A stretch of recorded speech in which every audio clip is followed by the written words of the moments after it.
So this is going to be a catch-all submission for Final Fantasy VII Remake InterGrade, the PS5 version. There are significant enough differences for me to record a new marathon submission for this. One of the materials was changed to actually function well.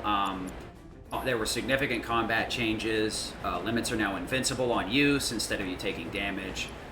Some enemies were strengthened, some were weakened. So overall, a lot of things have changed. Not enough to make the route wholly different, but one materia in particular was really different. This materia right here is going to be probably the biggest changing factor of the game, rather than just like speeding up fights. This allows us to make a character do commands without any MP or ATB costs, so I'll explain that when we get there, but that's probably going to be the biggest factor of change. Right now, I don't have it completely put into the route. It's very hard to kind of figure out how to make it work, and I'll explain why later. Like I said, this is hard. Any percent, which is New Game Plus. And we do have one glitch right now that's probably not banned. I could probably do it as a donation incentive. I prefer to run without it, even though relatively large major time save. If I'm behind in the marathon run, I might just do it in the run to save the schedule. And then we have some minor save loads that will skip some dialogue and save up to about a minute right now, so they're not anything major to consider. For the most part, my gameplay could make up the difference of a minute pretty easily. Alright, so hard. Every enemy is quadruple HP compared to normal, and easy would be half of that, of normal's HP value. Move and we shoot! So this is New Game Plus, so we get to start with everything we have access to, and obviously, for maybe New Game Normal, New Game Easy, you can probably get away with not maxing everything out, because you really don't need a lot of the top tier stuff, top magic spells, you know. The only thing you really need is the ATB gaining stuff to be maxed out, and your equipment to be maxed out to the point where it has the maximum stat bonuses and stuff. But for hard, we kind of need everything. That's my goal. You can actually roll out of attacks in this game. I'm still kind of used to the muscle memory from PS4, where you could not, until a attack is finished going, you could not cancel out of a regular attack. Now you can cancel out of a regular attack at any time with a dodge roll.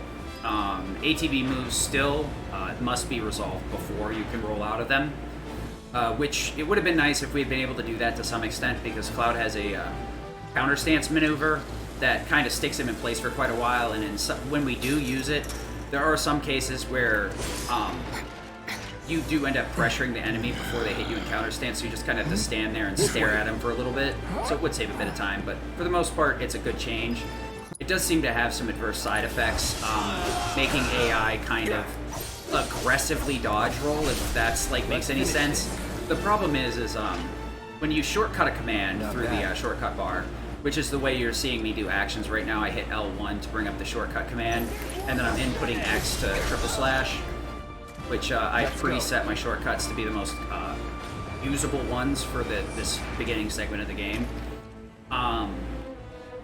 So you want to input commands that way rather than through the tactical menu, which I might do at some point. Most likely will not if I can avoid it.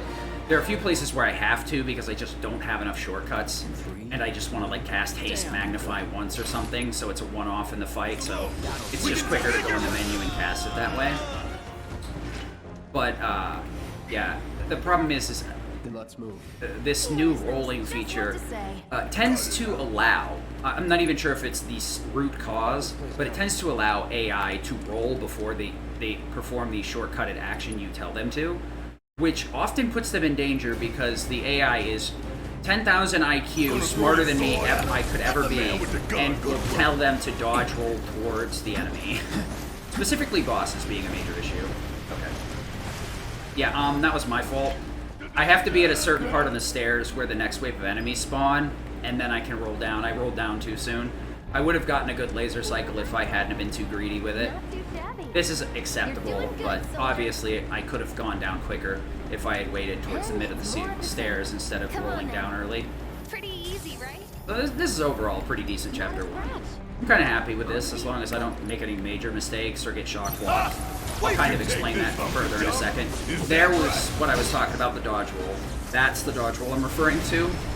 in the PS4 version, Barrett would have just started casting. So this is a part where I can save load. I don't know where all they are, so I'm not going to bother adding them in yet. It actually messes with my save files, so New Game Plus is kind of a pain in the butt.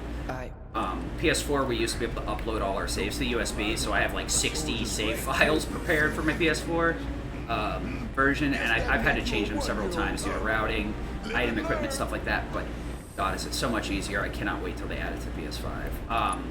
Anyway, dodge rolling. It's nice. Very rarely do we want to use it. The only dodge mechanic we really like is rolling sometimes when we're Cloud to get a little bit faster movement, because it is faster than running. So if we can have somebody else kill the enemy or just flat out flee from the enemy, we will just roll on away. Keep rolling. As they do say, I did it! Obviously you want to go the right way, not the wrong way. But there is another evasion move that is tagged to a materia, parry. The parries are different for each character, and most of them suck. Clouds actively slows him down. He does a little cartwheel. Kind of looks cool, but it actively slows him down. Does give him more iframes and stuff, but Tifa's parry is the one that's mainly useful. So Guard Scorpion here, I have a very particular setup for, and I have really tight damage thresholds that mainly require me to have max MP, actually. So that's why I grabbed that crate right before the ladder. Both of these characters' weapons have a 20% damage boost when at max MP. So Cloud took advantage of it there to speed up phase 1. We're just going around for a bit. So because Barrett dodge rolls here, I have to kind of lollygag a bit. In the old version, that wasn't much of an issue, but now it is, because he'll do the dodge roll, so there's a little bit of a lag time. Before, I used to be like, okay, just roll up to him, put my hands up, whee, and then swing the Thunderbolt. Now I have to kind of hang back and wait for it to show up, or I need to develop an audio cue for it, honestly. So here we're gonna spam both the spells. I wanted to go with Thundergo on Barrett there so he could do extra damage. And then Barrett activating 2 commands back to back triggers ATB assist here. That's why I got free ATB out of nowhere. And then I activate ATB boost to double that so that I have enough to finish off this final phase. It's a pretty tight fight. There's probably a little bit quicker ways to get through it, but it's the quickest way I've come up with so far that doesn't use the extra Goddardummerung from the DLC. Hey, Alcerus. I just want to finish explaining that real quick. So, Goddardummerung, I may or may not have brought it up this run. You can get 1 naturally through the game in New Game Plus by beating the boss gauntlet that is intended. Gives you a free limit, and then trickle charges 10 points of limit at a time. And it's either 1,000 for level 1 or 1,350 for level 2. So for a casual person, you may get 2 limits off. For a speedrunner, we're usually like throttling our limits as much as possible because level 2 limits are exclusive to hard. So we try and only use what we need to apply damage. You okay? Oh, very interesting. Probably. Magnetic sword. Yeah, that's what Cloud uses, right? That's interesting. I'm surprised that actually functions. Does it function with a 300-pound sword, though? That's the question. Or does it function with a normal sword? Don't look back. Let's So go. the Goddardummerung fills your limit immediately, regardless of whether it's level 2 or level 3. When you fire off the limit, it goes back to 0. There is another in-game mechanic, a materia called Refocus, that works in tandem with Goddardummerung. Well, it works best in tandem with Goddardummerung. You could use other methods to dope limit. There's a certain self-destruct setup where you can use enemy skill to give yourself free limit. Well, free limit. It's like a 6 materia setup, so it's not necessarily free. Or you can abuse ice, because it's the way that it functions, but I'll explain that later. But Goddardummerung gives you immediate limit. Refocus will split your ATB bar into 3 portions instead of 2, which it's 2,000 points for the full bar. So it's 1,000 and 1,000 right now. Once you refocus, it splits it into 3, 750, 750, and I believe it's 800, 900, whichever the math actually works with to be correct. So mainly the first 2 bars become exceedingly... It becomes 1,500 for 2 commands, basically. Oh, good, we got good shock trooper. This is what I was talking about, shock block. Sometimes this little dude likes to follow Barrett, and we have to kill him to get a flea from combat. So...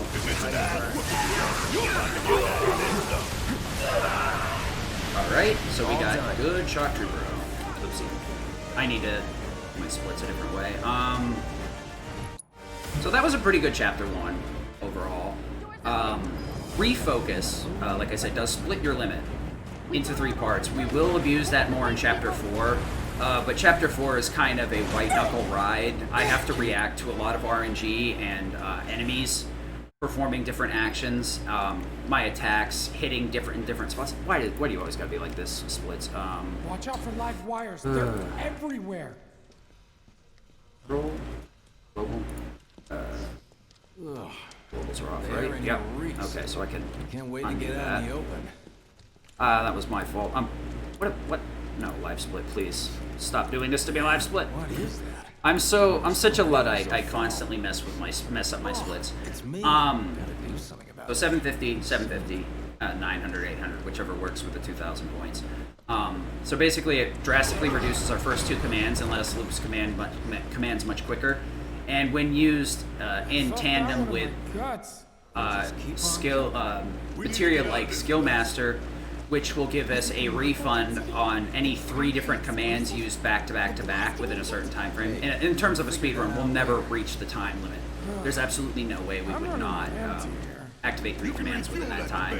Most of the fights are routed for it. Stagger, which we get ATB back for staggering an enemy, which is actually probably one of the more broken combinations with ice because of the way ice Stand back then. applies a shit ton of stagger. Can't wait to see you, I will read that. Just give me 1 second. I just want to finish explaining the mechanics. But when refocus activates, you would think it would take your entire limit bar and then get... What I thought it was initially was it gives you a portion back. It does not. The way a refocus functions is it steals all of your limit, regardless of whether you're level 1 or 2, and refunds you 500 points out of your whatever. So you end up using a little bit more if you give up a level 2 limit for refocus. You know, the extra 350. We do actually do that in the second to last boss fight because it's like 12 minutes long. Well, it's 12 minutes because of cutscenes, but it's still about 5 or 6 minutes, so refocus is very, very useful for speeding that fight up. A significant amount. Also, any of these dialogues we can mash through with triangle circle. So if they're talking for any longer than a split second, I'm not mashing. I try hard, but I'm not very good at it. Alright, so we can get a little bit of a... Oh, no. I messed up the camera angle there. If I get the camera at the right angle, it won't pan too hard, and Cloud will still be able to run at full speed. I should... My brain was thinking of mashing dialogue, and because of the weird way that my fingers end up on that controller, I end up doing this, so that I tap the skip too quickly. The game won't read it. Okay, oh good, Sephiroth is taking his sweet time loading in today, got it. So I can move faster if Sephiroth doesn't spawn, so let's see if he shows up. I saw this happen to one of the other runners yesterday. Sephiroth is supposed to spawn right in front of you and go around the corner, but not here for now. Oh, there he goes. He got back from lunch. Somebody called him in. Told him to get the fuck on set. So yeah, if Sephiroth hadn't spawned, it would have sped up this next little segment too. Because I have to walk through this alleyway after this little cutscene. In the previous game, we had to stare at the ground. Because of fire would just lag the crap out of the PS4, and you'd lose like 30 seconds here. 300 pounds. So. Full force is the way to the Buster Sword, huh? Wait. Some stronger magnets. 70 a pound? Yeah, I guess... Yeah, wait, you said the Buster Sword's weight had been reduced in this version, though, correct? One of my consistent chat viewers, we had a discussion after he put the swords through Blender because he was working on a fighting game model for Cloud, and realized these swords are excessively heavy in this game if you actually run them through Blender and assume they're solid. I think he said Mithril Saber is actually the heaviest, surprisingly, or one of the heavier ones. The original Buster Sword would have been like 300 pounds, and it's significantly lighter in this version. But all of Cloud's other swords are still exceedingly heavy, by like double, if not more, weight. It's kind of hilarious. Okay, Mithril Saber's second heavy. Second lightest? Didn't you say it was still like a couple 100 pounds, though? We had this conversation like a month ago at this point. I only remember that like the numbers were ridiculously high, and my brain was like, what? Okay. We are definitely still in the sci-fi fantasy setting of Final Fantasy. Alright, so to get back to the game, 101. Just to give you a reference, Mithril Blade Saber is the second lightest, and it's 101 pounds. Buster Sword is the lightest, because it's actually double digits. The rest of them are all triple or more.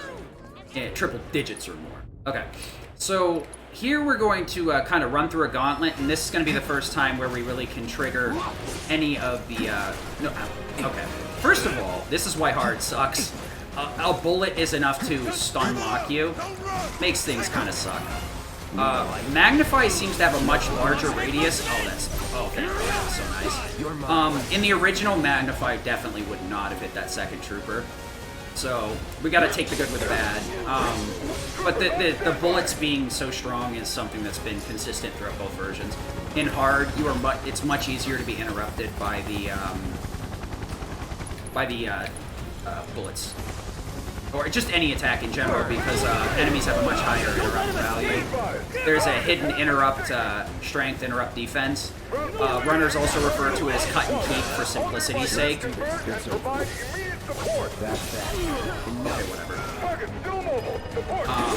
But for the most part, in normal and easy, it's pretty easy. Okay, hard edge is around 300. So there you go. That's a ladder. I don't know how to get off it. Somebody help me. Open fire! Shoot to kill! But we're doing a lot of what's effective here, since I've completely lost track of my tiny little brain. I needed to fire gun there because the troopers are just a lot more... The shock troopers are very Binford, and letting them actually move is pretty dangerous, because they have a pretty high chance to dodge your stuff. The only thing that's like way more likely to dodge than those is either the sledgeworms that are very late in the game, or dogs. The sledgeworms seem to have been weakened, so we'll talk about them when we get there, but unless dogs are trying to attack you, they're 99% going to dodge your shit, and you're just going to be sitting there kind of go, well, that's a wasted command. And then shock troopers, it's like a 50-50 unless you hit them before they become fully active. If you looked at their animation, you can see like their shoulders are kind of higher up, and then their HP like kind of hit here 0, and if you notice, their shoulders released and kind of dropped down a little bit. A lot of the enemies have some like spawn-in animations, and you can usually tell when they're fully spawned in and killable by certain like visual cues like that. Whatever. Here we go. That's that. I just go for the triple slash there so I can get a skill master loop going on easily enough. This is good. Focus. Need a light. It's on now. Okay, that's interesting. No. Nope, no. Burn. Okay, that's a first. Oh, really? We're gonna get the wombo combo going. What? Okay. I didn't deserve that, but I got it anyway. So, normally we would just stick to the back of Biggs here and let him push the guys out of the way for me, but somebody at Square thought that, no, you definitely need to, like, it needs to be a pain in the ass to move through this crowd, and decided to modify them so that it's so hard to get around them. So we have to, like, loop around them in a lot of instances, because we used to just be able to kind of push through them and bump through. We have to actually, like, loop around like this now, instead of just pushing straight through the middle. And thank you, Kyrie. I'm glad you could make an early appearance. Yeah, see, like, this crowd. What is this? Good grief. Yeah, this crowd sucks. Before, it used to be just you could walk right through the middle, and they just, like... Yeah, the NPCs have been buffed in this game. Believe it or not. The NPCs are all out of place. They're always fucking in your way. They are the strongest part of this game that you have no control whatsoever. So I guess, talked about limits for a little bit. I'll talk about it more when it becomes relevant. Yeah, loads are so fast that you have time to do absolutely nothing. Basically any, like, drink or food or thoughts have to take place during gameplays now. It used to be we had, like, several seconds of loads, 5 to 10 every time almost, if it was double loads on either side. One to deload, one to show the in-between cutscene, you know, help card section, and then one to load the new chapter. Ooh, it took forever. Power can't come soon enough. I can Oh barely yeah, tell OG my Buster skin Sword all the from the ashes. PS1 equal to Hard When I Edge, so get they're both back, around it's 300. refueling time. Hard Edge is a slab of metal that will slap around your opponent. I guess that actually leads to a good kind of lead-in to the weapons.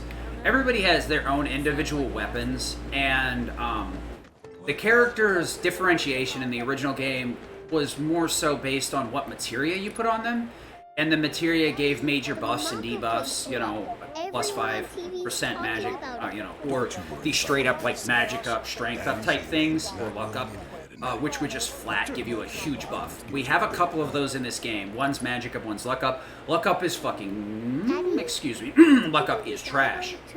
Luck up is absolute trash. And criticals make this game awful to speedrun.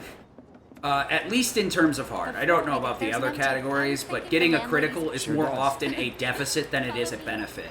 It more often than not breaks boss fights. Crits are so unreliable, even with weapons that massively boost crit rate and tacking 2 luck ups on a character. Dangerous part of the job. You're better off just going for static damage. So characters usually have a magic-based weapon, a strength-based weapon, and then their base weapon, which is balanced between strength, attack, defense, and, magic, and HP buffing. So it gives you a decent buff to everything, but nothing like excessively great. Then they all have kind of a middle-of-the-road weapon, and then they have a critical-based weapon for the most part. I saw Sector 8 on the news. And then they have a gimmick weapon. I almost forgot about that one. Clouds is the nail bat in this one. The nail bat actually like makes his entire combos change. It would be the meme of memes. It would be a like, oh, I will beat this boss with nail bat type meme. But for the most part, the weapons are early defined in the original game, kind of like as by their materia, or in the normal new game playthrough, or easy new game playthrough, new game in general. Whenever I say normal, I intend to say new game, for the most part. But most of those weapons early on are defined by the amount of materia slots they let you have, because for the most part they're relatively balanced. There's a very slight difference between the two. Okay, so Nail Bat affects Punisher. That's what I was thinking of. His operator stance is the same. Cloud has 2 different stances. A lot of the characters have 2 different, and it's 2 different, a special command that's bound to their triangle, and Cloud's is a stance switch. I'll get deeper into that later, but for now it's really just that it messes up your Punisher stance, so that makes Nailbat nigh useless outside of memes. So Nailbat, I don't even want to talk about it. It gives you the ability Disorder. Disorder kind of sucks, in my opinion. It does decent damage when changing into Punisher stance, I believe. Oh, 9%, yeah. It does a charged attack when in Punisher stance instead of a counter, which is, like, absolutely awful. But you can do a massive amount of damage with it, but in hard mode, yeah, you're likely going to get canceled well before. The game will just cancel you, and I don't even mean, like, your attacks get canceled. It'll just delete your save file and send you back home. No, get the hell out of here. No, none of that nonsense kind of thing. Some of the reasons you'll see this feathering on the skipping is I get into a dialogue skip mashing and then I do this. I mentioned it earlier, but I'll feather the button so quickly that what we can do is buffer the down input by holding it with the left hand. The game can't read it fast enough with the way I feather. A lot of people have the same issues of doing it too quickly, and it's also they were nice enough to give us a friggin' photo mode. They bound it to the damn square button. So sometimes when we go to skip, we'll open the photo mode by accident too, which is another little time loss. Makes you look like a competent runner every time. So back to the weapons. Not only do I have the list here, thanks to Elzerus, but Buster Sword, like I said, is the balanced one. It has no unique skills, but it does have a healthy amount of physical attack, magical attack, a little bit of defense, magic defense, and a little bit of HP and MP to go on top of it. So it's basically kind of like there's nothing special about this, but there's nothing bad about it. Hey, Marl. In terms of a speedrun, unfortunately, we really can't. We could use it, probably, but For the most part, some of the abilities on the weapons are exceedingly good. Reprieve being like one of them that comes to the top of my mind. Bloodsucker. There's another one called Trade-Off, and Stagger Siphon are like the most important ones. I think there might be a few others that I think there's like Critical Boost or ATB Gain that like I'm not aware of that proc on our weapons. But never mind that. So now back to the gimmick We've gotta weapon. get you your money. Obviously, I just Last shot explained is the the gimmick. Buster Sword is the middle of the road strong one. Oh yeah, Elsaris didn't point this out. You actually start with Braver on Cloud. Every character starts out with a special ability, and they usually learn more through weapons. You would think Braver would be Buster Sword's ability, but it's actually Focus Thrust. It's an additional ability given to you. Though this actually is nice, because Focus Thrust is a fantastically strong move that will pressure or stagger enemies fairly well. It will apply quite a bit of stagger to a pressured enemy. So I'll get into stagger a little bit later, but Focus Thrust is very good. I'll talk about the moves separately from the weapons. But Buster Sword does have Focus Thrust, which is a very strong move for Cloud.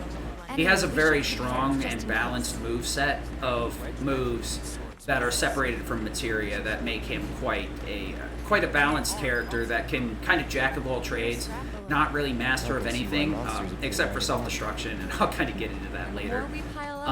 So the enemies here suck.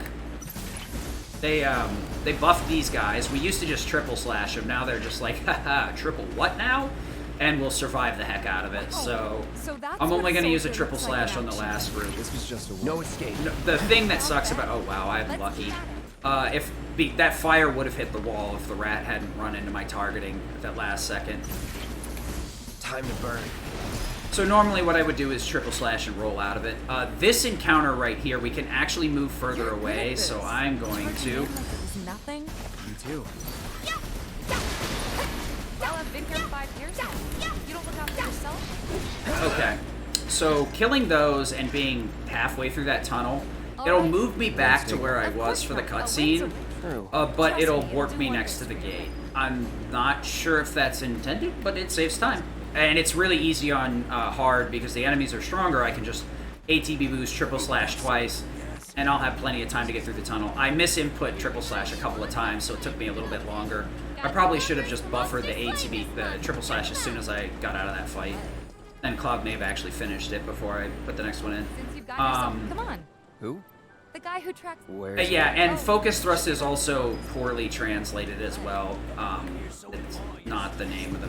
I think it's not poorly translated. It's actually translated right in English. In Japanese, I think it's like power stab or something. It's I don't know. We've talked about a lot about the pure translations too. Some of the moves have some kind of wonky translations, and some of the English translations are just flat out better. I don't know what the heck they were thinking of the Japanese ones. Think of each. Tangent, tangent, tangent, tangent, tangent, tangent. So the next one you would normally get would be the Iron Blade. That from the weapon shop. Iron Blade is exceedingly mediocre, but its mediocreness is what actually makes it useful for me. Burst Slash, yeah. Focus Thrust is named Burst Slash in Japanese. You tell me why that's wrong if you're thrusting forward into the enemy. Something's wrong. Maybe it's a difference in their kanji or something weird, but whatever. Iron Blade, exceedingly mediocre, but that is actually what makes it great. It's a well-balanced weapon that offers a little bit of HP up, which I actually take off for purposes of the speed run. It has, I think, 100 and some attack and a 90-ish magic attack, which would be kind of middling normally. I'm like, that's not too good. Why would that be good?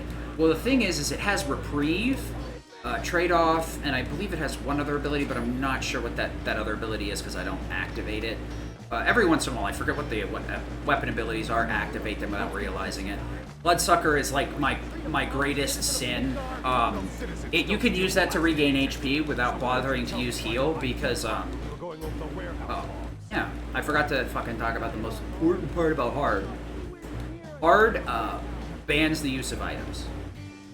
You get no MP recovery outside of MP crates that have Mako shards. Benches do not recover HP or MP. They just recover HP, and they take 10 seconds anyway, so you don't want to see them. But the fact that we're blocked out of items means we can't elixir or ether anything, so we have to be very frugal with our MP because it's it's by far the strongest way, because I mentioned earlier, Magic Up is the only other stat boosting materia we get. So Magic is by far the strongest way, the quickest way to deal with things. Just in case you need a light. Going in. Okay. So Iron Blade. I'll go over it more once I get to it. I use Iron Blade excessively mid-game. Most runners do not. I have a very particular setup. It's quite extensive to use self-destruct. It requires minimum 4 materia, especially far more. What? Because you normally need the... I suppose. I'll talk about the setup later. So, Just know that Iron Blade does have a place and it does have a use in this hard run. You can go without it, but there is no reason for me to not go with it because I've already developed the strats to make it function. So let's see. What is... I believe the next one would be Mithril Saber? Yes, Mithril Saber. That gives us Blade Burst, which is his only magic-based command.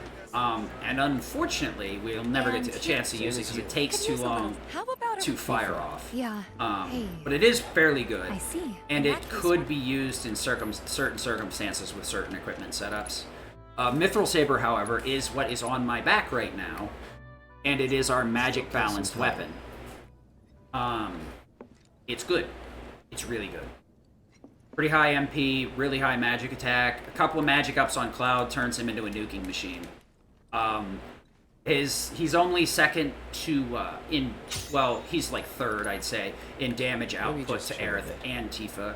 Though Tifa is mainly physical, obviously, and Aerith is magical. Surprisingly, she's not really like a middling healer anymore. She is a black mage extraordinaire. She will nuke anything. Even with some of her worst rods, she could probably still output a decent chunk of damage. She's going to be an all-or-nothing type character, though. Glass cannon the whole way through. She is not getting HP up at all. We got to make that 4K HP last. Basically, we just got to make sure she doesn't get hit. And I have no issues with it. Next is the hard edge. Obviously, the physical-based one, or at least I would feel it's obviously physical-based. We'll use it more later in the game when magic resistance starts cropping up to a heavy degree. So it just becomes more logical to go in on physical instead of having to micromanage our MP with very, very, like... Chapter 17 is very difficult. There's a fairly long dungeon, and it splits your party in two. The Aerith and Tifa portion gets almost no MP recovery, though Aerith does have a way to recover MP. It takes a lot of micromanaging and probably something I should wean myself off of in my route. Cloud and Barret get a shit ton, but after they get done with their little segment, they get nothing. They're literally just no more MP. Time to burn. Big man with a big gun for an arm, right? So this will be our first equipment swap. Yep, nope. Open up, thank you. Uh-huh. We want to put Goddard Dummerung on a Cloud. We're going to toggle his magic and put Refocus on. And went the wrong way. Fire Gun. Then we just want to magnify these two and move right on. So we're going into Chapter 4. Obviously, we're in Chapter 3, if you didn't realize it. Get some rest. Chapter 4 has a fairly rough arena segment. And obviously, like a lot of this commentary can be moved around. There's several slow points where donations can be read, or there can be other interactions besides just solely talking about the game. There are several mechanics, and Hard takes advantage of a lot more mechanics. I feel like it does, because there's more materia that we can abuse that isn't too far out of the way to get a hold of. Awesome. You know, for normal new game runs in general, it is exceedingly more difficult to get some of these materia, or it's not even necessary to use some of them. Like, wind really isn't needed. Oh, that was... I accidentally restarted the bike minigame instead of skipping it. It happens sometimes. When you're used to buffering down, you don't really think about it. Okay. Well, I could have gotten in front of if I hadn't been fiddling around with the menu. So this fight is both difficult and not difficult at the same time. The main problem is the randomness with this. Phase 1 really is kind of make or break. If Cloud decides to kind of like have a hard break and not hit a lot of enemies with triple slash, or they break apart too soon and the Thunder Magnify whiffs, which I think the Magnify radius has been increased, so I think it's going to be exceedingly hard to whiff the magnified spells now. Magnify has a quirk to it. It's not called all for a reason. its range was listed in the Ultimania, which unfortunately now we do not have the Ultimania. Let me finish talking about the weapons. Last one, Force Saber, or Twin Stinger, is another gimmicky weapon. It is the critical-based one that Cloud gets. It's not bad, but it's not good. It comes with counter stance, which used to be in the new game runs. It's still really good, and since we can already learn it, there's no reason to not use it in hard. She's quite the cook. You do kind of get locked into it, and you can lose some time to it, but Drop by in the dead of night. overall, the fact that it massively reduces your damage and puts out a nice chunk of damage makes it very useful. Limit is also based on like your damage taken, and it's not based on the actual damage taken, it's based on the damage you would have taken before any reducing factors, blocking, magic barrier, or barrier, Punisher counter, counter stance, block, steadfast block, any of those.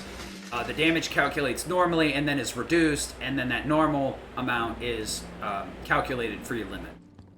At least that's the way it was in the previous one. They may have changed it. It doesn't appear to have changed. I haven't heard any of the new game runners talking about it. Because honestly, in hard, we normally don't face tank enough damage to get a limit.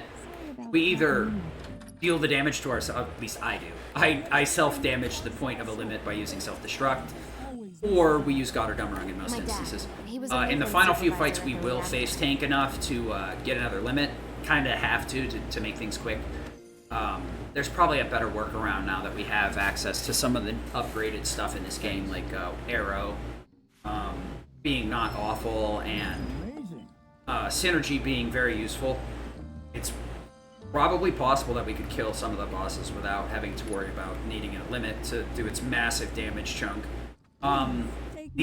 Speaking of limits, God or Dummerung is banned. Not God or Dummerung itself. The extra 2 God or Dummerungs from DLC are banned in this category. There will be a separate category with DLC, so Carbuncle, Cactuar, all of the bangles that really are only good for a new game file, Superstar Belt, which will basically give you a reprieve-like effect once in combat, and the 2 God or Dummerungs that you get from beating Yuffie's Super Boss, Whis. Whis is probably something that will also be on the table as a donation incentive, as a full party, or a duo, or even down to a single person versus Whis. It comes down from like a minute or less to like probably 2 or 3 minutes to about 5 per solo. Collapse from overwork. So, anyway, this segment can be very dangerous because as you saw earlier when I was running away, I had to stop when I was getting hit by bullets. So the bullets themselves aren't the danger, it's the fact that they can interrupt you and then chain you for damage while you're locked in to not being able to Jessie's got a move. theory about it. Thinks her dad's spirit is stuck now, between his body and the heart of So we want to nuke everything as soon as we can. Normally Fire Magnify would be better for the first phase because there's a lot of troops, so you would think that would work. Thunder Magnify does enough, and we have a pair of sweepers which are very, very tough early on. We might be able to deal with it now because it seems like sweepers' HP have been debuffed, so we could definitely get away with it. It's not something. Well, Oh, so it's just guarding that reduces it. Okay, I guess I misunderstood it. So it's just We rendezvous here when we before guarding. Okay, so before blocking is calculated. Everything else, I guess, affects it. I guess that would explain why Punisher counters and counter stance does definitely seem to slow the limit gain. The final boss fight, you have to kind of take it a lot slower so that Cloud can get his limit back for the final phase. I think it's probably mainly the trickle charge from God or Dummerung paired with taking a little bit of damage. Maybe Barrier's not a good idea then, if that affects it. Maybe I should remove Barrier, that might be the issue. And I just need to... That probably would reduce the face tanking, and it would also allow me to add synergy to Aerith. That's actually a good point. I'm glad you brought that up, Elcerus. Thank you for correcting me. That could tweak the route later and make Whispers and Sephiroth much quicker. Alright, so this fight requires a little bit of focus. I'll try and explain it after the fact. But we're going to try and loop Skill Master and abuse refocus and a few other things to get through this as quickly as... That is not what I want. That's what I want. Okay. Can't hold me back. Oh, that's bad. Triple slash. Okay, whatever. Nope. Thunder. Bam! Buzz off. Unauthorized entry in 76 Annex. All units. Okay, I guess we're not gonna. Location and secure. Ready to be. Unauthorized entry in 76 Annex. Unauthorized entry in 76 Annex. Okay, that wasn't too bad, but that triple slash was really awful. Getting a single hit triple slash is not that common, in my opinion. It does happen though. Normally, triple slash will hit 2 or 3 of those first troopers, and then you'll get pulled to the left, but the game decided that I was not blessed today or something, I guess. I should have fired that off sooner, so I didn't take the damage, but whatever. My HP's fine. I didn't get shot too much in phase 1, and I didn't get I probably won't get mauled by the dogs too hard. Alright, so this extra MP crate is completely optional, but you might as well go for it. Limits, dogs. So normally I could fire the dogs behind me, but I'm trying to save ATB and use this limit effectively. Oh, good. I got good dog pattern. Because of the way that the dogs were grouped... No, that's actually wrong. Because of the way the dogs were grouped, I was able to skip a dialogue from Biggs, or Wedge, whichever. This, and then we want Thunder. Buzz off. Probably could get away with Thunder right here, I think. It looks like that one's never survived since I started running InterGrade. I need to test their HP value because it looks like it's much lower than it used to be. Alright, so Roshir, we're needing to activate Fury because we're on God or Dumrung, or Berserk rather, excuse me. When Cloud's in Punisher stance, we can hold the square button to stab the ground and activate a short-term Berserk, which gives us a 30% damage buff inward and outward. So we deal 30% more and we take 30% more, which is more than enough to finish this off quickly. That'll do. Well done. Okay. That was pretty good. Punisher also increases our damage. It used to nerf our ATB gain, but I think it's been lessened how poor our ATB gain. It would usually only gain a decent amount of ATB when we targeted a staggered foe or a pressured foe, but now it seems to be a little bit less on the reduction. So basically, Punisher actually deals reasonable damage, staggered. Yeah, so there's a difference between staggered and pressured. When you kind of get an enemy into a stun state, that's usually a pressured state, and it will say so underneath the secondary bar below their health. That's the stagger gauge. It's called the burst gauge, I believe, in the Japanese version. And once you fully fill it, the enemy goes completely vulnerable, cannot counter, will not move, and has a 1.6 times damage multiplier, which can be increased with Tifa's special moves. It basically just makes it so we can nuke bosses at that point. So the point is manipulating when things get staggered at the right time so that we can do as much damage as possible, because most of the bosses are split into multiple phases. Like as you saw with Roche, where I fire good, then hit him a couple times, and he just was like, okay, did a little dialogue, and then moved on to the next phase. It does in the old version. People have told, new game runners have told me that it's been reduced. Oh, yeah. Aerith also has a move, Judgment Ray, but I've tried to route it in before, and it never actually works because it's 2 ATB, it's really slow, and it puts her in a very vulnerable state because she's floating around rather than casting a spell and then able to move.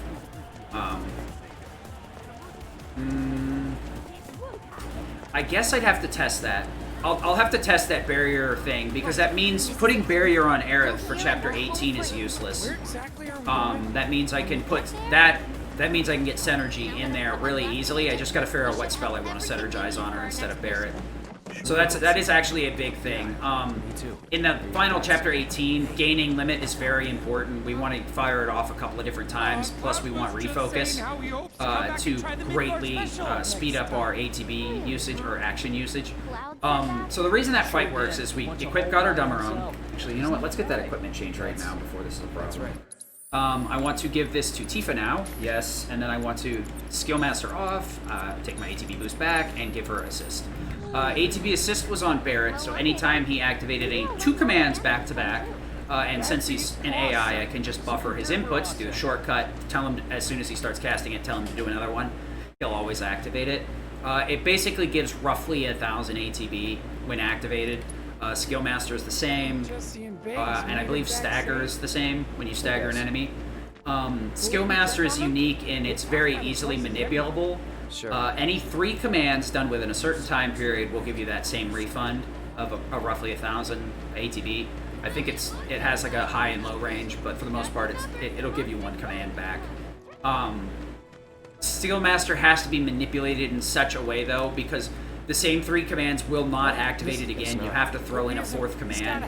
So, like with super bosses and stuff, you know, outside of just like immediately staggering them, kind of like manipulating their AI in a weird way, we want to loop commands and kind of keep them flowing. So in that fight, throwing in Thunderga Magnify, Thundera Magnify, Fireaga, Triple Slash, all that stuff was mainly used to manipulate Skill Master to trigger it over and over again. There is a route that goes without refocus, but I find it's not worth it because having the greatly lowered ATB cost for 1 command can much more easily back up a really wonky start like the one I just had where I only got 3 for 3 on the Triple Slash instead of like getting 4+.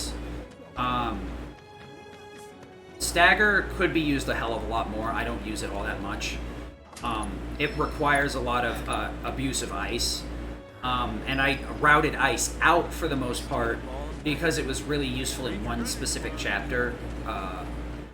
And I'm kind of kicking myself for that now. I may end up putting it back in.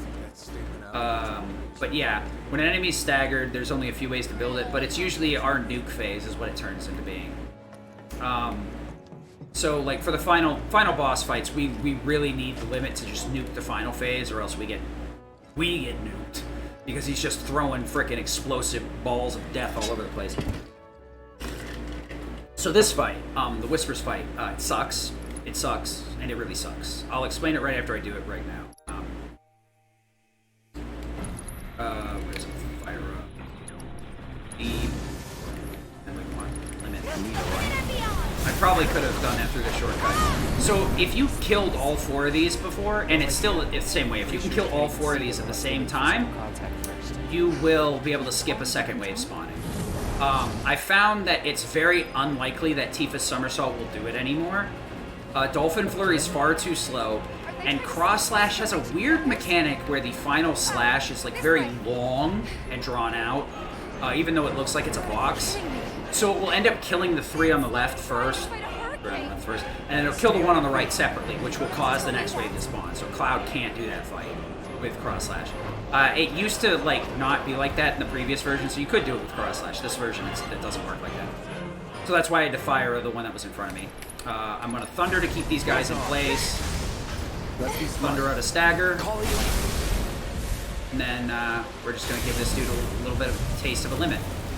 So the reason that I'm gaining a limit here is because I've staggered 3 enemies. I'm on limit level 1, so it's only 1,000 points. And okay, that was stupid. Well, whatever. So it's about 450, I believe, per staggered enemy. So it's roughly 3 for a level 1, 3 staggers for level 1 limit. Huh? I can tell you're nervous. That Or obvious. Okay. a little under 5, a little over 5 for level 2. Of course, if you stagger like 3 enemies and take a decent chunk of damage.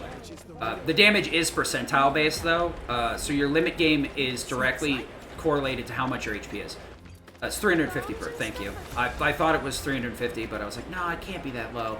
It's 350 per staggered enemy. But your limit gauge per damage taken is directly correlated to your damage, or your HP. So you see how Tifa has 650 and Cloud has 4,820. So if Tifa takes 2,000 points of damage and Cloud takes 2,000 points of damage, Cloud will gain more limit in that instance than she will because it's percentile based. Because it's a larger percentage of his HP. It's part of the reason why Cloud's HP will basically remain at bottom for almost the entire run except for Chapter 15. And the only reason he gets an HP up in Chapter 15 isn't because... It's a little bit because he's too spongy, but the main issue is I need Barret to have a magic up for my boss fight strat to work. I probably should rework it because that boss is kind of free now. It's a flying boss who used to be weak to lightning, wind, and in the new mode they made him only weak to wind. Which was a problem in the previous version because wind was absolute dog water trash. I hate everything about it. Barrett's always It would spawn in the air and the enemy would just fly right out of it. Didn't matter what tier you cast, it wouldn't go off quick enough unless you slept the enemy, pressured them, staggered them, something like that. You just could not hit them. Now, wind is really friggin' good. It sticks to its enemy and it pops right on them. They cannot escape it unless they're blocking it with some sort of effect or ability. What in the... No way. So yeah, wind is actually decent now. Lightning, on the other hand, is really, really fussy now. It used to be exceedingly good, and now it kind of, if you're not actively target something, the game kind of gets really annoyed and decides to just fire lightning off in the void off behind the screens. I know for a fact it's going off, just not at a target, because I've seen it during Infinite Fleeing, which was a previous glitch. But yeah, fire's still good. It hasn't changed. Ice is still pretty friggin' good. Alright, so this is the other movement option I was talking about. Tifa has parry equipped. That's gotta be him. Unfortunately, we have to give up a materia slot for this, but as you can tell, that movement is blisteringly fast. So if we can flee any combat, we save a ton of time. Okay, I forgot that it takes control of my characters at that point. But yeah, if we can flee any combat or have any significant distance to get away from a fight, Tifa will save us a ton of time. This is just free time, and all it costs you is one materia slot, honestly. It's not worth not doing it, to be honest. So right now, Tifa has got her. We're going to be juggling that around a lot because the base game only comes with a single God or Dumb Run, so I'm not doing the DLC. I could do that category. I will probably at some point, but I'm not going to do it right now. It's going to be many moons before that happens. I'm very much unhappy with my hard PV right now. I feel like it can be much better than it is. My splits are telling me a 440 is maybe like top tier time, and 504 it feels like it's okay, but sub 5 is where I want to be right now, and then get other things from there. But for overall, I'd say like it's top 3 performance on the PS4. Unfortunately, it's top 1 on the PS5 because I don't have any competition right now. It's a reasonably decent runner at the game, but not good. So here we got another menu coming up. So one of the things we want to do in hard is minimize these menus as much as possible. And that was too much. What? Oh, I remember that. I just recently changed this menu, so my brain kind of froze there for a second. Did I put God or Dumb Run on Barrett? I guess we'll see in a second. I could double check my equipment right now to see what accessories on whom, but I'll be able to see as soon as I enter combat because whoever has its limit will fill up. And if nobody has it, okay, Bear does have it.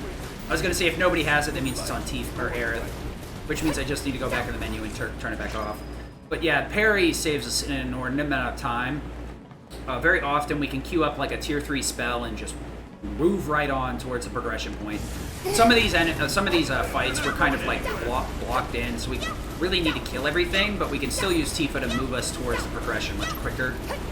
So instead of like wasting 2 seconds to kill something and then moving over there at regular speed, we can spend the 2 seconds on a tier 3 spell to kill everything Good thing our and colleagues move over have there all while this we're doing it. You know, so instead of going 2 seconds for the fight plus whatever movement time, now we're combining the two together. Most of these fights in this segment we don't have any locked progression points, so we can really get far out. I really would have liked to get up on that platform before the stairwell, but sometimes you just don't get what you want. That's disgusting. Really? I see it. What is going on over there? Excuse me? Cloud, what are you doing? I don't even know what happened. I think Cloud missed his... What are you doing? Nice triple slash. That was never in doubt. That's not normal. That wasn't good either.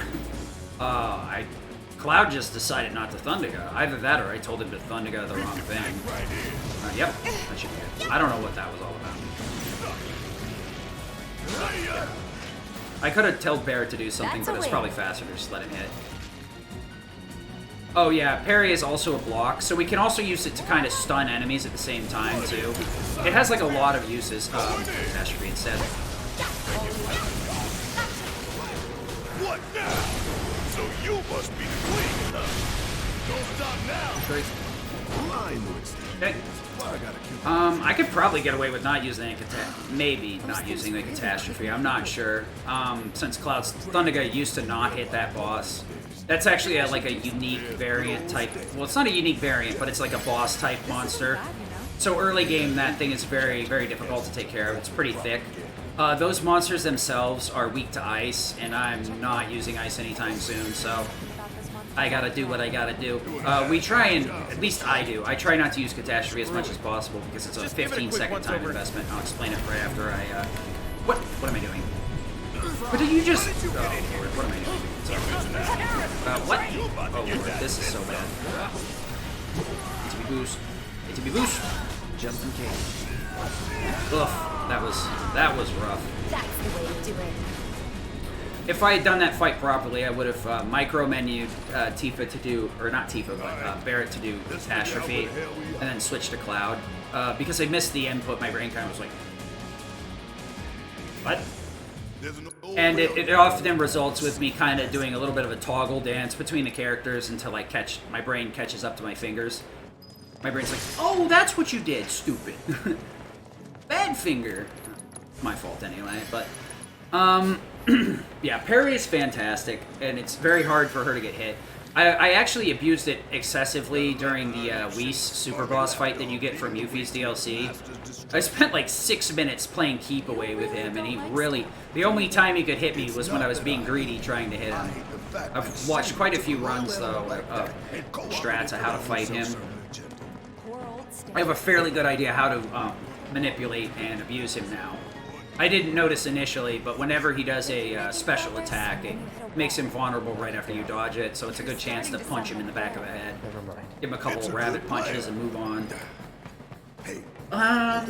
Yeah, so staggering. So a lot of the times, we're trying to stagger stuff. Specifically bosses, we're trying to stagger in a very particular way.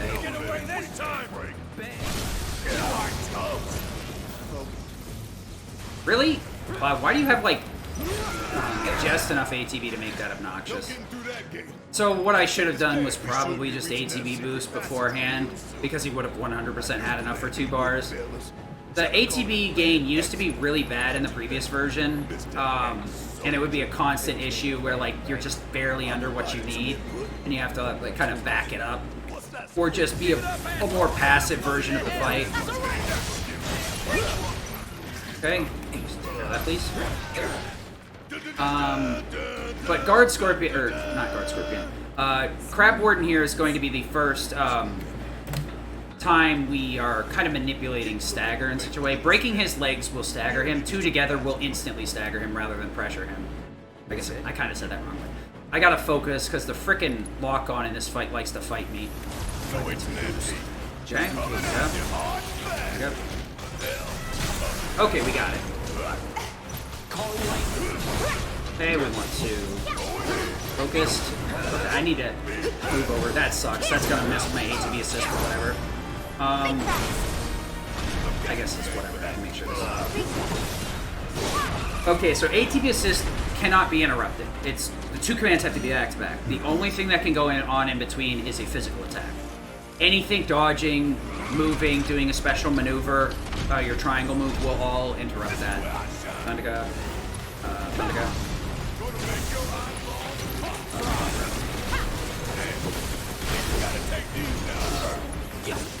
Okay, this sucks. Barret, get in there. So that happens sometimes, unfortunately. The whole reason you want to pop both of the front legs first is so that you can immediately stagger and then go and punch the frickin' grate and not get shocked by one of those. But unfortunately, I didn't tool up the left front leg enough to make it work properly.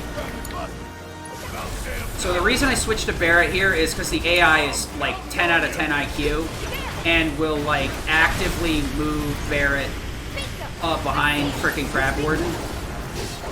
That was actually a decent fight for once, sans the being stunned. But this is the nice thing about having melee Barret, is that Overrun does a massive amount of damage with its final hit, and it does a pretty nice ATB gain. The real reason it's like a lot of people kind of know it's not a good idea is his range. You need his range in a lot of these fights. The game is obviously designed around it, but you can get around it with synergy, which I was alluding to earlier before I started the run. Now that we have synergy and Gotterdammerung, Barrett basically doesn't need to be able to perform actual commands. A lot of times people's backup would be switch to Barrett and use overcharge, which is not a bad move. But it takes like 10 seconds to charge, so it's a one-of. It works in enemy encounters, but it doesn't really fly in boss fights unless you actively recharge it. Overrun, on the other hand, is literally a single recharge, or you wait like 2 seconds. Just don't look down. So okay? it recharges in the time a tier just over the time a tier 3 spell takes. So he has now he has nice damage, nice magic. He also has that damage buff if he's got max MP, which he's not going to because we're going to be casting a lot of spells in this segment. We can abuse that later, assuming there are some unique issues with synergy that I don't think were foreseen by developers once they buffed it. And when they probably saw the issues, they're like, you know what? Fudge it. This is fair. Honestly, I feel like synergy is overtuned. It used to require a ATB bar, so it would steal your action and your MP for a tier 1 spell. And it wouldn't do anything special with that spell. All it would do was just activate it when you activated a command. And to be honest, why would you want to do that? You can just shortcut it or tell the character to do whatever you want. So synergy was very bad. Very, very bad. It, like, the follow-up, like, the removing the lag time between you inputting it and the game inputting it automatically with synergy, it actually would take longer or just as long because the game waits for you to finish the command sometimes. Synergy is now overtuned, so it's actually kind of busted. It does have some issues, like I said, where I think it works unintended. Like it won't trigger twice in a row with spells. I have yet to completely test it to figure out what the hell is going on. There's some instances where it can cost 1 MP when it's not supposed to. I think that's also unintended. Either that or it is a safety mechanic of the game where they're like, okay, if you cast something on here, it costs you MP anyway. Because Arcane Ward is the case, the fringe case I'm referring to. But for the most part, it's overtuned. I would say, like, costing MP for a tier 1 spell, yeah, that's fair. Even in hard, that's fair. And maybe like half ATB or a third ATB, like it costs 200 ATB to activate. That would make sense. It would make it worth it because it's like, well, it's a small amount of ATB for an additional spell. And this, you know, it's not like it's a major MP cost. And if you really, really want to be sneaky about it, you can add MP Absorb onto it. So now you can go positive on MP in any instance as long as you're willing to add MP Absorb to it. And you don't need to trigger it with like an additional spell or whatever. Any command will do.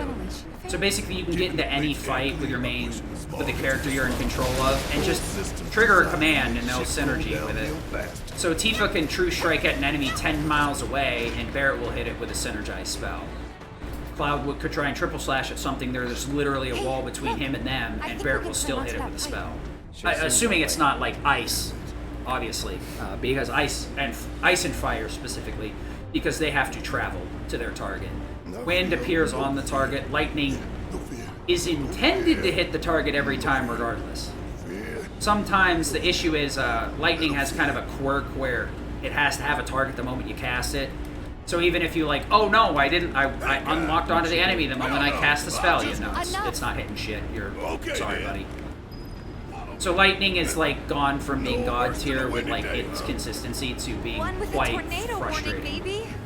Don't look at the fan. Whatever you do.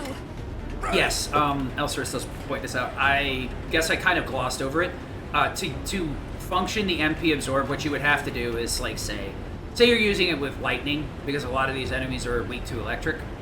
You would go lightning synergy, lightning MP Absorb, so it would take 4 MP slots. But if Barrett ran out of MP for some reason, all you would have to do would switch to like their weakness, and he would have siphoned a nice little chunk of MP to the point where he might be able to cast a healing spell or get off a higher tiered spell for a hard fight. So before a boss, you could possibly refill your MP if you were being a little over aggressive casually, because you don't have access to items. MP Absorb probably could be fairly useful casually. But between the MP crates, I refer to them, they're just Shinra crates that have Mako shards in them, which is a 10% MP recovery. So that's part of the reason why MP up is so good. Because then you end up getting far more back out of that 10% than you would without them. You'd end up needing to hit all the crates and have to do a lot of sneaky stuff. With 200% MP. By the light of these magnificent 100%? lamps, we shall lead our brothers. My and tiny brain sisters of can't the remember Undersea because to a I haven't brighter looked at the future. MP up in a while. Say what? But the It's highly last buffed week's MP President makes Shinra Mako gave crates talking up the importance of these very items. what? Okay. Alright, that's actually fine. I should kill them all. Shinra's leading us down a one-way path to darkness. So one of the things we used to have to work around was Magnify not being very wide range.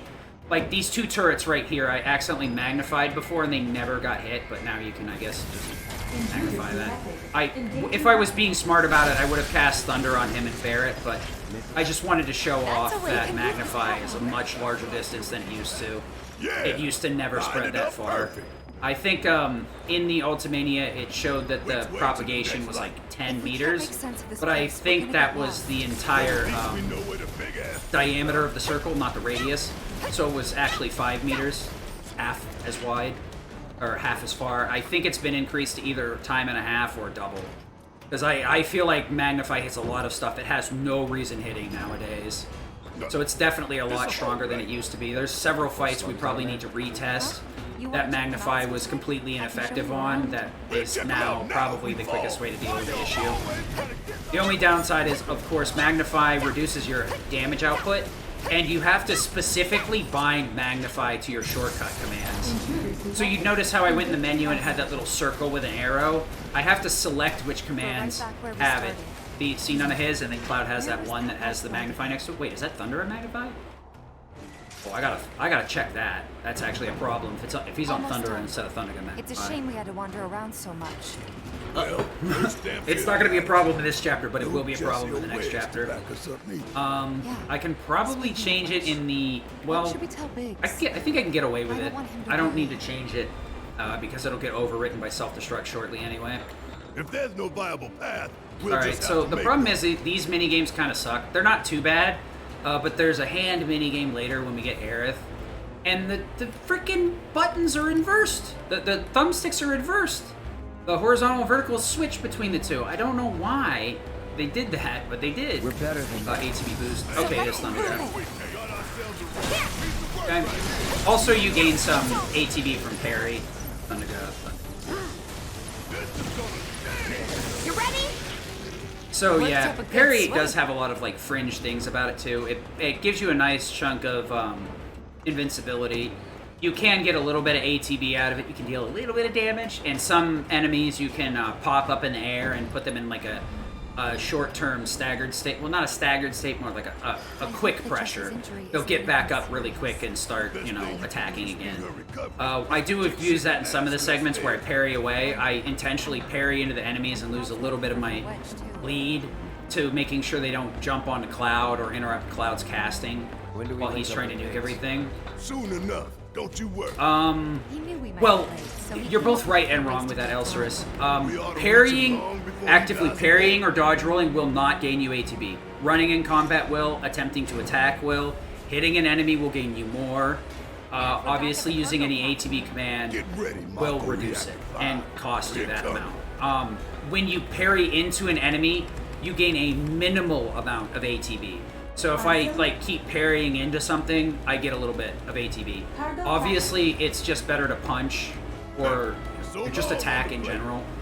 But if for some reason you're just like, oh, I'm gonna keep parrying, you can use it. It gives you a tiny amount, but when you're moving, that's part of the reason why Tifa does not really. I don't really like her having first strike, even though she does have it in this segment, is because it's just not useful. It's just not useful at all. Slaughterhouse where they butcher the plant. To be honest. For the most part, like when you're a fleeing character, you don't want to have ATB or first strike on, which is basically a free move. That's part of the reason why Synergy is very good, because it is basically a free move. It should be routed into these early chapters, but it messes with my Airbuster fight, so right now I haven't completely routed it in and removed it from the route for now. Engaging countermeasures. So Whirlwind Strike here, you notice that she gets that nice chunk of ATB gain there? Wow, Cloud got friggin' smoked.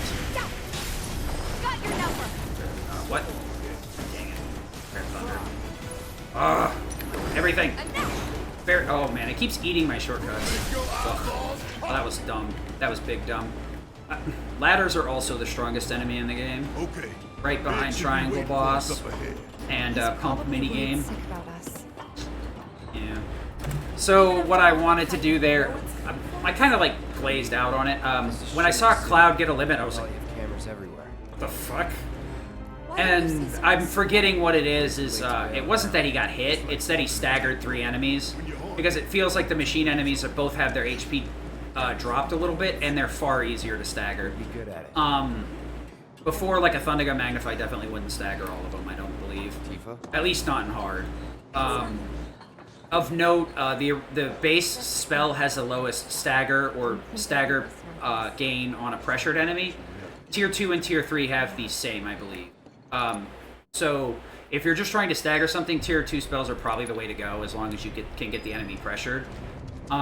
If you're trying to deal damage, Tier 3 is the best way to go. But you got to remember it's a one... You do use less ATB, but it also is... The flip side is it takes a second, Here, maybe? and it's less likely that you'll get interrupted because you can cast it quicker, or you get sucker punched. Yeah. Forgot my morning medicine.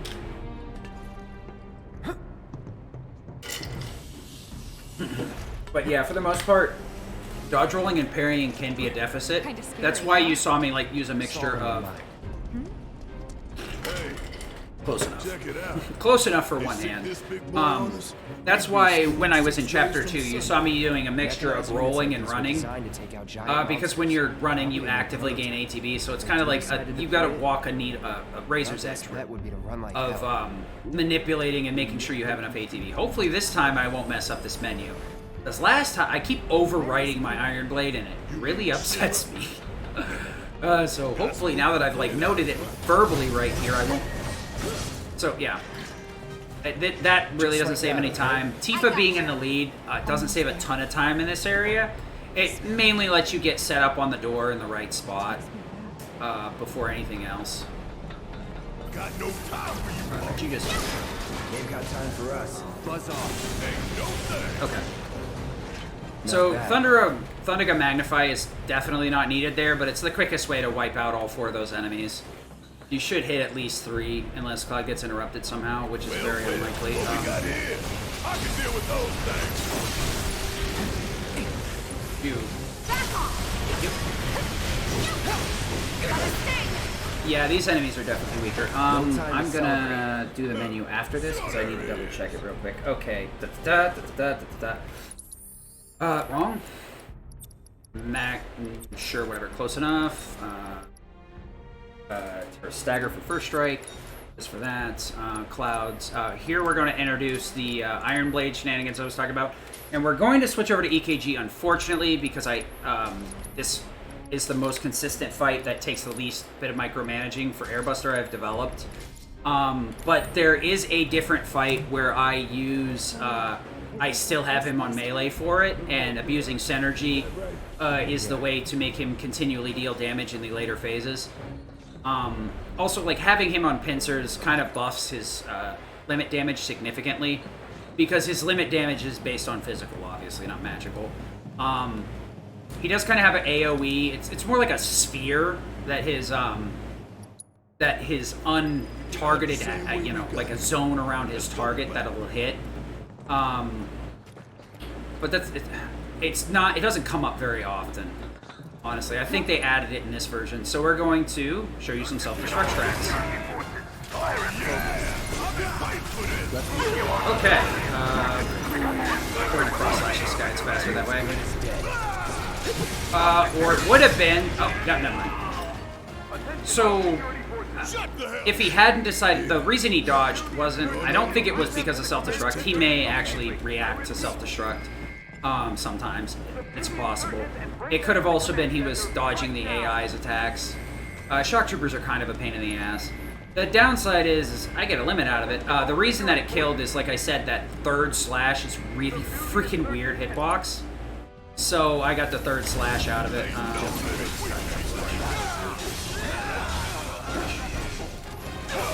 Okay.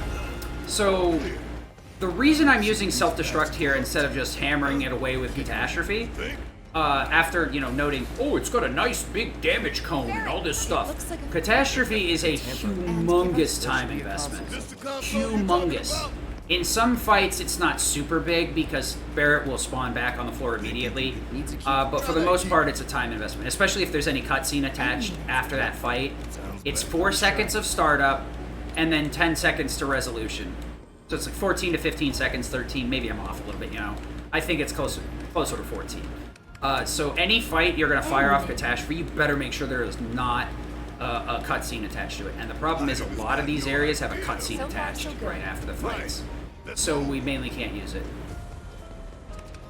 Overtime. ATB overtime. Okay.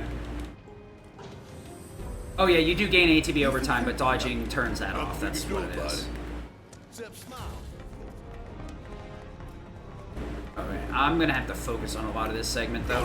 Elcerus has been going through the documentation for the Ultimania a lot more than I do. So whenever I state something wrong, he is able to correct me, you know, pretty quickly.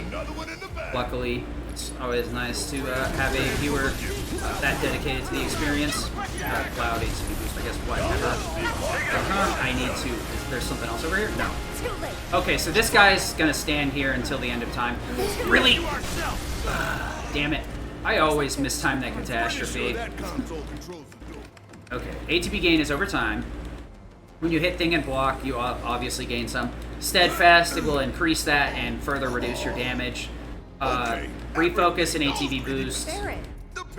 ATB is reduced while blocking, yeah. Without getting hit. Oh, yeah. Yeah, without being hit. AI-controlled characters. I don't even want to talk about the AI, man. This game annoys the hell out of me. Okay, you're gonna chill over there? Okay, buddy. That's cool. So, some of these hallways, I have to take it a little bit slower because if the shock troopers follow me up, Barret's catastrophe will flat out whiff, and it will be a bad day for me. Okay, everything should be dead? Really? Really? Okay, I'm gonna... So, I guess I should start talking about some of the other stuff. Catastrophe has a nice fat, what seems to be a sphere. Because I've seen it kill stuff through the floor before that's like a floor lower than it. Or a floor above it. It's really kind of weird. That shock trooper seems to be much less of an issue now because of that. Tifa's Whirlwind Strike gives her a nice fat ATB refund. And, I'll go over her commands a bit later since we're just about to shave everybody off the party from this segment.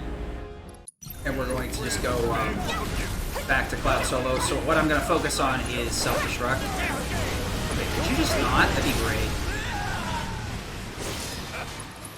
I should have... I think she'll get the... And now she got the MP shard before. This... You know what? I need to put this over here so I can reach these here. Right. Sorry about that. Forget it. I just... Okay, this fight kind of sucks too.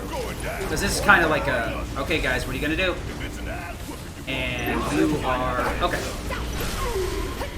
What the... Okay, Cloud, come over here and... What?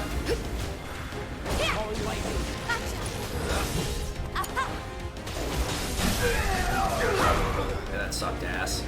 I'm definitely going to have to grab the MP crate because that's way too much MP. I'm actually probably going to have to cast Thunder with Cloud and double Thunder go with... Oh, this sucks so bad. Oh, I hate everything right now. My MP's really fucked up because I accidentally did that. Can't say we didn't prepare. Well, we're going to have a fun Airbuster final phase. Before you ask, yes, I do have 2 cups. Because I'm usually stuck in here so long that I don't have a good chance to refill both of them consistently. Unfortunately, there's only one MP crate after this, so the only way I could rectify that would be adding MP Absorb, which is not going to happen. It's literally not going to happen. There's no telling when we'll have it fully operational. Yeah, I think you're correct. I think they may have increased the size of... Elcerus was noting that the explosive hitbox seems to be cylinders or rectangles. Obviously, the cylinder is the beam, and the rectangle of his, like, area of effect side. The rectangle is his explosive, like, area of effect damage. I think it's static is that damage actually is. but it does a massive amount of stagger, so it ends up losing additional time because it often staggers its enemy before it kills it, because most of the stuff we use it on is pretty freaking strong. Keep looking. Well, this sucks. Alright, let me see here. Body, switch over to Cloud. I always do that backwards. Self-destruct. Start shower. Alright, so the thing here is, self-destruct. The way that it functions is based on a minimum of 4 materia setup. It's usually ends up being much higher than that, though. It's usually pretty much your all materia is infested into it. All of your materia is invested into it. Rather, you need warding and subversion to evade the sudden death or instant death that it always procs. So that's part of the blade. I have that at the very end of the sword over my MP ups, which is why my MP is trash right now. I could probably throw one in, but it would mess with Cloud's damage. Is there any way? So we obviously need enemy skill so we can use one of the 4 fantastic enemy skills in the game. Thank God Self-Destruct's in here. Self-Destruct is actually decent because of this manipulatable setup. So we have Self-Destruct, HP Absorb. The Iron Blade's Reprieve comes into play here. So when we self-destruct and we evade the instant death status, it'll revive us at 1 HP, because now we're taking damage instead of instant death. And as I mentioned earlier, self-damage is a key factor, or one of the key factors in gaining limit. So what we do is we just blow the shit out of ourselves. Fuck. Don't rush it. I was focused on the wrong thing. The audio cue is a little bit sooner, so you need to actually focus on the screens. Cloud, I managed to lag just a little bit enough, but I flicked with my left hand too soon because I'm used to moving around. But self-destruct does a massive amount of outward and inward damage. You can additionally add materia, magic materia, and elemental to do more damage to your target. I do not believe that's reflected inwards, though. I could be completely wrong. You know, the Ultimania is now wrong because of the new version. They've changed several things. So honestly, there's a lot of things we could be just flat wrong about and have no idea that we're parroting bad information. So we can only go with colloquial information that we've somewhat tested.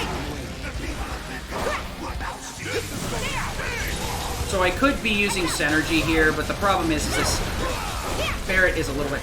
dang it! My damage was low. Go to Cloud.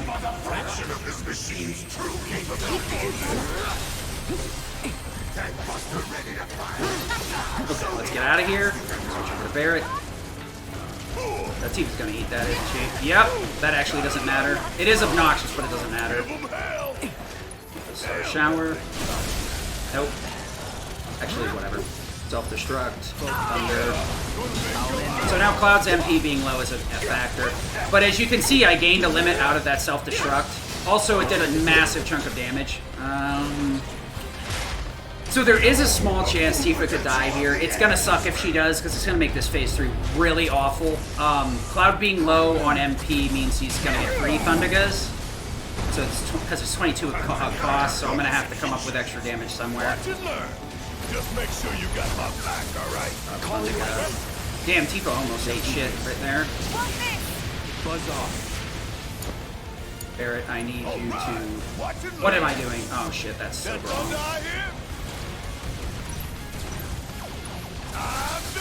That actually worked, though. Okay, that actually was right, even though it was completely wrong. Okay. That wasn't correct because I accidentally fired that Thundaga off earlier, but it does push through.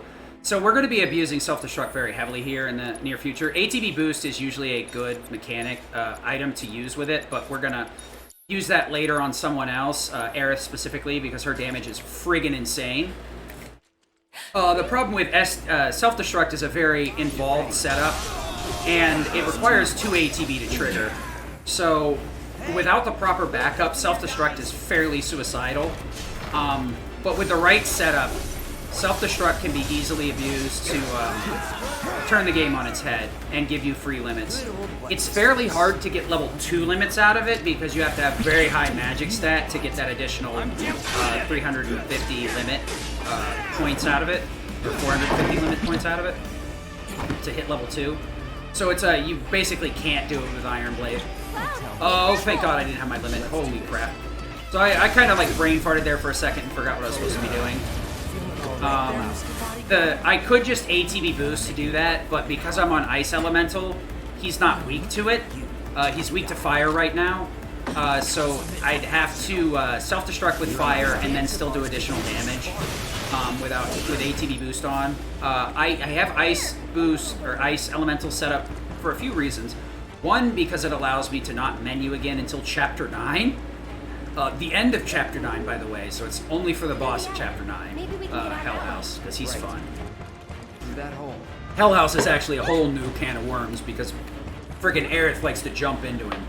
This dodge rolling thing I was referring to, there's a very unique issue with it.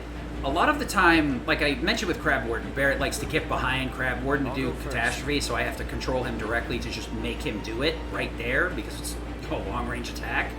The AI is not very smart in this game, or maybe it's 10,000 IQ and I don't know. No, maybe that's the problem. It's too smart for me. The AI in this game really likes to close distance between itself and its target for no particular reason.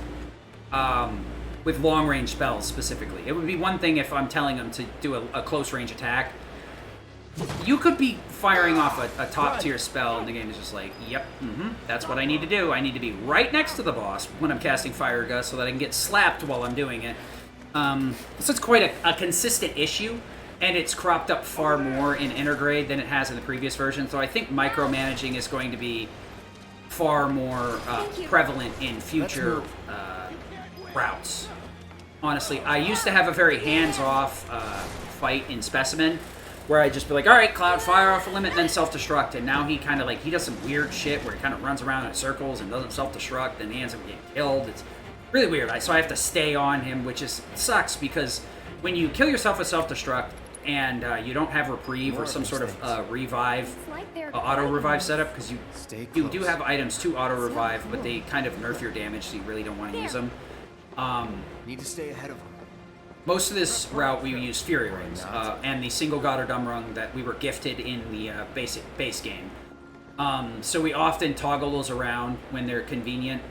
God or Dumb Rung isn't as good as you would think. The problem is that since we're in hard, everything's got quad HP, so a limit really doesn't auto-kill anything. Let's just go. The only time limit can really do that is when it's influenced by a buff. Or rather a debuff in this instance. The buff of Star Shower on Tifa will increase the damage of the next command by 70%. It's only the command's damage. It will not affect the elemental damage.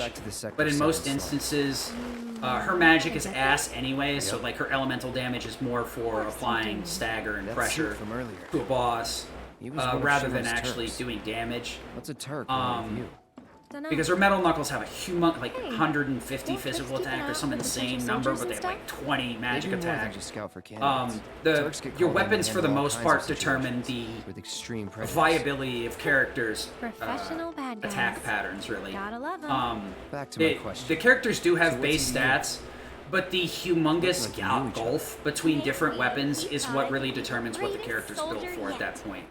Iron Blade is a more balanced weapon, I would say, for beginners, and because of that, it actually lends itself perfectly to doing the shenanigans with self-destruct. Because it gives me enough magic to self-damage into level 1 limits with just one magic up. As long as I take the HP up off of it, it makes the percentage of my HP self-damage high enough that I can actually keep Chain Bangle on Cloud, so he has really high defense. And since he's the main blood, blood of the party, the artery, whatever you want to call him, he is the lifeblood of our strategy. Especially when we're with Aerith, because we want him to tank all of the attacks. We don't want anything to target Aerith at any point, and the AI in this game is very, very predisposed to attacking who you're in control of, which I believe is a pretty fair compromise to a multi-party thing where you got AI that's kind of unreliable. expected. But yeah, Thank you, Cloud. so Iron Blade, I'll keep rattling through it. So There it ATB is. boost is nice, Oh. but you don't always need it. You can usually just, You know, especially now, like, ATB gain seems to have been too buffed a much. little bit. So Maybe first strike even that people and a couple of hate slashes is all usually enough to get a self-destruct those off. dreams. The only time you really need a like ATB boost is if you're going to do it mid-battle and rebuild 2 bars. ATB boost dopes your limit or your ATB to double of whatever it currently is. I can't count on you to win. So it's you can safely get 2 bars if you use it like right at the start of combat. But if you try and use it after that, it's kind of a gamble that you have a command left after that. But basically, we're gonna pump out around 9k damage with a self-destruct because it has such a high damage multiplier. Plus, we're usually magically elemental magic aligned to the point where it does additional damage to the enemy to top it off, and then we can loop into a limit. Limits in this game are a lot better than they were in the previous version. Killing me here. The previous version, they were like invincibility on a hard to get attack. So you could often get killed in limits outside of Barrett's. Because Barrett's in the air, most often the enemies couldn't target him or hit him. Some obviously had ranged shots, but yeah, we're not sure. Sorry, Elstrus, I didn't mean to completely ignore you on that. Self-destruct's damage does seem to go by a formula, but we're not 100% sure if the damage to self is... you know what, I could have cured myself between here and there. I hope I don't get fired. Is 100% static, you know, against the character. What I'm thinking it is it probably rolls the damage formula, and then the damage goes against your defense and then the enemy's defense separately. So the numbers aren't necessarily the same, but what the important part is, does it give you a limit? And I've tested it so that I know 1 magic up plus this setup on Iron Blade with Chain Bangle and no HP buffing will always give you a level 1 limit. Every time. Which is fine because we can give 1 magic up to Aerith and she'll just nuke the crap out of anything with 1 magic up. Her damage is insanely high on the Mithril Rod, but she also has Bloodsucker too, so her like HP is kind of an issue, but she'll normally recover a significant amount of HP because she's killing most everything. Wait. As you saw, I skip most cutscenes, but I have to hold triangle there because I can't skip the cutscene until it like changes the camera angle. It's just slightly faster to hold triangle there. But yeah, the important part is we know that we do enough self-damage to get a free limit out of There's a it. Shima dump I'm site. probably, I think I'm the only runner that's stupid enough, or well, I guess now I don't think it's really all that stupid to go with self-destruct.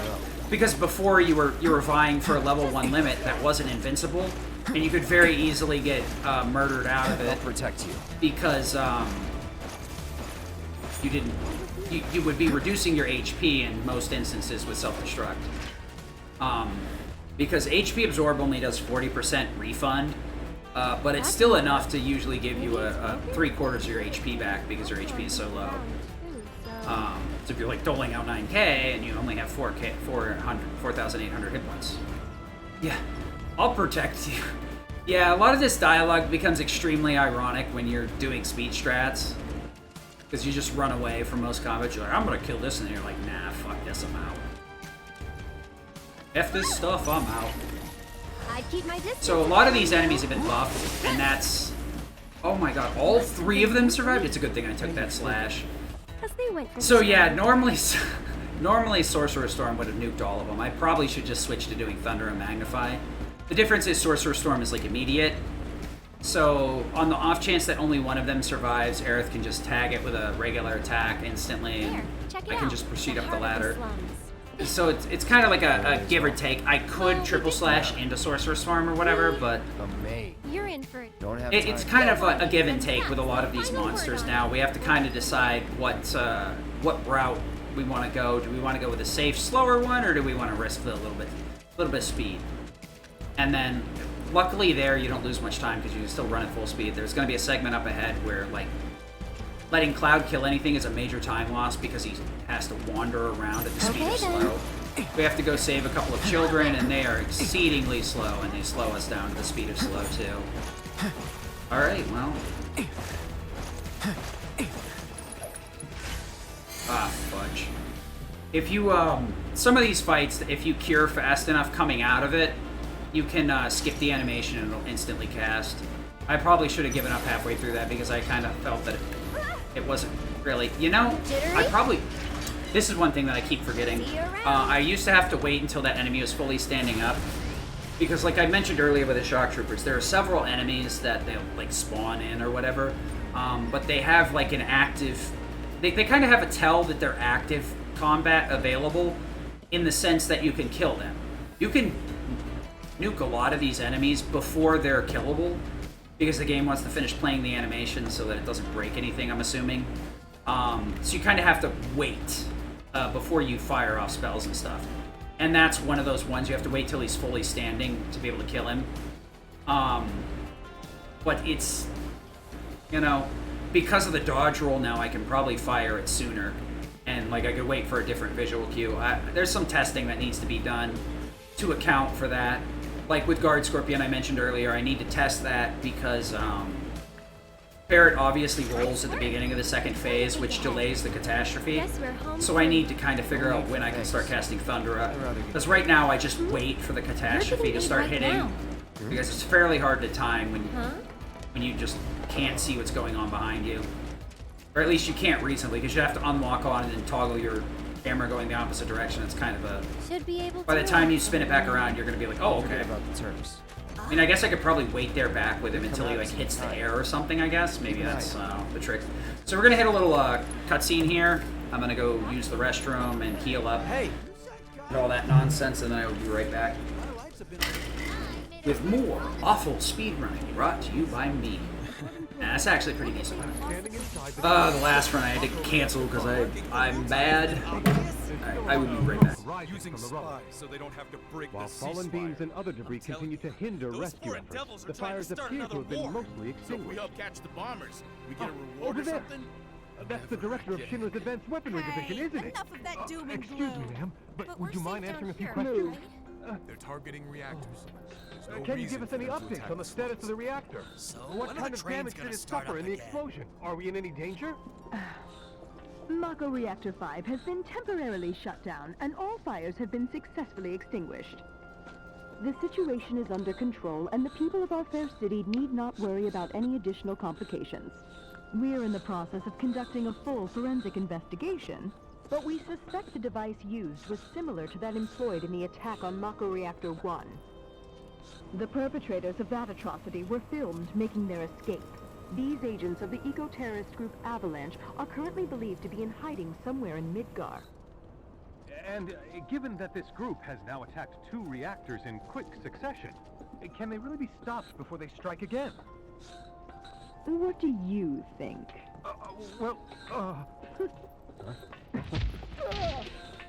Have no fear. Shinra will keep Midgar safe. Okay, time's up! All right, let's go. Actually, I was thinking of volunteering for the watch, like you. That's Maybe I should actually look at what I'm doing. That'd probably help. Thank you for reminding me. Elsaris is a scholar and a gentleman, reminding me to do the one thing that I always forget to do. Turn my dang golden mic back on. Put the frickin' thing in front of me, and I still managed to miss the button.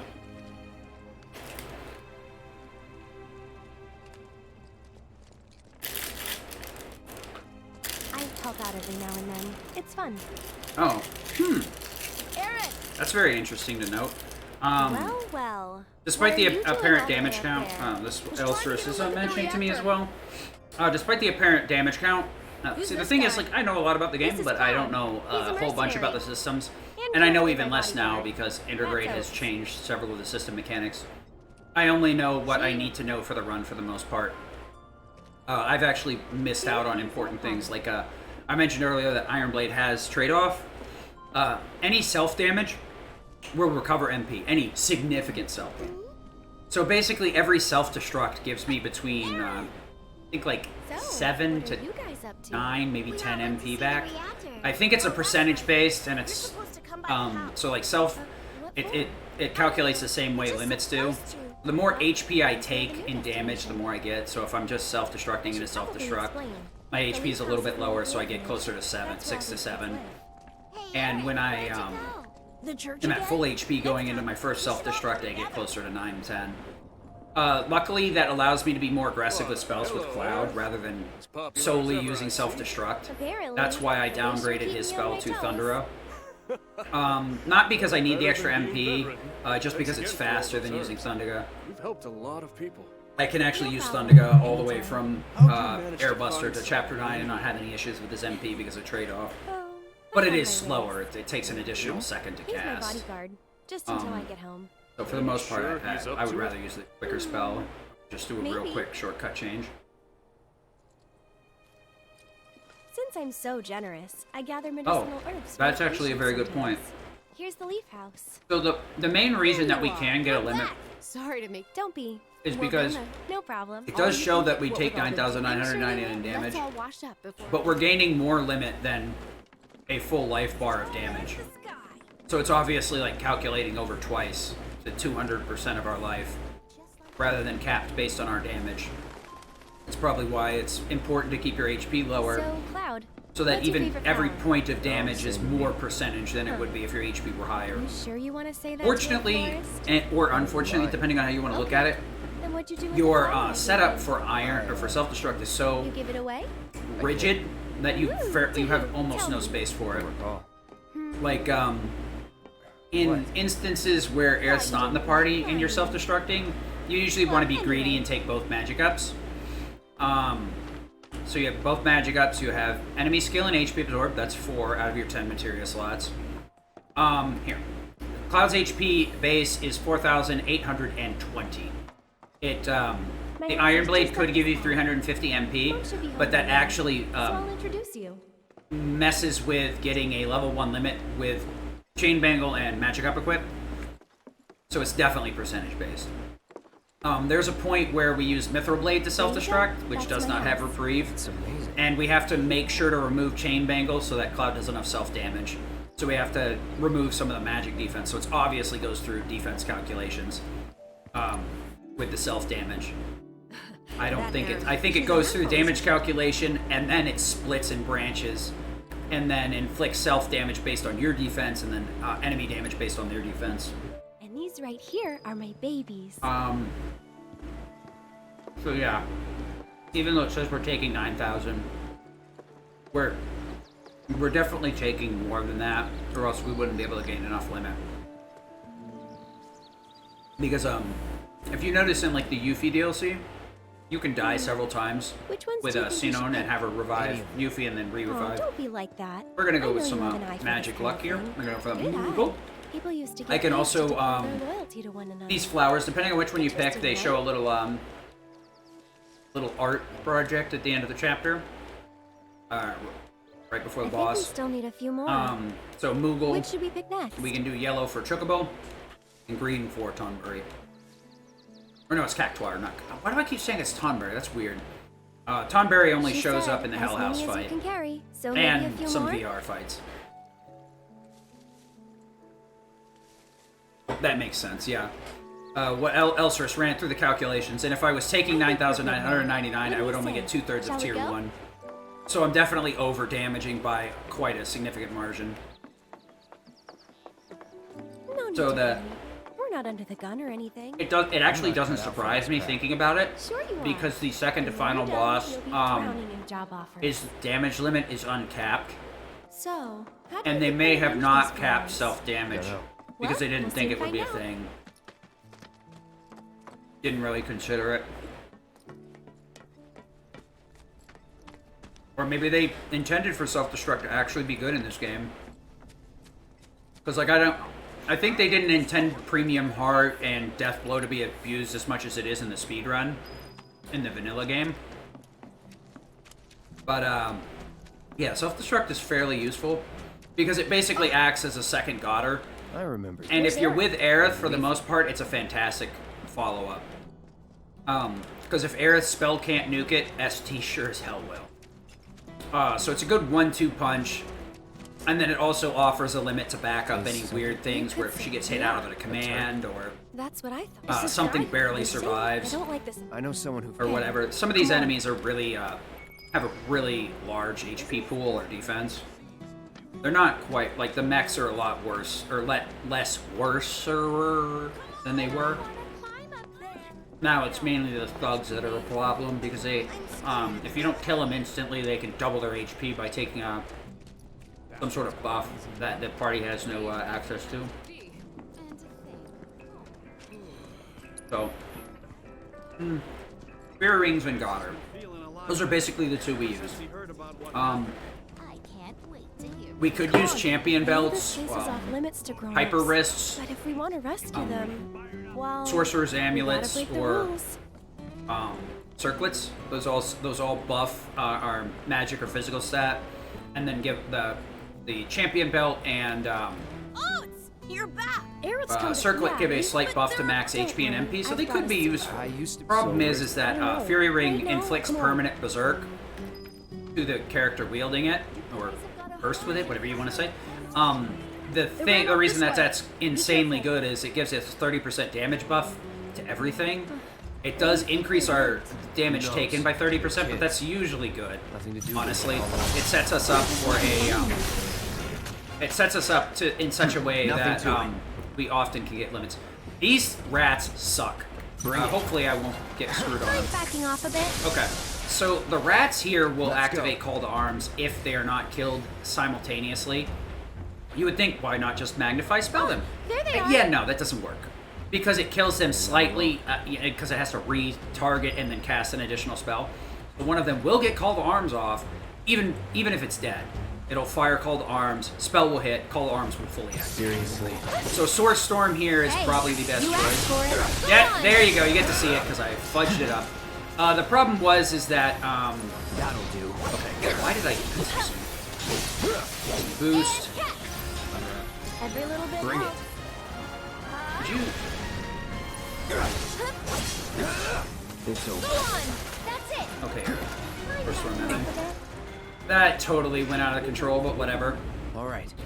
That's what I was meaning. The Call to Arms takes forever. The rats are invincible for a very long period of time and not weak to taking damage. I want you to thunder that one, though. Get ready. That's shocking.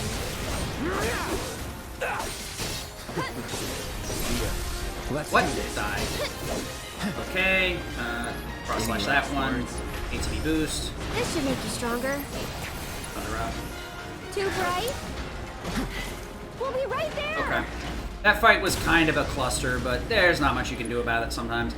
Normally, I would have Aerith Thundera, the two that pop on the dock right in front of her. Problem is now she dodge rolls, and she jumps into the Smogger's corpse, which automatically self-destructs. So more often than not, she'll get herself killed. And normally, I would take care of the two behind us, and possibly punish her a counter. But, yeah. If she's gonna jump on the ones on the dock, then I don't wanna. Shit. So, there's a reason that I need to wait to kill that one. You see my movement speed now that the kids are with us? Yeah, moving in combat's way faster. So I want to make sure 100% that, I have to move, I can move full speed as long as possible. Leave this to me. I don't think so. You jittery? I'm gonna show Was up never in doubt. soldier like you. You can't just grow up to be a soldier. You gotta work at it. Cloud thinks I'm good enough to be one, right? Look, Yes, Elstros, let's bring up a good point. I think it might be a bit obvious, but some of these strats are obviously intended for speed. Berserk is a very suicidal choice. Unless you've well practiced a boss. Like, Berserk is good. It is very good. But it's also very dangerous. Especially, with my lowered HP count. Berserk is also part of the reason why self-destruct will give me a limit. Because it boosts my self-damage as well. So, the 30% damage buff is fantastic. But honestly, if you're going to do anything, I would Berserk the boss so they take 30% more damage. And be very cautious about them hitting you rather than berserking yourself. I think, in general, for casual play... Okay, that's not the direction I wanted to go. In general, for casual play, I would 100% say that Don't worry. champion belts and circlets are probably the best choice. And if you really want to have that extra little oomph, the the earrings or hyper wrists are good. In the most part, like, we really do go with a very squishy, quick kill build, but it's kill or be killed, honestly. It's very much so. I don't know about the lower tier difficulties in New Game Plus, but hard is very quickly becomes a kill or be killed fight in every instance almost. There's very few enemies that can't kill us quickly, and so this is what I was talking about. We get the little Kupo here. Great job. So yeah, Fury Ring is and you can only get one Fury Ring per playthrough. It's in Corneo's mansion under the stairwell. It's kind of out of the way the first time, and honestly, I would not use it casually. I never did. Floppy. Shit. Watch out for high winds. No more. I kind of casted that late, I think. No, Aerith friggin' whittled forward. Hopefully this time he won't punch Aerith. Rude was really unique in the previous game, and they seem to have changed him in this one. I kind of understand why. And when I say previous, I mean the OG I version. don't believe that I have. You're as good as dead. That was something. No Enjoy holding the back. ride. That's that. That kind of sucks. It's kind of a give and take there. Initially in the OG game, vanilla PS1, Rude would never attack a female character. So several of the fights where if you had Tifa, Aerith, or Yuffie with you, he would just not do anything. I think they didn't really state it, but it was part of his script that it wasn't ever stated. I think they kind of like alluded to it with him like seemingly having the hots for Tifa. In the previous game, and by previous I mean PS4 version, it seemed to be that he would never directly attack a female character. He would first sleep them and then do a less aggressive neck chop to kind of stun them. And it looks like they changed that in this version. And I think that's because they realized if you're only on Aerith or Tifa, It isn't exactly you're very likely to get stun locked by that combination, so it's kind of unfair. So now he just walls out and hits your party members, which is actually... It sucks because they remove part of his like backstory that's not really well pointed out. But in terms of combat, it flows better and makes it more reasonable.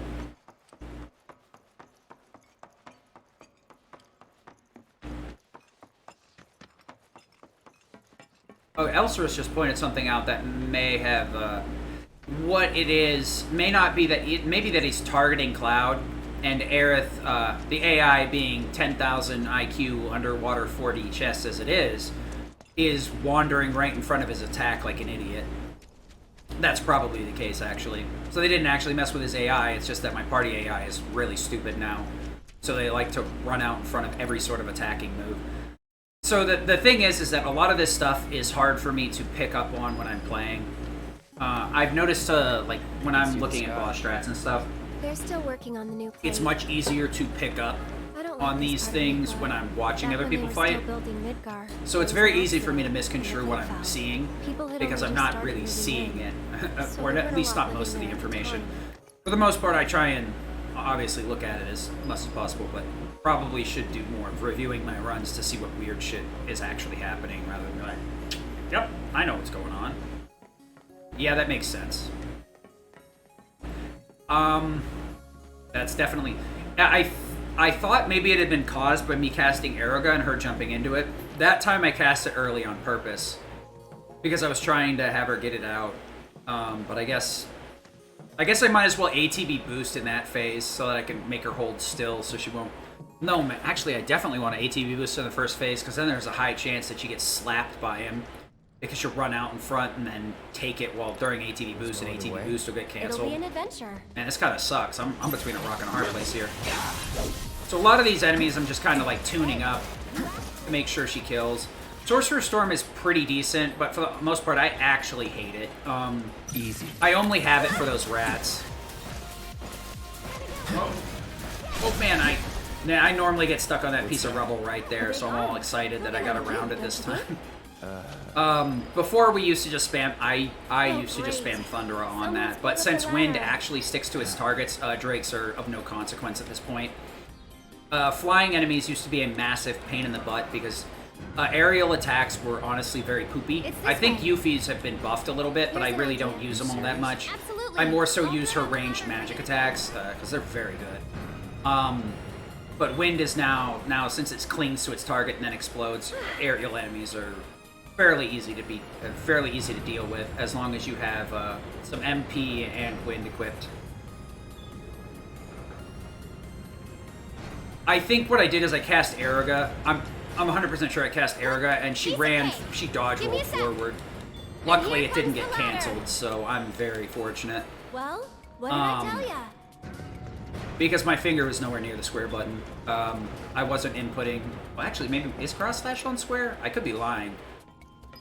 Yeah, I don't know. Stop. The AI does what the AI does. That's the only thing we've learned thus far. ATB boost. Calling lightning. Thunder up. So the reason Cloud's switching stances here is you can actually buffer your triangle inputs over one character's shortcuts to another. So if I cast something that is bound to the triangle button and I let go of the shortcuts while still holding it down, the character will perform their triangle action. So Tifa will do the uppercut, which really sucks because that's a little bit of a time suck when she's usually trying to be running from combat. Cloud will switch to Punisher stance. Aerith will start charging a Tempest, which that is actually very useful. Switching to Punisher, we can use on rushdown enemies, and charging a Tempest out of a spell is fantastic when we're toggling between characters. I'm going to try and abuse it on Hell House, but I'm probably going to get hit by chairs for my trouble. What I was thinking before was Sork Storm. The problem is I don't have the shortcuts for it. Yeah, because I need the Eriga, I need the Sorcerer Storm for the rats. I guess I could manually do Sork Storm, but it would just be for those two fights, so I guess I could probably get away with it and have Soul Drain on, which would work in that instance as well. Should do enough on top of the two Thunderas. The only reason I haven't bothered rerouting that mech fight is because I get all the way over to the ladder anyway. I'm not there for very long before the last spell. It is MP intensive, but her MP is actually loose enough, surprisingly, that I don't have an issue. That Eriga on the Windrake is actually nice. Soul Drain actually does a decent chunk of damage, but you're probably right. I'd have to test it. I know Sorcerer Storm does do the job, but my brain is so used to buffering Triple Thundera on that mech from the base game because it has far more HP. For sure, it has more HP. Because I tried doing that on the PS4 version. I was like, haha, that's funny, but no. Yeah, this is another case of like enemies being weakened. Mechs in general seem to be have less HP, and they also seem to be far more easily staggered. Anything that is, I would say, is a monster class, like the dogs, the creepy enemies that are like, there's no like animal close to them, or they're kind of animalistic, have all had their like HP buffed at the very minimum, if not their defenses buffed. Soul Drain is more of a unique use case that I end up using a lot more than other people do. It's actually the one way to, I would say, reasonably recover MP without any sort of specific setup. It does a decent amount of damage. It does an okay amount of damage. And then it steals, I believe, 3% MP, which is 3% of her total MP. So it's about 6 in most instances. I keep my distance. Okay, that was a good fight. So Soul Drain you want to use a lot. Soul Drain's even better if the target's staggered, though. So some of the late game bosses we're going to stagger, and I'm going to siphon a little bit of MP off them so that I can be far more aggressive with her MP, because in Hojo's lab we get like 0 refills on them, like maybe 30 or 40% over like 20 fights. It's awful. Absolutely awful. You don't have to tell me if you don't want to. But yeah, Soul Drain is a really good command. I just kind of tend to use it. I could mash it out with X, but it only ends up... Okay. I don't know. It ends up being a pain in the butt sometimes. This should make you stronger. Yeah, there's that little jumpy thing I was talking about. Cross slash, please. Why do you... Did he just... I don't get it. Go on. What the fudge? Did I get my SD interrupted? Let's No. go. I definitely did the SD because I wouldn't have freaking had a limit. Her Thundera got interrupted, didn't it? Stupid ladders. That's what it Always was. at the beach. Okay, Cloud. Heading down. That fight kind of sucks. I fire off Thunder and Magnify immediately to interrupt all their shit, but I guess the Sweeper was on point today. My summon materia, Leviathan, is on her for the MP buff and the stat buff. Cloud gets Bahamut for the all-around stat buff because he's an all-rounder. I almost thought I was like doing that wrong for a second. I believe Tifa gets Ifrit, and Shiva is on Barret because he's mainly magic. Even though just to help correct his poo-poo magic stat. We're really only going to use Barret's magic like as a main caster. In the chapter, he's the only person. It does? What? Oh, shit. It does definitely buff MP. I think it's like 1 point, though. Because I rearranged it just like a week ago. I took her off of Shiva and put her on Leviathan, and it bumped, in the end game, it bumps her MP up from like 190 something to like 200. It's just a little bit, but it ends up being a lot. It might not, maybe it only does 1, but it's enough with MP ups that it actually makes a somewhat significant difference to the point where it buffs Soul Drain a little bit. It's really weird. I don't know why it would say that on the wiki. The only source I would even trust is the, maybe from the magic, it buffs MP. All I know is it did buff her MP stat. Some of the information about this game around the web is quite wrong. So, it's very hard to Thanks for the lift. make informed choices down and for you in a stuff. sec.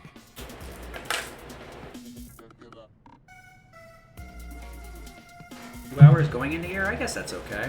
I kind of want to leave the highway at 2 hours. But for a run like this, it's not too bad. I haven't had any major meltdowns. And I'm not talking about me yet. I'm talking about the run. That's part of the reason why I tried with splits yesterday. We'll be on the Visible. next time. What are you talking about? Never again. I'm sorry, okay? I'm just one of those type of people that if I actively know how bad the run's going, I get really annoyed. These bandits have a lot of HP for almost no reason. Smell the fresh air? I'm gonna run over here. Oh wow, we're so far ahead. You know what, I'm not gonna buffer the cast here. I have plenty of time to cast healing in the town, and I honestly don't need to do it because I don't need to do it because Cloud's going to self-destruct several times in the arena. 2 hours and 30 seconds. Okay, I'll take that. That's pretty good, bro. Luckily, I haven't memorized my splits to the point. I just have some imaginary threshold that's pretty much unbeatable. I'm like, I should be a minute faster here. What's every run world record, buddy? Calm down. So, we are still abusing a lot of self-destruct stuff. I don't think I completely went through the setup. Kind of glossed over parts of it and then kind of got distracted. In most instances, you want to have both magic ups on the self-destructor. We don't really set it up on Barret or Tifa. Tifa just does way too much physical damage for it to be worth anything. I mean, you could probably buff it with self-destruct with Star Shower, but you'd have to use Refocus, which means you don't have Berserk on, which would affect her self-damage. She's just better off using God or Dumrung's Star Shower to buff the limit, murder, everything. Barret, his stats are poo-poo. So for the most part, no.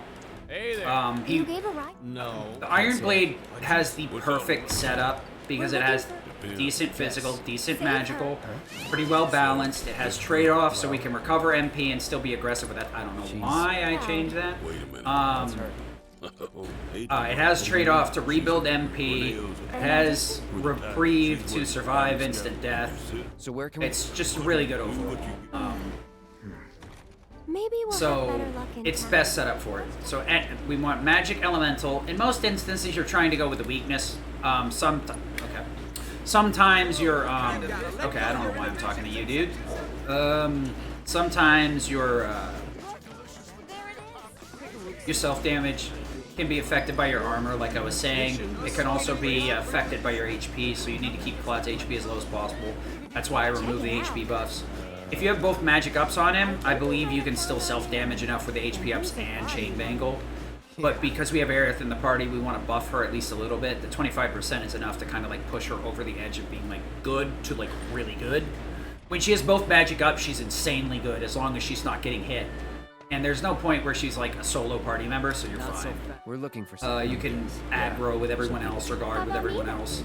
You can play interference or whatever. You'll see how fast Hell House is kind of like nyeh, but when we get into Abzu, you'll see how fast it snowballs. The strongest party is Cloud, Tifa, Aerith. So Abzu is going to get melted absolutely immediately.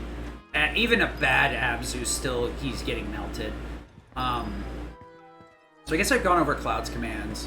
Tifa has quite a few weapons, but none of them match the Mithril staff. I think even casual players gravitate to it because of the insanely high magic. The only other ones are like Silver or Guard, which have significant, like 30 or 40 less magic stat, but have some HP or Reprieve or some other stuff like that. But for the most part, Mithril staff is what you need for her. It turns her into an absolute glass cannon. Let me handle it. Also, we want to make sure we get the side mission that side missions for Madam M, so we don't have to run over to Sam. So I'm trying to make sure to not talk to Johnny. I'm trying to make sure to take specific statements at certain places so that I get her quest. You can actually affect which one. It's not random, obviously. You have to choose certain options in certain places. I'll try and remember to do that. I think I looked at it and I didn't see any MP up on Chocobo Move, so I was really confused at that point. I'm not 100% certain. Sure do. I do have a foggy memory sometimes, but I was like, what? I thought I was... They were telling me C and M has MP up. What the fudge? Stupid game. Stupid person writing stuff on the internet's wrong. Wrong.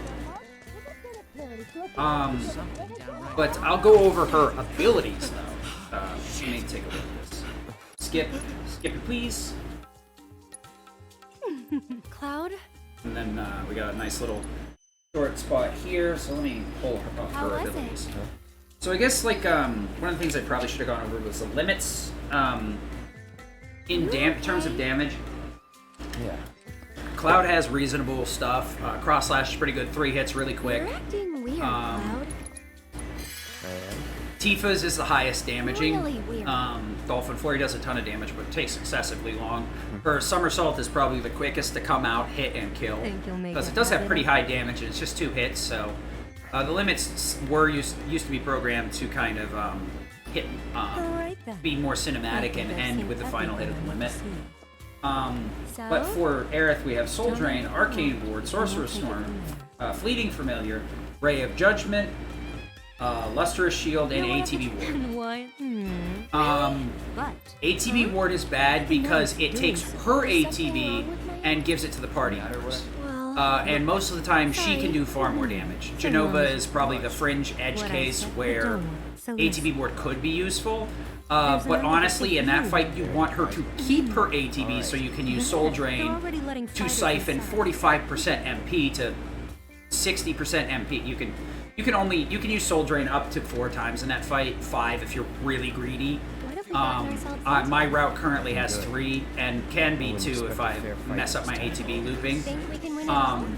So you don't want to give away her ATB, and usually she gains so little that you barely get any back on the characters. Haste Magnify is just better in general. Lustrous Shield is good, but you have to set fights up that Lustrous Shield can be activated. What's this? It's useful in Whis when he's during his magic phase. After you stop his first phase, he'll go to a magic-based phase where he's only weak to magic and not physical. And Lustrous Shield can make solo Aerith viable for that fight. Fleeting Familiar is interesting, but we have yet to find a use for it. So, how deep does this thing go, you think? It summons an additional Familiar that kind of pings the targets over and over again. It can be useful if something is like extremely weak to magic, but honestly, because it's 1 ATB cost and it's not like less, you're almost better doing anything else. Ray of Judgment, 2 ATB, so it's almost dead on arrival. It does a significantly good amount of damage for no MP cost, and it does raise stagger if the enemy is in a staggered state. But 99% of the time, if an enemy's staggered, Aerith should be casting a magic spell to nuke the hell out of it, rather than fiddle farting with Ray of Judgment. The only time I would say using Ray of Judgment is even acceptable is if she has no MP. And if she has no MP, you should be using Soul Drain and Tempest. Her Tempest is insanely good, and I'll be going over that in a second. It comes up really big way in Hell House, because it does a humongous amount of damage, and it's massive ATB gain. Let me finish this real quick, and boom! Both dogs screwed me, huh? Now you're in for it. Oh, I just got one back. Got it. Words. Fully charged Tempest. Okay. So Elstrus is just giving me a little bit of information. Fully charged Tempest, which never use an uncharged Tempest unless you have to dodge a move. That's like, that should be the hard line. Don't ever throw a Tempest unless it's fully charged or you need to dodge. Fully charged Tempest on a staggered enemy gives you half an ATB bar when it hits, and then once it does, it starts exploding, you basically get another ATB bar out of it. And it does an insane amount of damage, as long as the enemy isn't like resistant to magic or has some sort of reflect magic state up. Wouldn't bet on it. But that's her triangle command. Fully charging it is a little bit of a time investment, but its damage, output, and ATB gain are well worth it, as long as you can keep her from getting hit while she's charging it. That's what they call ready to rock. So those are her end game ones, or the Fleeting Familiar, Rage Judgment ones. Sorcerer's Storm's very good, Soul Drain's very good, and Arcane Ward's very good. Arcane Ward double cast spells for you get a half power spell. Really? Are you kidding me here? Eric, could you just hit that thing like once? Alright, so normally this is like average self-destruct less. It was 2 against, I don't remember how many exactly. I was not sure, so that's why I said basically. You do actually get a full ATB out of if the enemy gets fully hit with the explosion of Tempest. Thank you for making sure I was right on that. Sorcerer's Storm's pretty decent, has high magic damage, costs 1 bar. Okay, it's well staggered. Costs 1 bar, and the thing is it hits instantly, so if enemies would trigger another wave of enemies, Sorcerer's Storm is your bet to get rid of it. It's one of the few ways to hit multiple things at once outside of a limit. Arcane Ward, like I said, place a magical ward on the floor, and it will cause a double cast to happen. Did I hit both? Or just cross slash this dude? Okay, I was hoping that. Are you what now? Excuse me? Okay. That's that. Oh, I'm so annoyed by that. I think Soul Drain made him come out of stagger early. Well, this is why I have Cure equipped. I shouldn't have Soul Drained there. I was kind of greedy for the MP. I was hoping it would kill before Cross Slash finished, but it ended up just screwing me over because it knocked him out of stun before Cross Slash. Give me 1 second here. I need to pull up my menu. All right, I remember. No, that's not the right one. Shit. Shoop. 1, 2, 3. No. Poison. Magic up. Skill Master. This and fire. This fight is fairly treacherous, so I'm gonna have to kind of go full focus to some extent. I'll explain stuff during the massively long cutscene, but for the most part, this fight can really it can go sideways very quickly. We're gonna start with Cloud here to try and get the chairs to hit him, but the game has other ideas most of the time. Kind of poopy. So here's what I'm doing, the Tempest charge. Fuck you, game. Oh my god, twice? Really? Ward. Berserk. Blizzard. Okay, I'm gonna Tempest again, because he's too far back. Oh, I'm gonna get sucked in. Ugh. Now he's dead, but I need to... Okay. So what I want to do is get the Tempest off before that chair, but the game loves to hit me with that chair right before I drop Tempest. Her HP isn't so much of an issue, it's more so that it interrupts Tempest. Byoga's going to push him back, and if I throw Tempest, he's not going to hit by the explosion, so I might as well just wait and charge the second one. There's literally no reason to do it. I usually get very aggressive with Aerith right here, but she'll jump into this charge in a minute. So I need to stop it with Cloud before I do anything with her. Okay, fire up, thunder up, arrow up. Enjoy the ride. One more. Here we go. Okay, so we're setting it up so that he gets staggered right out of this, even though he's in an invincible mode. What I did there was I collapsed phase 2 and 3 together, making him stand up early. Bio is part of it, Berserk is part of it, and a very specific amount of stagger values applied to make that work. The spells I used and Arcane Ward being involved are 100% necessary. So if she gets off that ward, I'm in big trouble. Because the second cast does half damage, and it'll end up over-damaging if I have to do it a different way. Are we gonna get... Okay, we're not gonna get... Okay, what do we got here? We have wind, so Thundera, Fire, Fire. Pretty decent overall. That fight is very dicey because the game is kind of volatile now with how much it wants to jump into enemies. Normally, at the start of Phase 2 during that charge, I would have Aerith start casting spells. But because of this very high likelihood of the game dodging into the boss, literally forward, left, right into the boss, and getting slapped by the hands, I have to wait. I have to end the rush with Cloud's Punisher stance into triple slash. Punisher has a counter move whenever he's hit while changing into Punisher, or while holding guard while in Punisher stance. It's a very powerful move that applies a massive amount of stagger, and will often put an enemy into a pressured state, which increases their stagger gain. In the meantime, But there are some cases where it doesn't work and Cloud will just get slapped right out of it. But for the most part, Punisher counters are exceedingly powerful and used fairly often to push enemies into a pressured state so that you can wombo combo them into death. Okay, so now we have Madame M's side missions, so I'm just gonna say nope, and we're gonna progress right on to the rest of the game. Take a deep breath. Okay, so with the Tempest charge, which that was what I was doing with Aerith, so I was charging her Tempest because it does a massive amount of damage plus ATB gain. The first hit hits for a decent chunk of damage and is 500 ATB. If the enemy is staggered, you get 1500 total out of all of it, and if the enemy is not staggered with the rest of the explosion, she only gets 800. If I, for some reason, didn't have an ATB or the MP to cast Fire there, I would have been able to Tempest as well. Yes, sir. The thing is that since Cloud has trade-off, as soon as he uses that self-destruct, he would have enough to kill Hell House in the final phase. The thing is that Hell House in that final phase, his weakness is 100% random, so I have to have all 4 elements equipped. Luckily, it just kind of works out that I basically loop all of them on the second phase. The intended mechanic is to double Blizzara with Cloud on Arcane Ward, but it turns out he's really stupid at InterGrade and does not want to get back on the ward, and I'm not going to make him get on it, because I can just follow it up with an additional Tempest from Aerith while he's casting anyway, and then just let her do more damage too, so that once I get sucked up by the house because I got hit by chairs,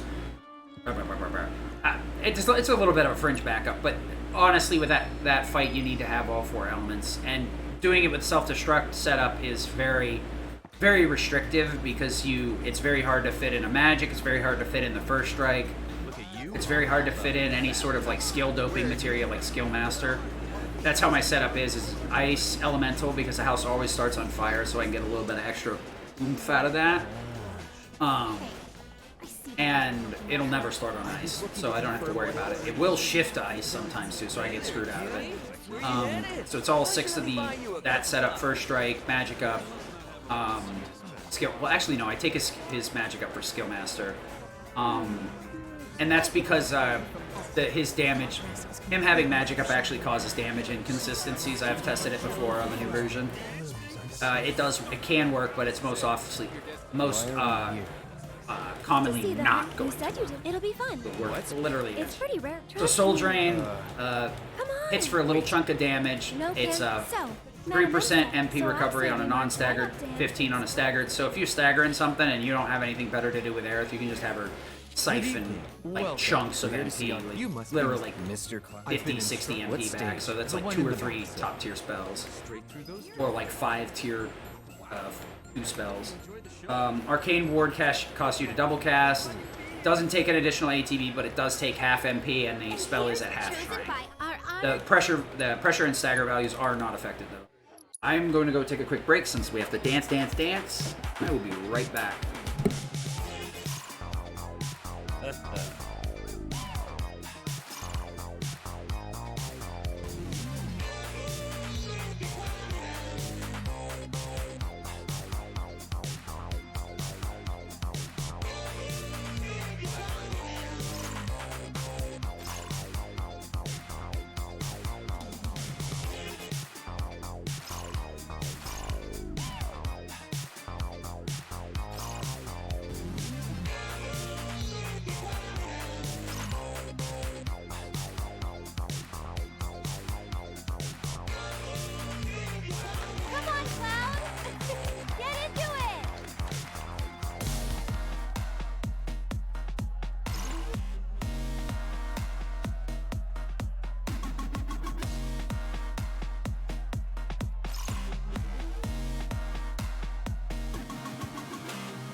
Man, I am so excited for my PB to have this silly commentary all over it.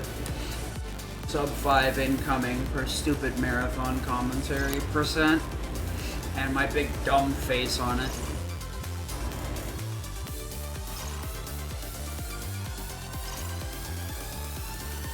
Oh, really? The movement? Give me 1 second.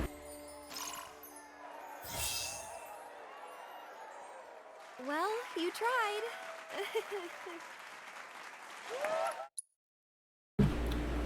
Oh, that's an interesting thing. So I guess the move switching from operator to punisher stance is called, or from operator mode to punisher mode, not stance, is called cloudy stance. Of note, like kind of like a fun trivia thing, if you notice, like his sword stance styles are, when he's in operator, it's more like Angeal. Yeah, Angeal's style, Zack's style, the way that they fought. And his Punisher stance is more akin to Sephiroth's stance, where he holds his sword a little bit more at a thrusting capacity rather than a slashing capacity. But it's still interesting. I mean, if it's listed in the Ultimania, it probably is, which would be kind of cool because that would be his interpretation. So yeah, Aerith's Soul Drain's pretty good. Arcane Ward gives you double cast, so you don't need to use ATB, but it is half power, so berserking enemies is more often the better strategy than just spamming on Arcane Ward, and it's also less MP intensive. And it also is better for triggering Skill Master too, because you can loop spells in a more efficient manner rather than just committing to 2 tier 3 spells that take 4 to 6 seconds to get off. Yeah, what if it were Cloud Stance and Strife Stance? That's very interesting. Thing of note. So Source Storm's pretty good for multi-hitting targets, but its damage is kind of low. Its range is not as large as I'd like it. It's definitely a lot more limited in use. Bleeding Familiar, we haven't figured out a use for it yet. Maybe in one of the VR bosses. Ray of Judgment could be cool if you're out of MP, but you should just be soul draining anyway. so that you can get your MP back. Lustrous Shield, certain VR boss fights, when you're soloing with Aerith, it works. ATB Ward, you don't want to be giving her ATB to anybody ever. So what happens now? Then Tempest, like I said, is exceedingly powerful. Give me a second here. I need to put Godder on you. I need you to have, actually, this needs to be ice, I believe. Yes, And, no, that needs to be fire. That was big dumb of me. Poison to healing. This needs to be fire as well. Skill Master for magic up. Yep.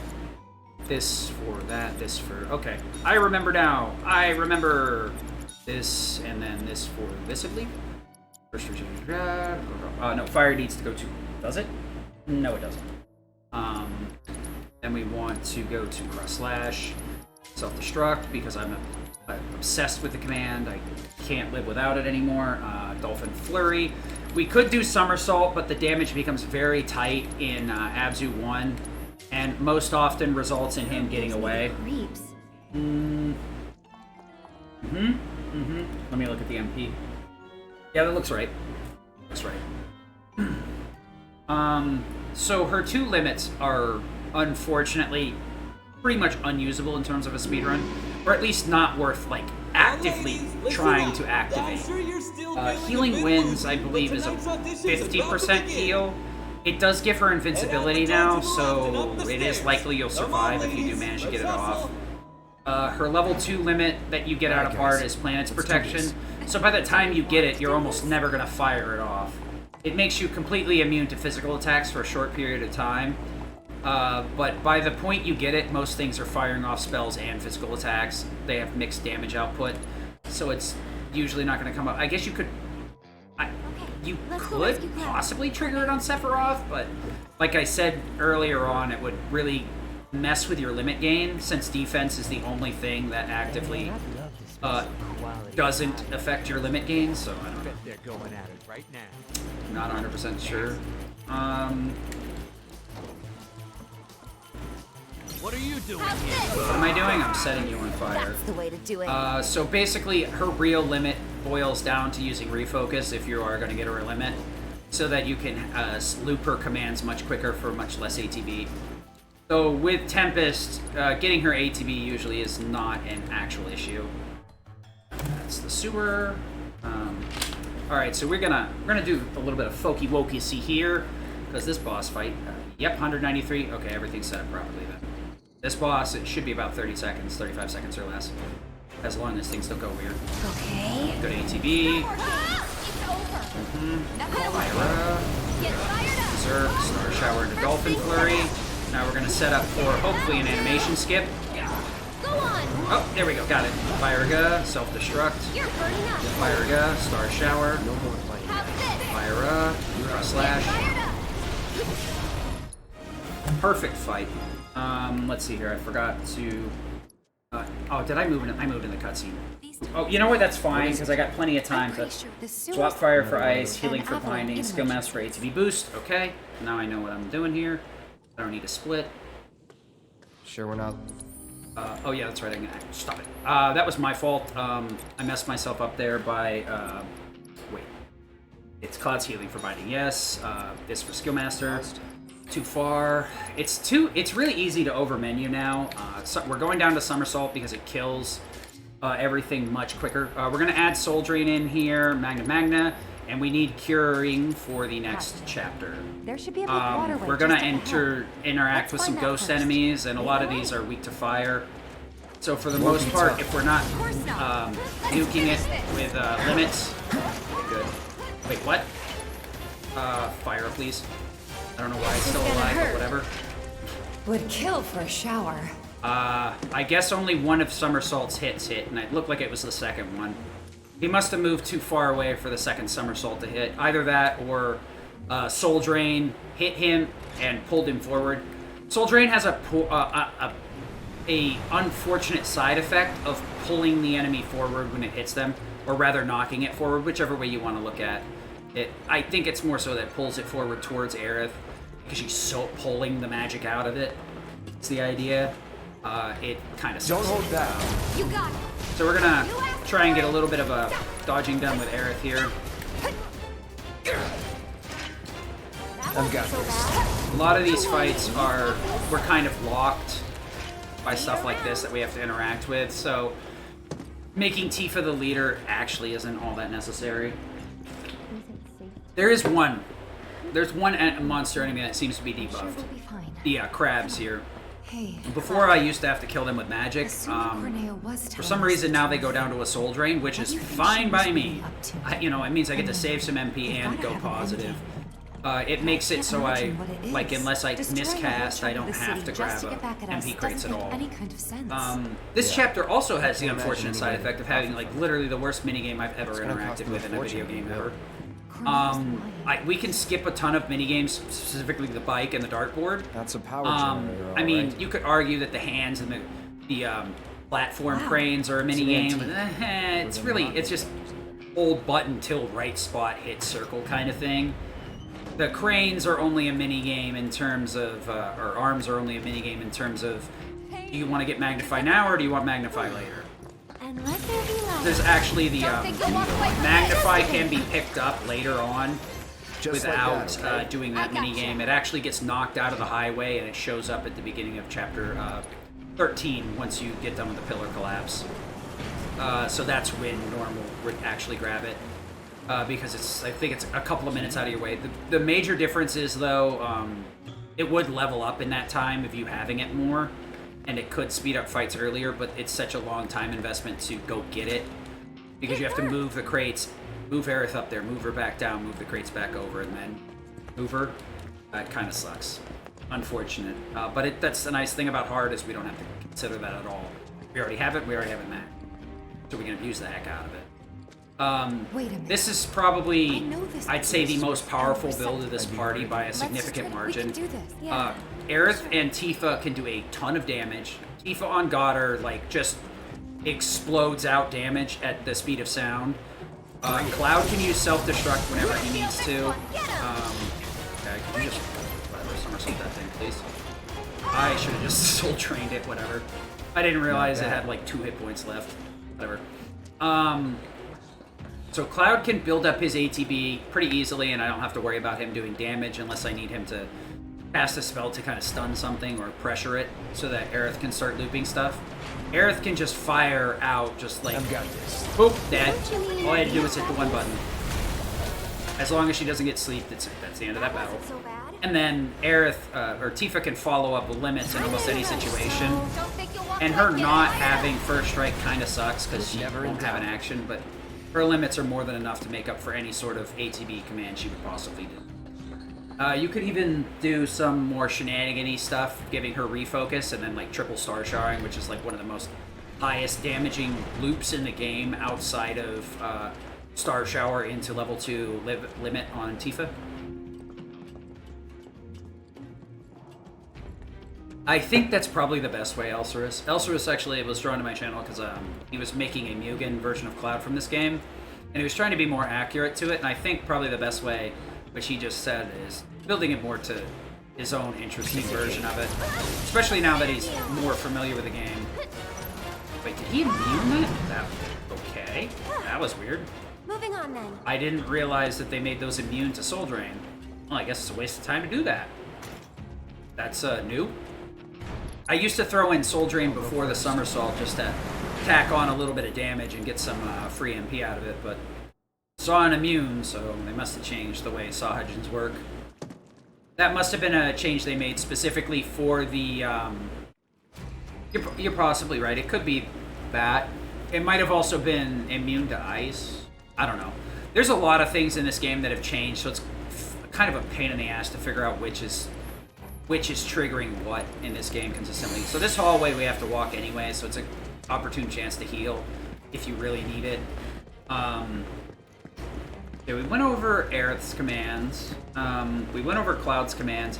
I'd bother saying which weapons give what, but as you play through the game, you kind of, they end up being independent in terms of New Game Plus because we don't need to learn them anymore. We already have them learned. If anything, it may be beneficial to not learn commands from some weapons for New Game Plus, so we don't have to waste time menuing around them. It could speed menus up if we're doing tacticals or just shortcut settings. I haven't bothered testing to see if it's significant enough to warrant an entire redo. Though the problem is we're kind of landlocked to that is not correct. Okay, I'm glad that soldiering went off. It actually hit something.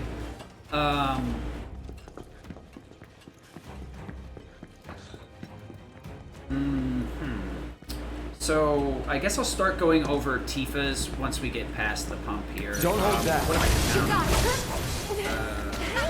Fire, I guess. This is gonna hurt. Man. Oh, man.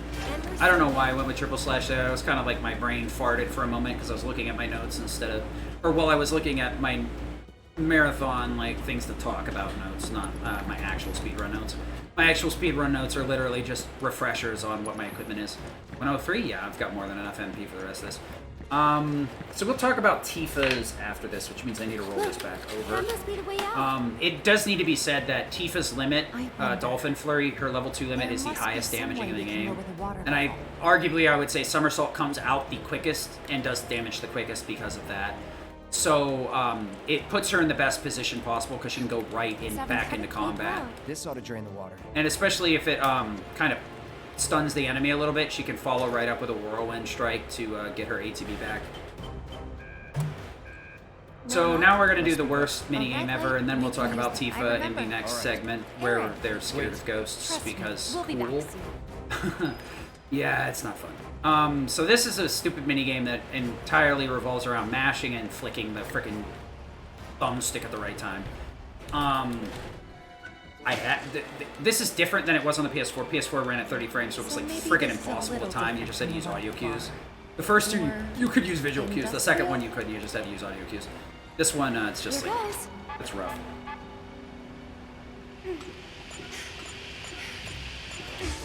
Alright, what are we dealing with? I can hit. So this one, you basically just flick when it's inside the red, as long as you have a decently large red. This one you have to hit before.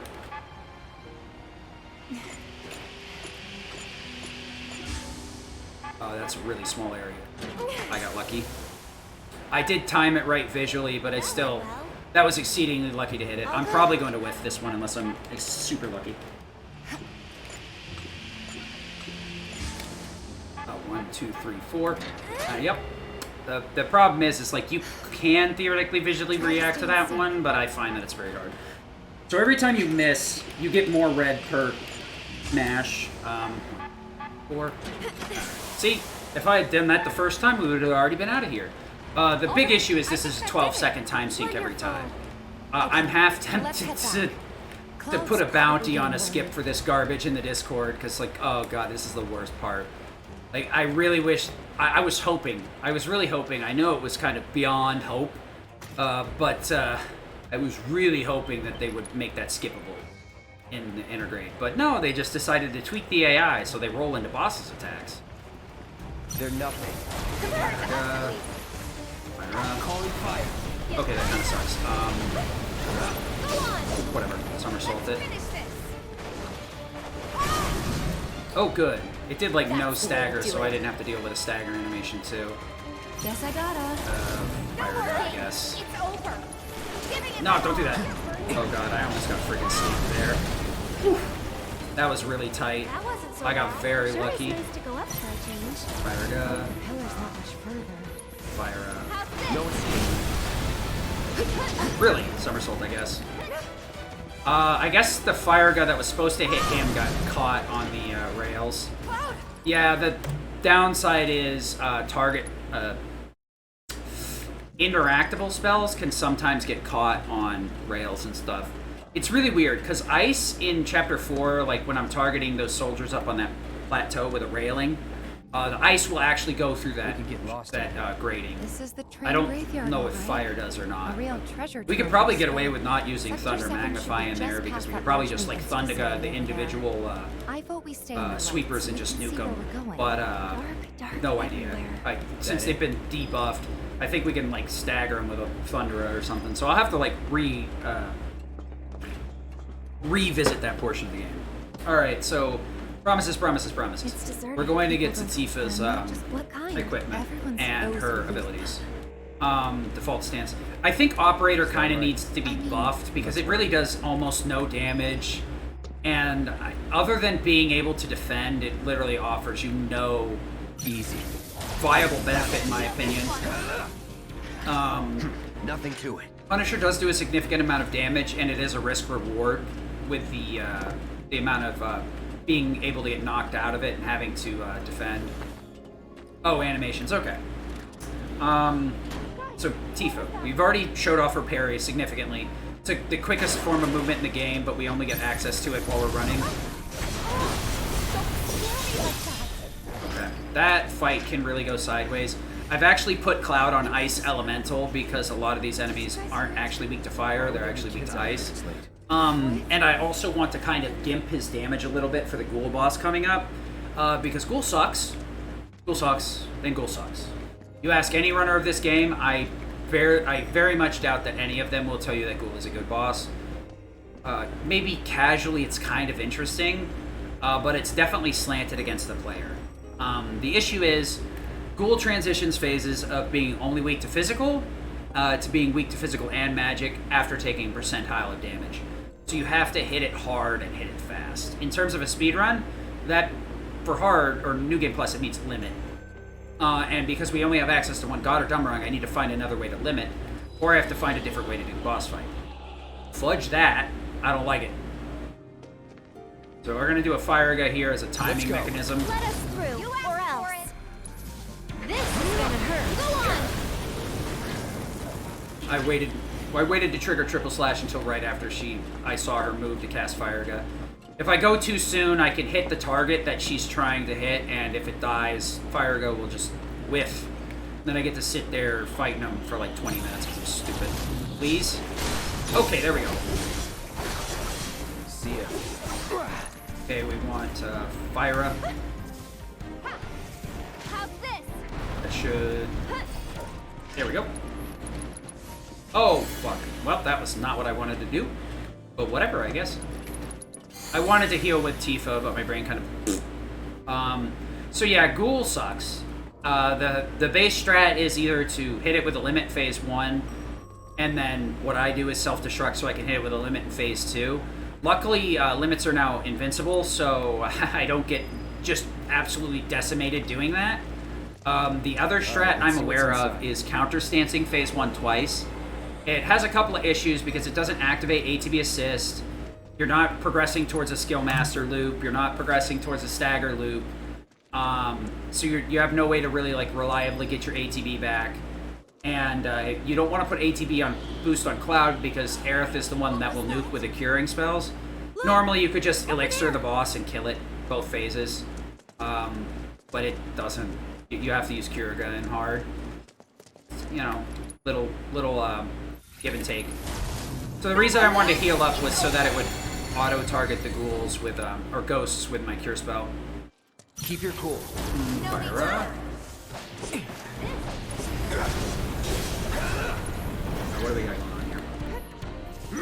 It's over.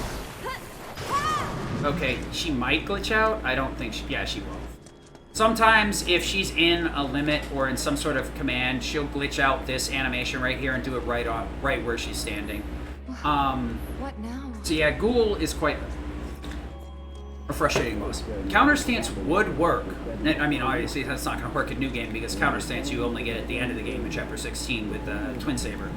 Or Force Edge or whatever the hell. Whatever, I'm going to stop thinking about it because I don't care. Anyway. Counter stance is dicey in this fight specifically because Ding Dong is throwing furniture at you. It's like a 90% chance he'll hit you unless you roll. But you sometimes he'll just whiff and then counter stance does nothing and it's reset city. Hey man, what's up? Good to see you, Ganja. So we're doing a marathon submission, so trying to focus a little bit on commentary about the game. So if you have any questions, go ahead and ask me. I may have already gone over it, but it's worth it. I do have one of these submissions already like baked in, but it's a PS4 version. It's like a 544. My run's like a 504 now because this thing loads at the speed of light, so I kind of have to redo it. Plus, there's also a significant amount of like differences. Certain items buffed, certain items changed. Some things are just insanely broken, and other things are broken in a bad way. Yeah, sure that way. Time to burn. Let's finish this. Yeah. I'd use the fire there because she waits to activate Somersault because she's scared of ghosts. And Cloud has a nasty habit of slapping that ghost and activating its barrier spell, which basically makes it just tank Somersault. So the fire will push it down far enough so that Somersault will kill it regardless. Even with its massive damage reduction, it just pushes through. So what I've been doing here with these boxes is there's certain boxes that are guaranteed to have Mako shards in them.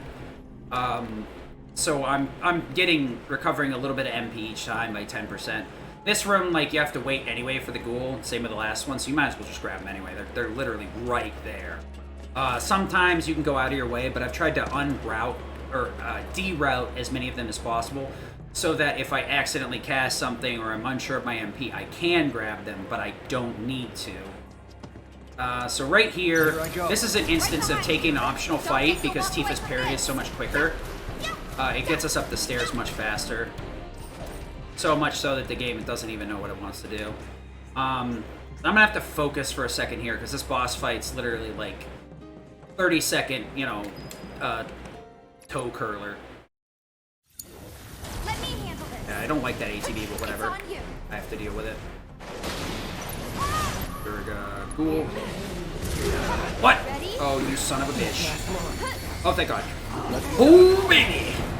I got extremely lucky with that. The ATB's good, too. I wasn't paying attention, so I got slapped by his attack. Thank God I do self-destruct strats. Not only that, but thank God limits are invincible. Or I'd be really fucked right now. My HP would still be this low, but I'd barely survive without the invincibility. Because I used to do this in the PS4 version as well. Yeah, I'm not going in there.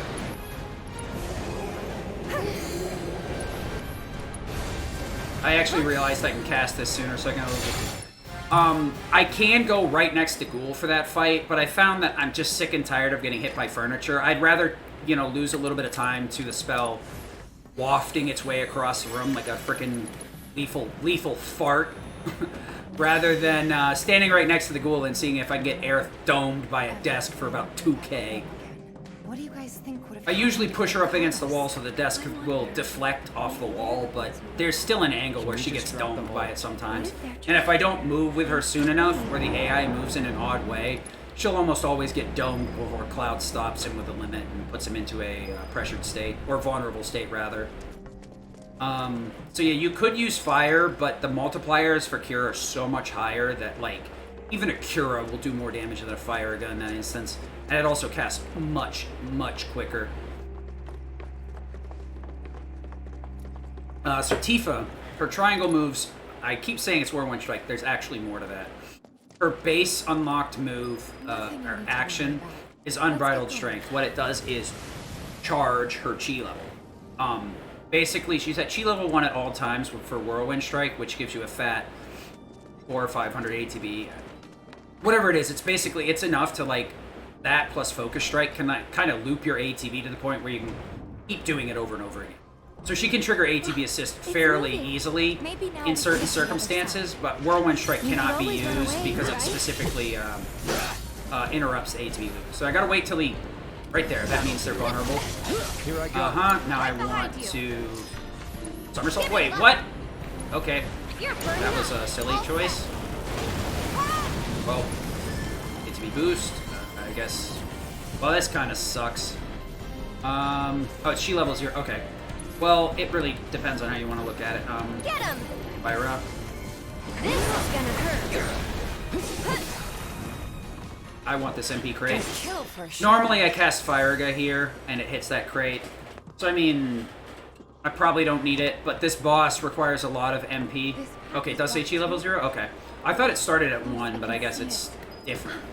So she can reach chi level 2 by Unbridled Strength, which charges your triangle command. She gets a one-shot command that lasts a certain amount of time. The first one is Omni Strike. Some of your weapons have concentration on them with Tifa. It's 30% for Metal Knuckles, and I'd say the only other reasonably useful weapon is Feathered Gloves. You could also use Mithril Knuckle if you want her to cast, but there's almost 0 instances where she's better at casting than any of the other party members. There's no party combination that really makes that necessary. Feathered Gloves has a decently high attack, but it is like 40 less than Metal Knuckles, so it's kind of awful. It has really high speed, so her ATB gain is quick, and her magic is pretty good.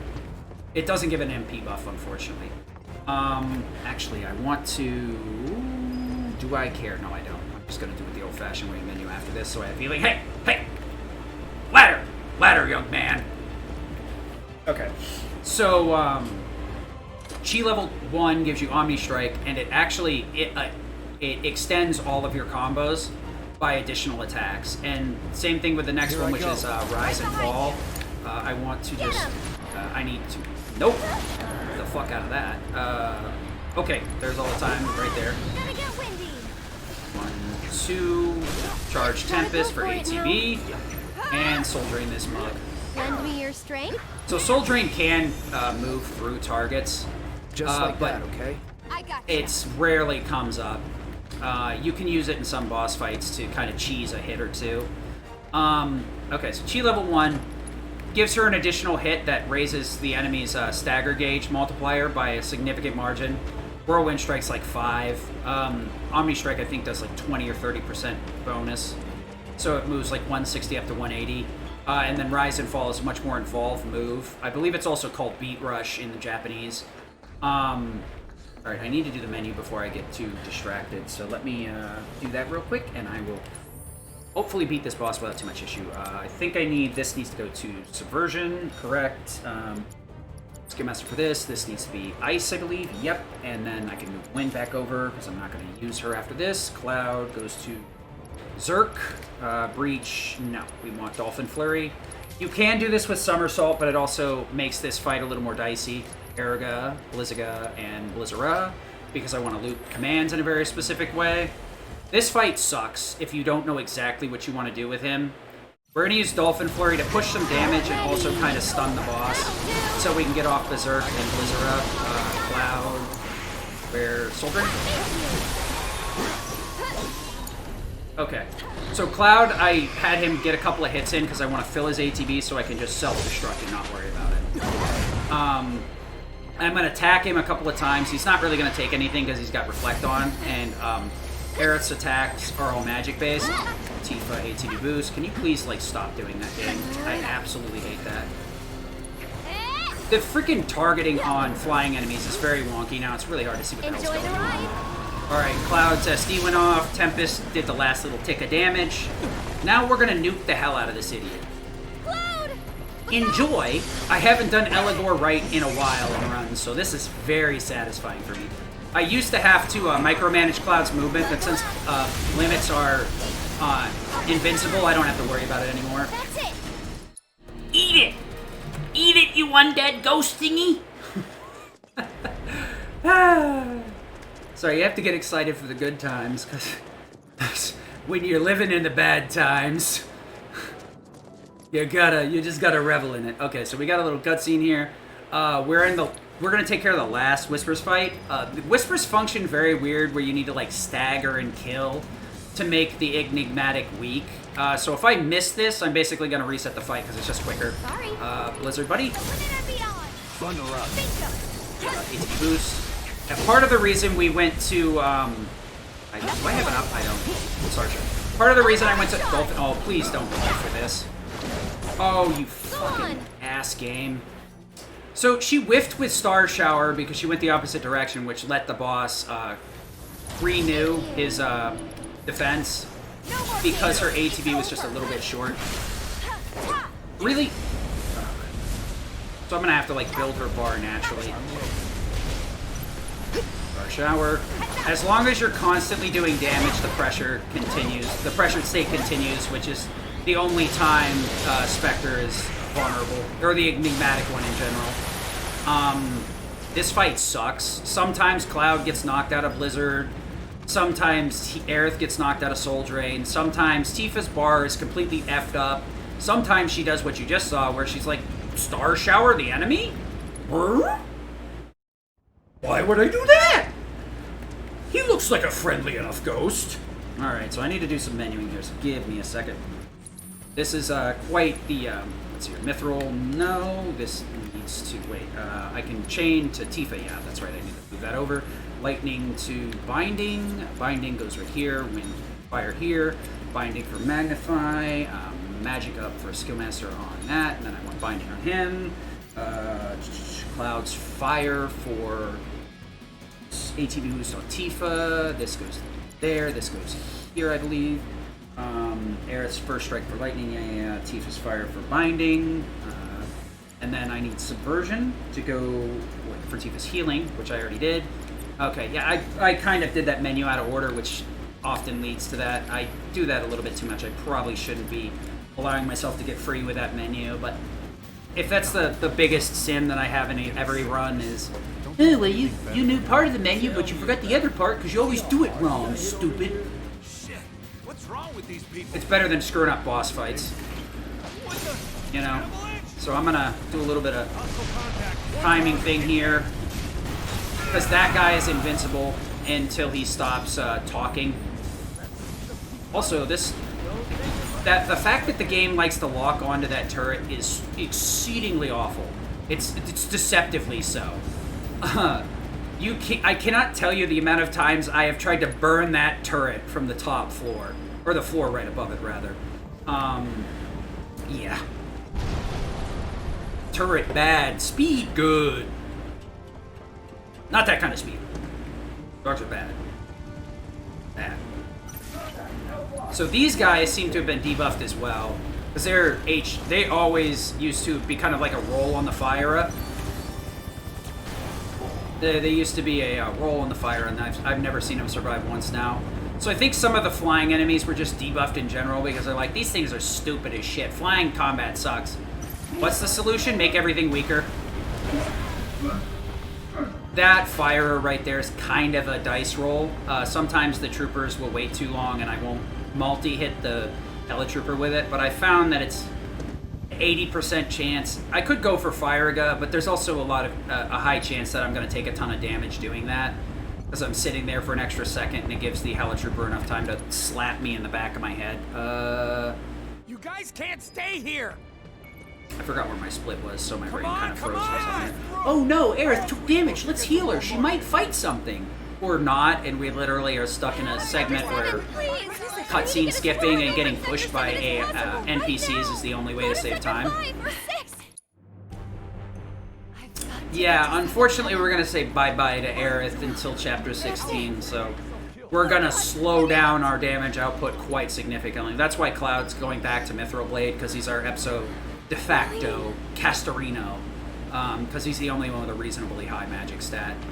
Barrett's stat is okay when he's on Steel Pincer and his MP is max, which we can achieve with Synergy.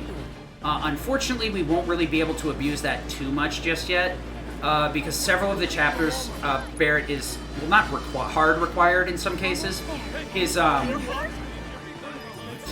In several instances, I need his ranged weapon to like kill the chopper in the Reno and Rude boss fight. Wow, I really fucked myself out of getting good pushes from the AI. I should have gone hard left to get that group of AIs to push me. These NPCs are the only way to save time, is making them bump into you. So I really lost I mean, I guess I lost a non-insignificant amount of time by doing that in a really dumb way. But yeah, Barrett needs his ranged weapon for this, because I need him to kill the chopper. Or else I'd have to wait for the chopper to come close. I need his gun in Chapter 13 specifically, because the underground lab that he falls into, the fans and the rocks cannot be broken with the friggin' Steel Pincer Wrecking Ball. Actually, if you go in there with it, he'll just do this. Oh, it doesn't work. Which is funny on the rocks, because he literally hits the rocks and you're like, excuse me? And then I realized what it was, is they couldn't figure out a way around the fan blades, so they just were like, nah, you gotta have a ranged weapon here.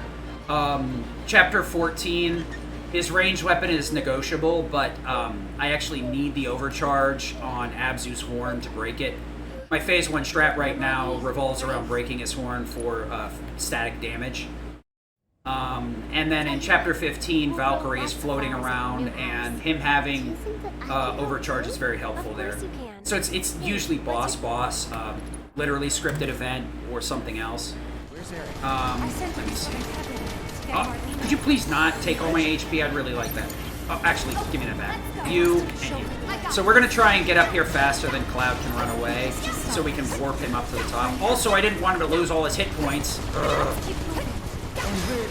Yep, we got it. So I have to actually roll Cloud back in that scenario. Tifa, Cure. Oh, she actually didn't get hurt. What the heck? Oh, I guess she didn't get hurt because I was in control of her. Well, what do you know? How you want to play it, that's fine by who would be faster, Tifa or Cloud? You mean like outside of the game, or like in terms of a specific boss fight?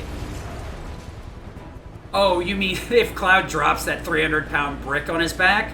I don't know. Probably Tifa because she's lighter. I mean, when you compare his parry to hers, it kind of... I mean, I guess in like a real sense, you could probably make a decent argument that they're both probably about the same speed, and they seem to have the same showcased agility. Can you hit me one more time, buddy? One more time. Just once. For freak's sake, dude. Okay. What an idiot. Seems we've lost control. We're gonna just cure now. I don't want him to die on the next floor, because if the Helitroopers spawn early, he's going to get smoked hard. And I already know how to time her Dolphin Flurry for this. I gotta wait until the helicopter spins. There we go. That should work. Hopefully I won't need to put an additional command in. That's gonna take a little bit longer than I wanted to, but whatever. There we go. Okay. So this next floor can be really cool, can be quick, and it could also be really hard depending on if the Helitroopers spawn early. Oh, yeah. Oh, I thought I saw the early Helitroopers. Fire up.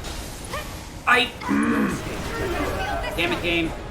Please get sucked into that. There we go. I kind of messed that up. I needed to ATB boost, that's why I was building bar on the Shock Trooper, but my tiny little peanut-sized reptile brain could not activate properly. It's like ATB boost. What? Fire? Okay, we can do that. Fire again. Wait, I was supposed to ATB boost. I just told you that! Brain, please! Okay, well, I guess we're not going to heal there. Alright. So let's see what we can do with this. Top floor, we want to... I guess we'll do that right now. Then we need to do this for warding, refocus for first strike. This needs to become... so in the menu, we can move things by quicker if we double tap. I guess it's kind of hard to explain. You can do inputs to move things down and up the menu by tapping twice, tapping with a thumbstick. So if I tap right on the D-pad and right on the thumbstick, I can get a double input going. Erga.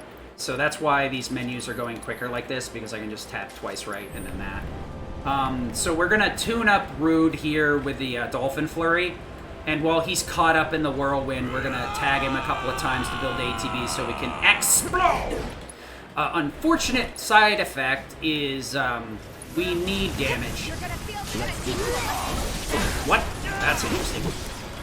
Okay, whatever, we're gonna self-destruct anyway, so...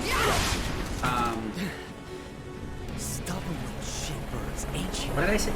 Unfortunate side effect, we need damage? No. An unfortunate side effect is we're going to explode the shit out of ourselves.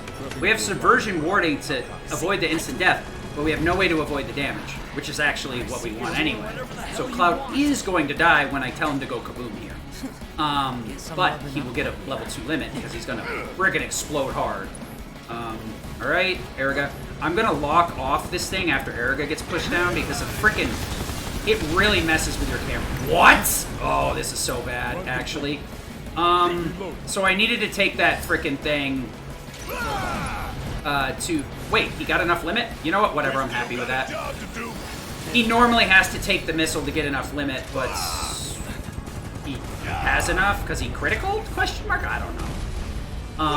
So that level 2 limit is exceedingly precise. Actually, it may be because I let Reno punch me in the face a few times. That's probably what did it. Getting sucker punched by Reno early on saved me from screwing up later. Normally, blocking that missile also gives you a little bit of ATB, so you're not too tight. The reason I don't use ATB boost, even though Cloud has it, is as a backup mechanism, because red-haired moron here is fast as shit, and he doesn't like staying put. It's like a 75%, 80% chance he's going to perform a move that's just going to get him out of this. Okay, fine. Stop, please. There we go.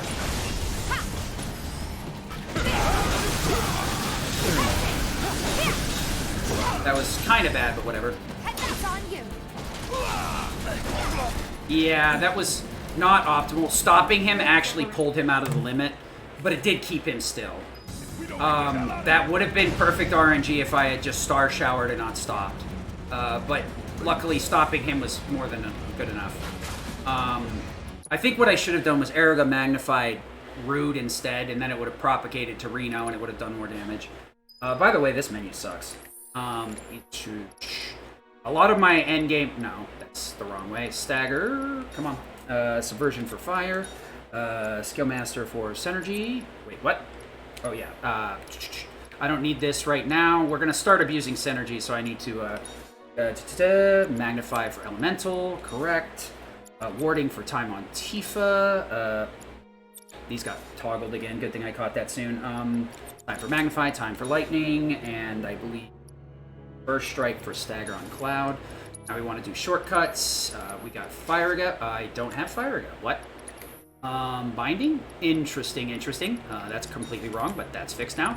And this is why I do my shortcuts after, so that I can catch stuff like that. Magna. This needs to be Fire Gut. Dolphin Flurry stays there. Blizzara Magnify, and we want, I believe, Focus Shot? Yeah, Focus Shot. Focus Shot's better in the lab. And then we want Tifa's Lead. Alright. So we got a long walk coming up. Long walk. So, actually, I'm going to downgrade Cloud's limit just in case something silly happens. Because I do have Revive on Barret, so I could get him back up. And there is a possibility that a level 1 limit could be activated. Skip that, please. And I'm not asking the game, I'm asking my fingers. Because they often like to jump over the... Like, the thing is you skip... Oh, let me see how I can get this in there. You skip by hitting this button, and then the square button right here... Oh my god, this is so hard to do. The square button right here activates photo mode, and the X button is what actually skips. I need to be holding down with my left hand on the D-pad, not on the thumbstick, because... Why not? So I have to jump over the square button. And I'm very used to just rolling my thumb from the menu button to the X button because the PlayStation 4 did not have photo mode. You know, and I'm not even against the photo mode. I just triangle, circle, anything else. The other issue is I do my targeting in a very weird way. So the targeting system lock-on is R3. The right stick, which is the camera stick, that's great, right? Well, there's two ways to do character swaps and targeting swaps. You can either target swap with the D-pad by hitting left and right and up and down to character swap, or you can character swap by down and left, up and right to switch characters. Because like R2, the person's shortcut that's R2 is always going to be on the right of the D-pad, and the person that's on L2 is on the left of the D-pad. So my brain just ended up doing it that way. The downside is that swapping targets is on the R3. Did I say R3? Or right thumbstick, whatever. So an unintended consequence is sometimes when I go to lock onto stuff, I'll put in a little, when I'm clicking, and the game's like, oh, you want to change targets? And I'm like, well, hell no, I don't. So it does become a struggle sometimes to target things. I'm considering trying to switch back my targeting system, but I guess I just need to like have a better thumb. Might work. It's a pretty solid strat, just, you know, have a better dexterity in general. Get good scrubbed, I think, is the words they use normally.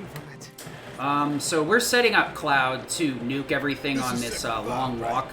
We're going to have to go back through the highway, and then we're going to head back to the Sector 7 to see if we can find anybody that's not Dead Reno. Which we will. But Cloud will not join us for the second portion of the chapter or the boss fight, so his MP is unnecessary to mitigate or worry about at all. So basically, as long as he's got ATB, he should be firing spells off, pretty much. So we're just going to try and make him nuke everything while we run away with Tifa to get to the progression points, because a lot of these fights we're pretty much hard locked into. We have no reasonable way to speed through it. By the way, the graphics of this game are actually very good. It's funny as heck. If you run this on the graphics mode, it actually looks like wet poop. It runs at 30 frames, so it's like you feel like you can just see every frame, and unless you're on a 4K display, you like see no visual enhancement. You're just like... Initially, when I was playing this, the 60 frames seems to have increased the aggressiveness of AI.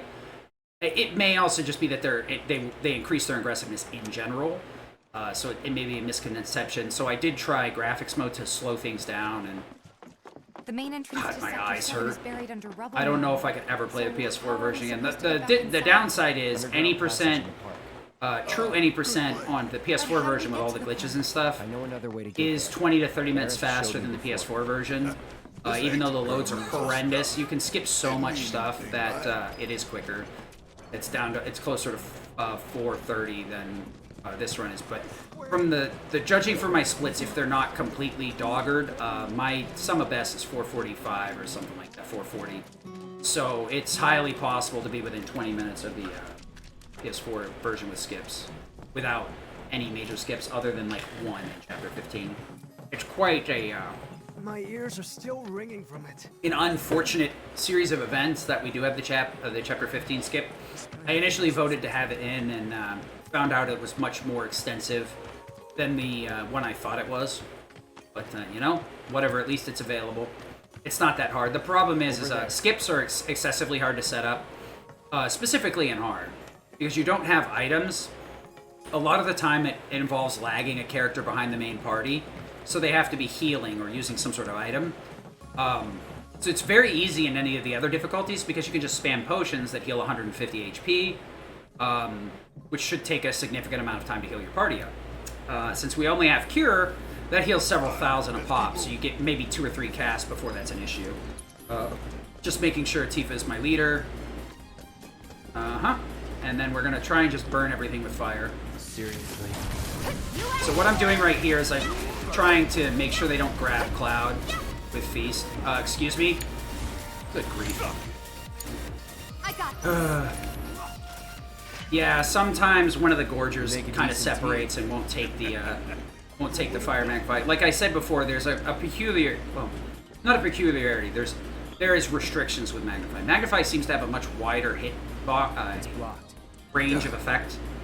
It still only hits 3 targets. Or rather, it only kills 3 targets. As soon as it kills 3 targets, if it's the first, second, or third spell, it stops propagating. The third spell obviously would not propagate after anyway.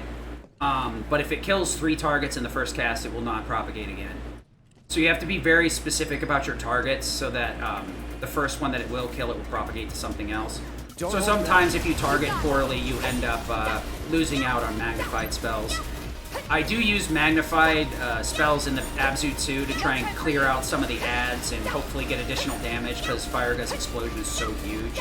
But it's like a 50-50, because sometimes that boss just completely... Star Shower. I want Dolphin Flurry. Okay, Cloud's muted, that's great. What do we got here? Good? Yep. Okay, we got lucky. That Smogger can mute your party members, so Cloud couldn't do shit other than Triple Slash, which would have been like a fart in a wind tunnel. Barrett would have had to do some sort of casting to take care of those enemies. I friggin' forgot to split again! Whatever. Splits are not necessary. So I could go Firegull Magnify there, because it would take longer. Sure! Yep, that's what I wanted to do. Hope I didn't need that MP for anything. Charge. Is this an MP crate? We're gonna try. Did it? Okay, doesn't matter. Well, good thing that we don't need any magic on Tifa ever. I mean, obviously we do. What am I? I'm just gonna reload this fight real quick, because it's not that long. Dolphin Flurry. Firegull. Why am I rolling? This actually takes much longer to do it that way. Tifa, Star Shower, please. Is that it? Okay, he's dead. I'm pretty sure this is an MP, yeah. I'm trying, but I'm not going to get it back on Tifa. It's not happening. I forgot, with the PS4, resetting is not really an option ever. You're gonna feel this one. It's a massive time sink to reload anything. Oh, cool. I thought he whiffed, and then I saw the fire coming, and I'm like, well, I guess I'm not getting that time save. So let me check my menus real quick. So part of the thing here is Synergy is actually not activating for the most part. Synergy only activates if your lead party member is the person you're controlling is performing the actions. We want this, this, and so close to get so far away. And we're good. Alright, so we took off Revive off of Barrett, so we have no backups, but honestly, if you need Revive in the Underground Lab, something very wrong is going on.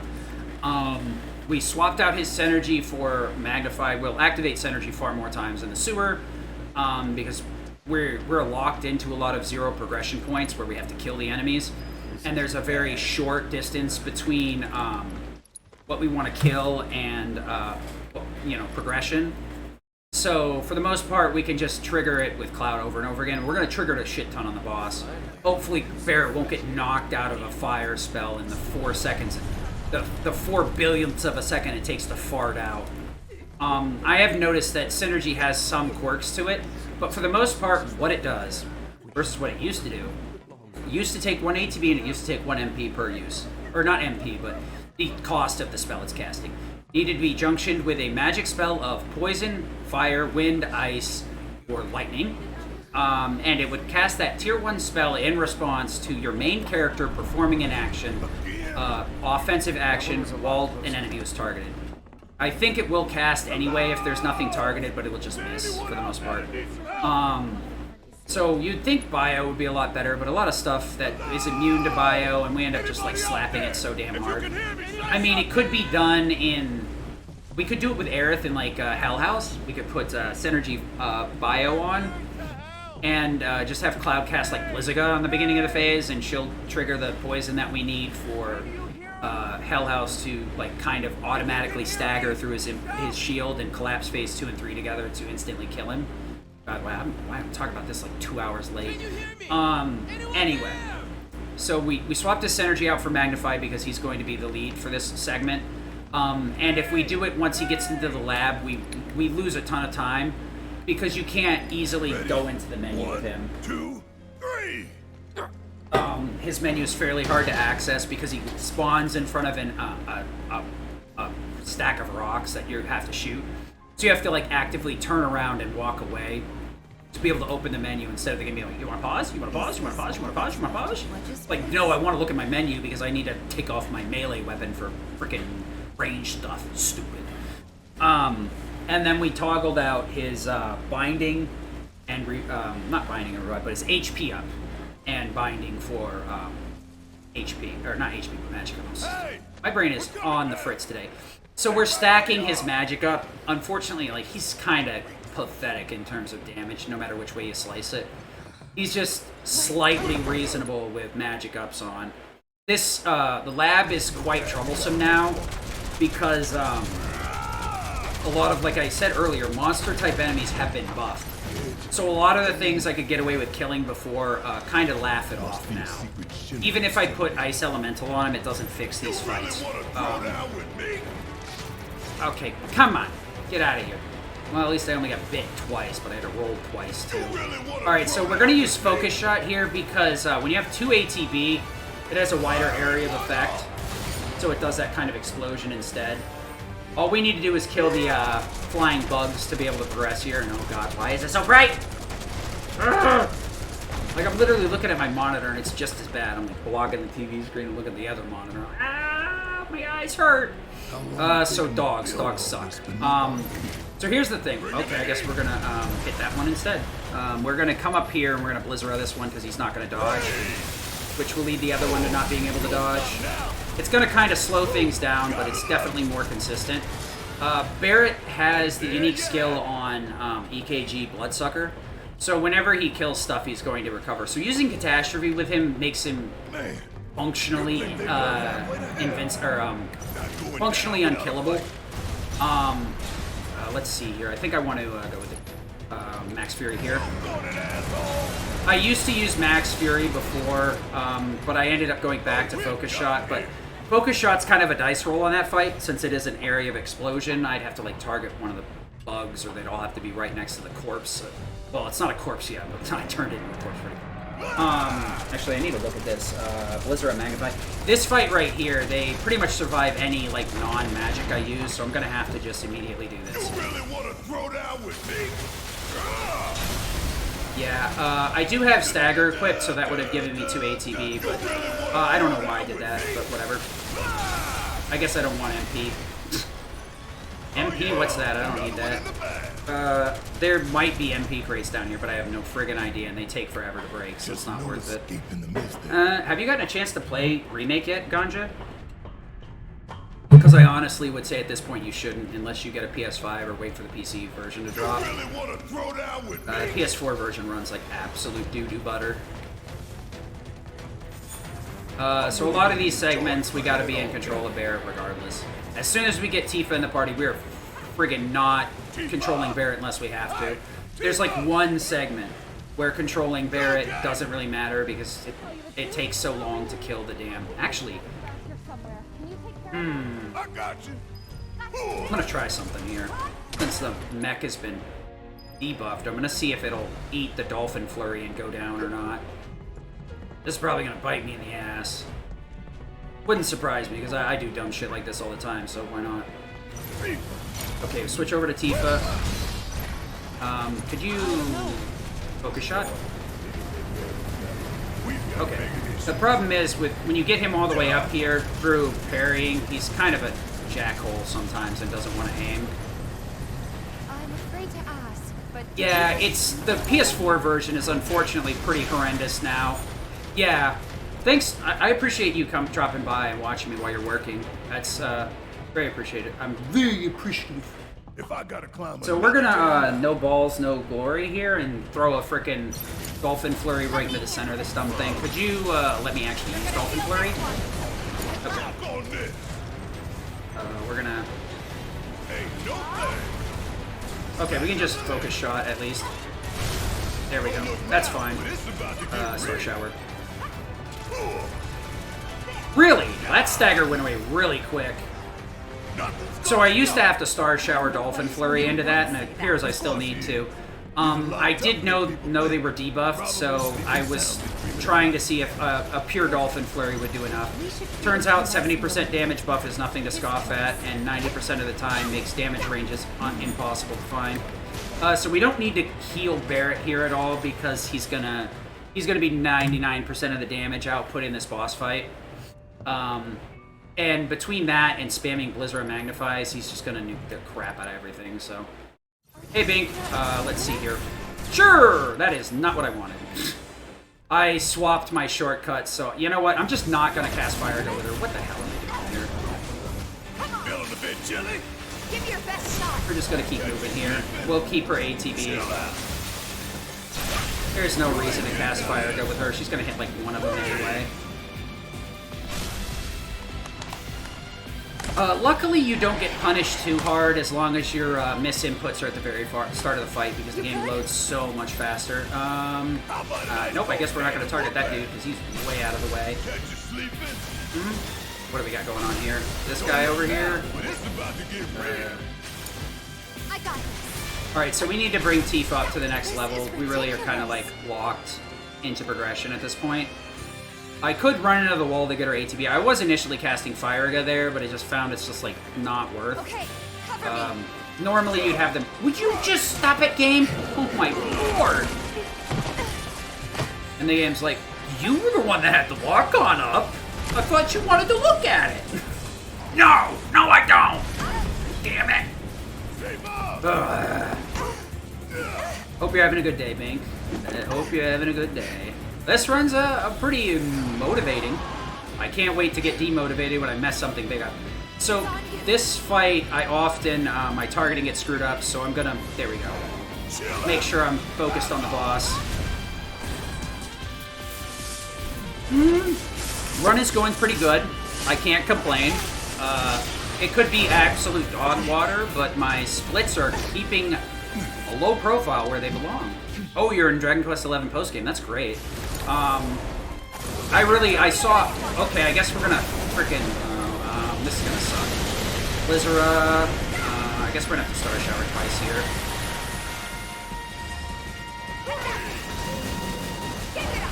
So the problem is my damage range is all over the place because I should have Star Showered before Dolphin Flurry.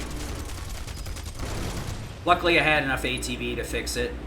I actually, to make that fight consistent, I need to Star Shower Dolphin Flurry. If I don't Star Shower before Dolphin Flurry, I'm absolutely not going to kill with it. This is not 3 Goddard rungs. Right now I'm trying to record a...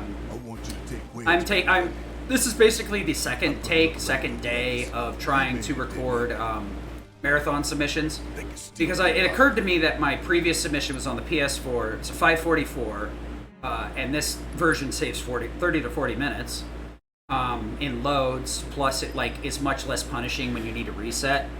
I'm gonna have to look at my stuff real quick. All right, I want to revert this. That was a bad way to do that. Okay, Barrett's ice for fire on Aerith. Yep. Nope. Yep. Aerith's assist for warding. And I believe... No, I don't need to do anything with that. Fire and wind, and then Tifa's binding for time. That was a little slow, but it's better than the alternative of not doing it right at all, or accidentally equipping something. Cloud's lead, okay. I have done a little bit of experimentation with Triple Goddard. There is a runner that is actively running Triple Goddard. He's French, but he does speak English. Aquar. If you really want to see Triple Goddard, I can see if I can dig up a link to his channel for you. I do have him followed. The only problem is I ran into with him is I was making suggestions based on Triple Goddard and my knowledge of Melee Barret. If you're going to use Triple Goddard, you probably should be using Melee Barret because you're almost never going to fire at anything between abusing Synergy on him and using his Catastrophe or Fire in the Hole to just nuke everything. Fire in the Hole is Barrett's first level 1 limit break that you normally have. I believe it does have an area of effect, but it's fairly small and it's fairly weak. It does go off pretty quick compared to Catastrophe, so it's a much smaller time commitment. So maybe it is usable in some instances if you have a melee on with a good elemental and synergy setup. Might be enough to push him over the line. So like I mentioned, we're going to abuse synergy a bit more here. It's free ATB, free magic. It will trigger the lowest tier spell of the conjuncted magic materia, offensive magic materia that is. Not debilitating, just offensive. I believe triangle? Okay, whatever. This. So in the sewers, we're going to have him on fire synergy. In chapter 15, following this, we're going to have him on wind synergy. And then once we get into Hojo's lab and the final few chapters, we're going to switch him over to lightning synergy. So we're going to actively switch his fire to lightning, but toggle it off for Aerith's or Tifa's wind. Because she actually does dog water magic. His arrow, his synergized arrow is enough to push Phase 1 Valkyrie into Phase 2, where Tifa has to cast Arrow Gah. And, I mean, it's 2-second time investment, plus I have to waste one of her ATB, when I can get his for free.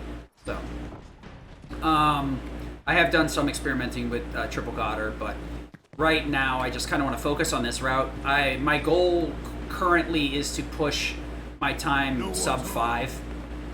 There are several people that have already done it on New Game Plus Normal and New Game Plus Easy, so I'd really like to join that club.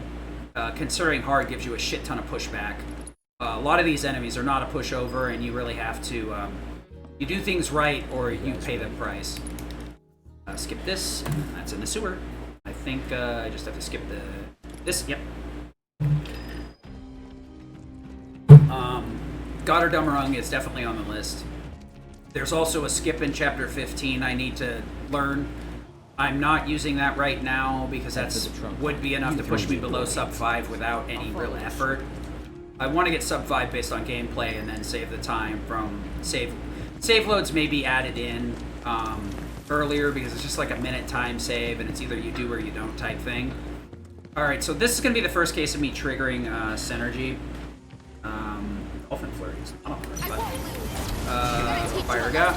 So Dolphin Flurry doesn't trigger it, but you see Barret right here cast Fire. Barret only responds to your controlled character. Probably, yeah. Honestly, because everything's half HP, New Game Plus Easy should be much quicker. There's some issues where, like, some of the goofies... Okay, what am I doing? I need to be escaping here with Tifa, because this is a long, long hallway, and this can save a bunch of time. The reason I'm not, like, flat out agreeing is some of the boss fights, like, Enrage Skip is basically impossible, because you over-damage. Enrage Skip in Abzu 2 is basically impossible. Collapsing Phase 2 and 3 together on Hell House is impossible. But you're honestly going to kill stuff so fast that those things don't matter very much. Okay, really? Okay, Cloud just... I can't believe that Fire did so little damage. It's the reason that Fire did so little damage, I didn't even realize it, the Crab was guarding. So what I should have done was made Cloud Fire again. I'm gonna Fire here because this fight's so stupid. That's Fire Ga, dude. Sure, whatever, everything's dead anyway. Probably the same amount of time as a triple slash. I guess I'm gonna grab an MP crate somewhere. That was a really interesting choice. Tifa. Nice. I love how you have to heal that one hit point, Tifa. That's the thing that's very annoying about Cure. It doesn't prioritize the most damaged target. It prioritizes the... Oh, it even got canceled too. Cool. I need to be careful about this because she's gonna hold up this cutscene if I don't... If I keep casting with her, she'll get too far behind, but she should move quickly because she's... I guess not. Thank you, game. Hey. Don't speed her up or anything. Can I ask you? If she takes long enough, she'll just warp over there, but you still lose time anyway. Let's see here. So my problem is I'm thinking of chapter 12, where my Fire Magnify is in triangle slot. I should have been rolling out of that. That was kind of stupid. So yeah, there's a billion different things to do. I guess I never really fully went over Tifa stuff. Unbridled Strength charges chi levels, gives her an additional level for each one on her triangle command. Unbridled or Omni Strike does a shit ton of damage. Rise and Fall does the same, but it's much longer time investment. Okay, fine.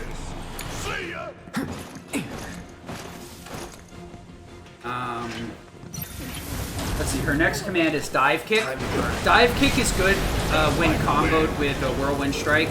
You do the uppercut, get a nice chunk of ATB, usually enough to do a command, and then you can cancel out of the uppercut with Dive Kick, and Dive Kick is her highest single hit move, damaging move.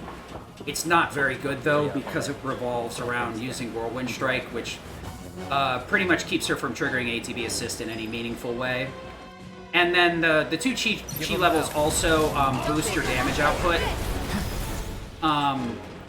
Boost your damage output in the sense that it lengthens her combos, and the end of her combos become stronger and stronger. Rise and Fall apparently does slightly more than Omni Strike. The problem is it's a very involved animation, so it ends up... Okay. I was hoping Fire would clean up the mess, but I guess they got close enough that Fire Magnify was more than enough. Overpowered. The move is completely miswritten in the friggin' game. Nobody uses it. Don't even know what it does. I can tell you, though, it does not actually increase the functionality of any command or any pressure or stagger values. It does nothing. It's just a weird move that nobody really uses. That was my bad. Let me, hey, buddy. Where you going? You trying to escape? Huh? You want to go here? Is that where you're going? Yeah, because I'm a little slow there, fella. Yeah, you can only do that because parry is so damn fast in this game. You could do it with punch parry, but it's kind of a pain in the butt. Fire Ga. No escape. HP boost. Just in case. Yeah. Just like that. I probably should have just overcharged with Barret, but whatever. So I can get several crates here, so my MP is really of no consequence, to be honest. I probably shouldn't have cured before that, because I have plenty of time to cure here, and if Tifa's too far back, it's, Sure, tell me what Overpowered does. I'll parrot it. Overpowered is rarely ever used, and it's not... The description in the game is completely wrong. A lot of the descriptions in the game are either wrong or very vague and don't really list the conditions properly. Focus Strike God tier. It pushes a bunch of stagger. It's partially invincible, and let's see here. I want Star Shower, Overcharge. I probably shouldn't have done that way. Okay. Where's her Dolphin Flurry? I screwed that up big time. Oh, stop it! Oh, I made that fight take way longer than it should have.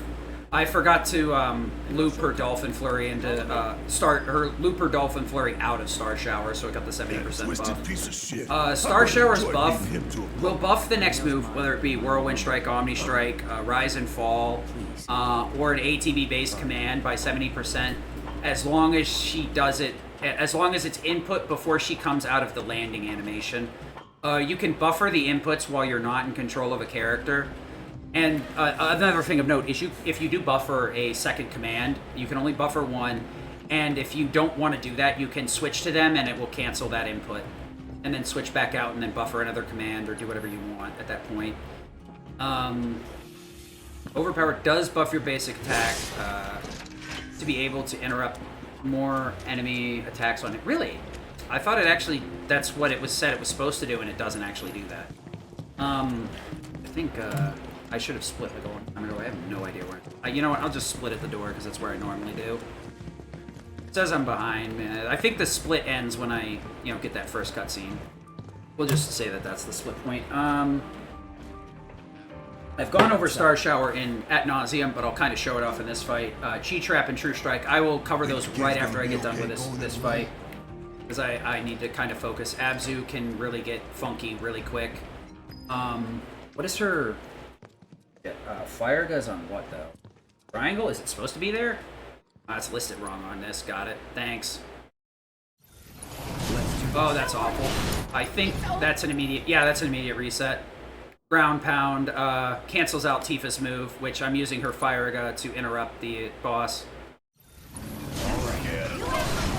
Fire switch over to Overcharge. Switch back to Cloud. I'm on Cloud here to trigger Synergy. And then we want to go to Tifa, Barret, Berserk.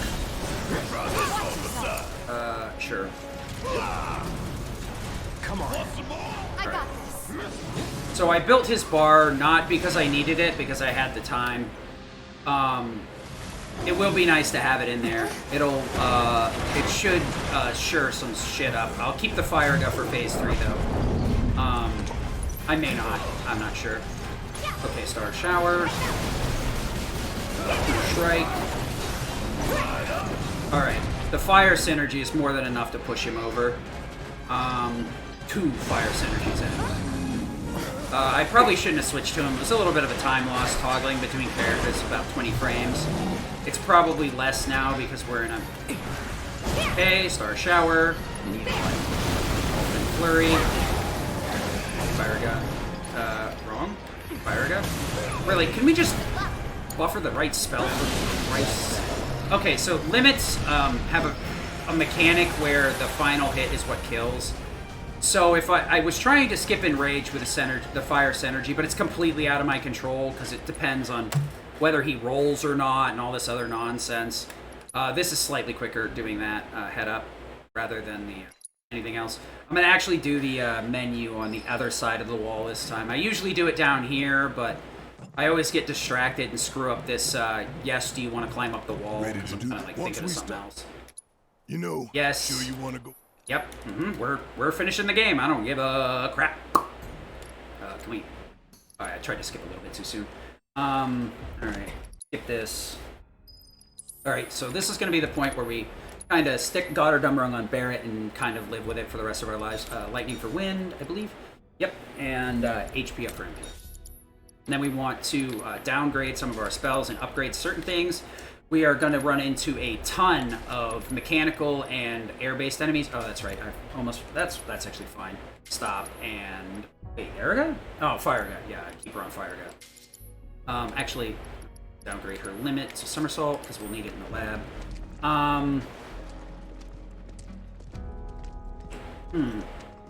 So gotta be careful. No telling what's gonna collapse or when. Rise and Fall doesn't do much more damage than Omni Strike. Yeah, I'm not really surprised. And it can give over 4 times as much. Oh, so Rise and Fall is more of an ATB builder than it is a damage dealer. Okay. So Rise and Fall's usefulness is to build ATB, and mainly what you want to do is use it on a staggered opponent, so that it boosts the stagger value much higher, so they get a higher damage multiplier. So like if you have full chi, you would probably want to True Strike twice, and then unleash all of your chi moves, and then immediately go into Star Shower or whatever to do damage. It's probably what they do, what I should be doing on Whis, but okay. So Star Shower is a pretty committed move, but its invincibility or like interrupt value is about as high as a limit. Also, this arrow magnify thing is a misnomer. The spells are not actually magnified here. I gotcha. Jesus. Whirlwind Uppercut gives 5 times as much ATB compared to Omni Strike. Yeah.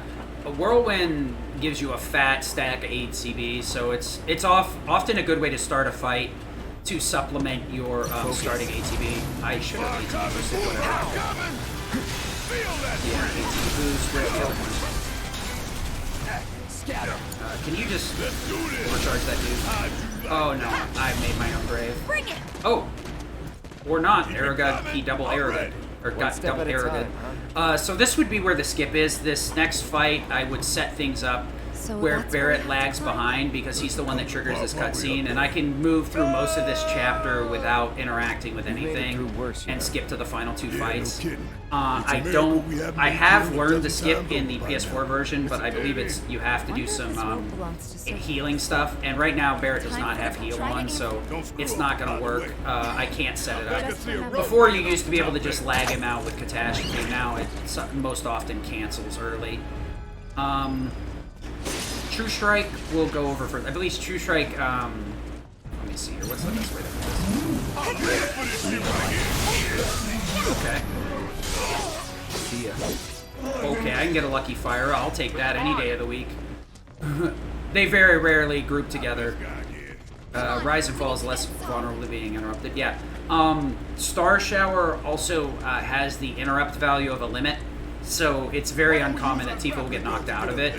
The linchpin point, so this is where the skip would take place. Barrett would not trigger this cutscene and we would just progress at full speed. Oh no. Oh my god, my ATB's ass. This sucks. Just in case. Okay, that's really bad ATB, but I'm gonna have to deal with it anyway. Let's just grab this. Fire up. Tifa, True Strike this dude. Dude, stop it. Where's the Helitrooper? Where's the Helitrooper? There he is. Fire up. Fire up. True Strike. Nice. Barrett, I guess.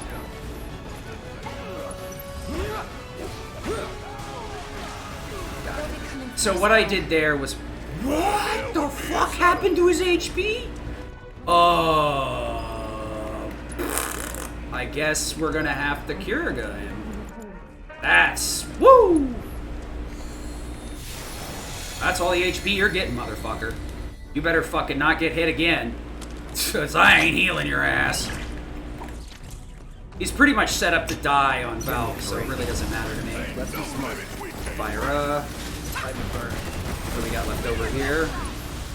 Fire up, please. Thank you. There. You ain't getting healed again, Barrett. You better not get fucking hit by anything. Interrupt defense, yes.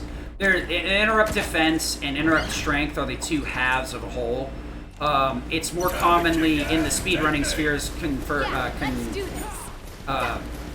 It's more often referred to as cut and keep. Cut is the interrupt, keep is the defense portion of it. Thundera? Sure, yeah. We're gonna... Really? Anytime, dude. Need a light? Decided to go with Fire there. I could have cast Thundera to kill him earlier, but I was waiting for... Could you? Ladder? Ladders are good. Gameplay bad. But yes, cut and keep is the colloquial term that speedrunners use, actually. So it's actually interrupt defense and interrupt strength, but it's just the easiest way to convey the idea with more like common terms. But basically, if the interrupt strength of an attack is higher than your interrupt, I gotta check mine. I'm gonna grab this anyway because I don't. Yeah, I definitely needed that because Tifa's in it. MP is garbage, and I need to heal Cloud right now. I actually, shit, I don't need to do that. The way you can lower your healing spell quickly is just by going switch over to that. You can tab onto it and then cancel back out, and it'll change the spells. Remember, back down to the lowest tier. Tifa needs to heal herself after this, and then we're fine. Cloud, Tifa, and Barret can take a lot of damage in the. It's just the easiest. I mean, it may sound stupid to you, but it's just the easiest way that we all decided to convey it to each other. You can do this. Just because you understand it, Elsaris, doesn't mean that everybody else like kind of gets it. And the difficulty is you're trying to convey interrupt when they're both considered an interrupt value, right? Rather than defense and strength. So it just makes it shorter and quicker. Catastrophe. We're gonna wait for the Cerulean Drake to come a little bit closer and then give him a fire. So the reason I'm kind of chilling over here is I want the Catastrophe to hit those boxes because it's free MP in there. So we might as well take it. And the Catastrophe is the quickest way to kill all that garbage.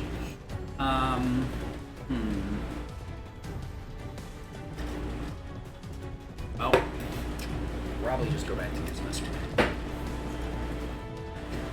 one. But you're not wrong. It is different than the stated stuff, so it does needlessly complicate to some extent. Burn. I'm just going for the fire. Okay. Really, game. Thank you. That takes forever. Chi Trap. True Strike is a strong single hit. Pretty quick, comes out, not nearly as invincible as some of the other choices, but it does raise the stagger of the enemy a significant portion, so it has some uses in boss fights. I did it wrong. Barret, you almost saved it, but... Okay, so if you do that right, you can just clear cut across this whole... Could you stop, please? This is part of the issue. If you fudge it up, you get freaking cock-blocked in the stairwell for, like, all of your hit points. It's really awful. Drop that down to Kira again.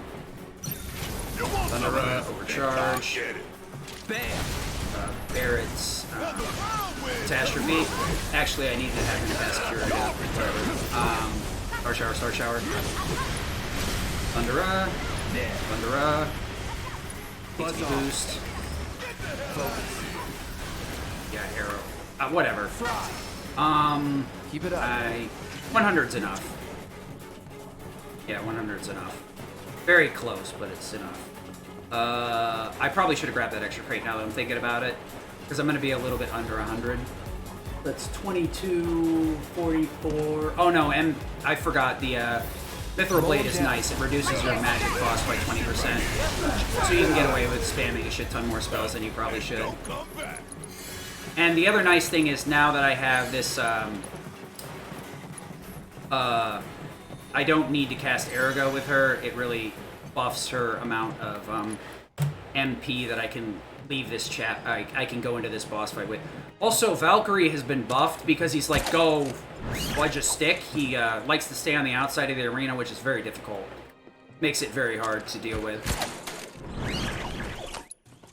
I guess you're not wrong about it being ambiguous that way.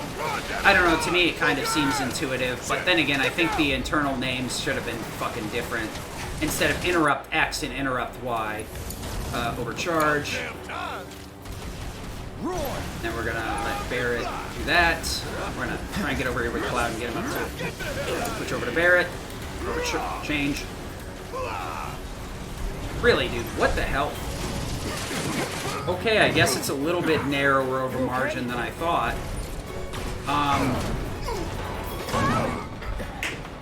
It works. The reason I want to be on Barret here is because limits are completely invincible, and Valkyrie is going to target him if I start on him. Oh, that was a bad idea. Well, I don't think Tifa can hit him. Yeah, no, we're gonna have to be on Barret for this. Need my help, do you? Really? Why is your HP so friggin' high? There we go. Alright, so I'm gonna have to stop him with frickin' Tifa from Barret. This is okay to some extent because I want to be on Barret to tank the laser, but it's obnoxious. Erica. Not so tough. Storm's coming. I probably should just cast Erica here, honestly. I gotta be careful so that I don't move into the laser. You don't know how many times I've accidentally moved into that damn... sure! Whatever. I guess we'll go with Omni Strike here. Omni Strike. And that was a little bit of that extra combo I was talking about. Erica. I kind of fudged that up, but whatever.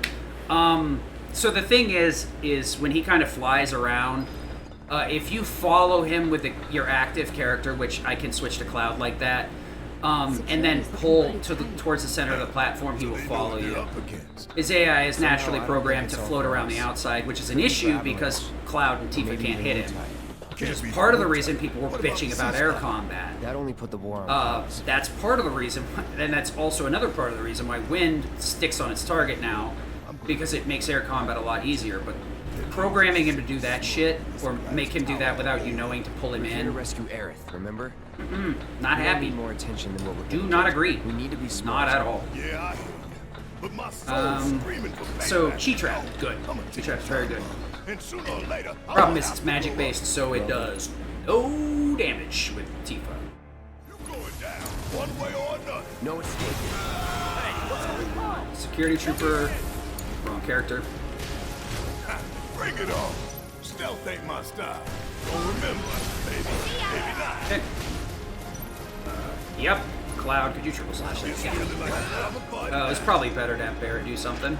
Let's keep Nothing much, Will. We are having a decent run going on. About ready for my first, wrong character. About ready for my first, my last P break, but what are you gonna do? Alright, you guys wanna... No? No. Please don't separate that hard. Awful. Separated just far enough to say, what's a catastrophe? Catastrophe is this run. Thank you. Catastrophe. Let's pull you guys over here. Fire up.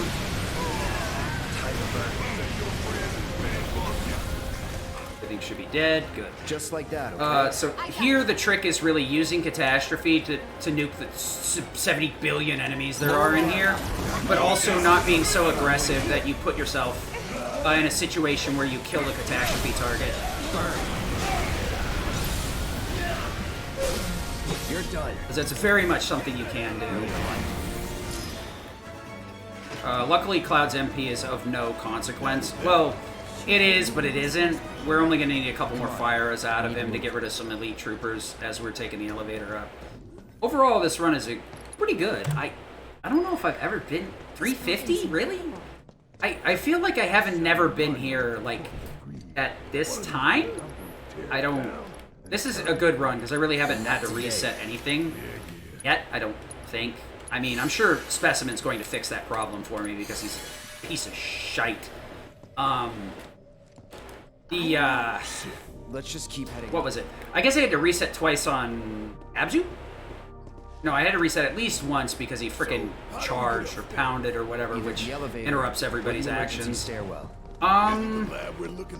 This is an interesting run. The only annoying part is my frickin' PB is going to be marathon commentary. Yeah, I got my face glued to the screen. Okay, guys. Hope you all enjoy my ugly mug. Aren't I always? Ugh, and no splits, because I can't stand them. I'm a big baby that can't stand splits. So I do have to. I'm going to switch Cloud back to Iron Blade here shortly, right before Specimen, because that boss sucks. We're gonna explode on him twice because it was cool to do it once, so it's even cooler to do it twice. We're gonna fire off self-destruct, get a level 1 limit, fire it off in phase 2 again, and then we're gonna self-destruct. And since my reprieve is inactive at that point, I will manually revive him with Barret, which is fine. And then he's going to do this little poison spin movie. But because we're invulnerable now, there's like almost no chance of dying, as long as I get to phase 3 and actually fire the limits off on the boss. Surprisingly, I've somehow managed to screw up before. You would be surprised. My brain's very small. And my fingers are... Hand over hand, huh? They do whatever they want. That's fine. Bring it on.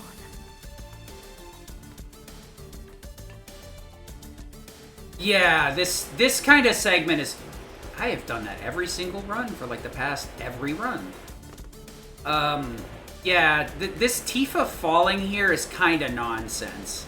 Especially when you're thinking about in terms of Chapter 13, where she like gets knocked back and then gets a boost off of Barret and gets flung back to the second floor, or the catwalk, whether it's second floor or not. She gets flung back up to the catwalk, well over it. Like, you couldn't just fling her into the damn booth. I mean, she probably could have jumped it herself, too. Like, what was the point of jumping around on the chandeliers? I know they were trying to be cute with this, and the music's good. The only excuse for this segment is that Purple Pain is back here, one of her other weapons, which I believe is the one that gives True Strike. True Strike is, like, I would argue, her second best command because of it buffing the stagger multiplier so quickly, and it being a pretty decent follow-up to Star Shower. The reason it's a decent follow-up to Star Shower rather than Star Shower is it works into a couple of different things. It often, if you have her doing anything else, it will trigger Skill Master, so she gets a 4th move for free. It usually speeds things up because it does enough damage to push phases when put in properly. It's a really good 1-2 combo that kind of shortens things up. Sometimes you can double True Strike, but honestly, Star Shower into True Strike is usually better because of the interrupt value being so high that she pretty much literally cannot be knocked out of the Star Shower, though she can be knocked out of the True Strike if you get randomly hit by a spell or something. That's the issue with Specimen, HO52, the one that you normally fight with Red 13. That son of a Brock in this speedrun is quite difficult and very random. Not specifically because the boss is good or anything. It's because these little eyeballs are very aggressive. And they'll more often than not interrupt your ass with a fire spell. Blizzard takes a little while to explode, so sometimes you can evade it.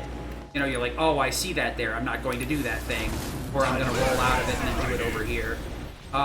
More often than not, I found that like Tifa gets interrupted by frickin' she's supposed to stop phase 1 because it's very hard to deal with phase 1 because of the way it functions. Also, Wind Synergy stays on here because Specimen is resistant to lightning. We're gonna have one last P break, which is split up into 2 hallways of frickin' annoyance.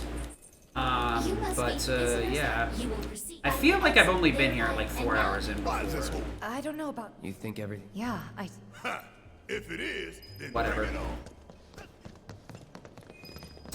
I'm probably, this is a no reset run, so I really can't like get my expectations up for a PB. Because when Specimen decides to rake me over the coals for 2 minutes, how did you expect?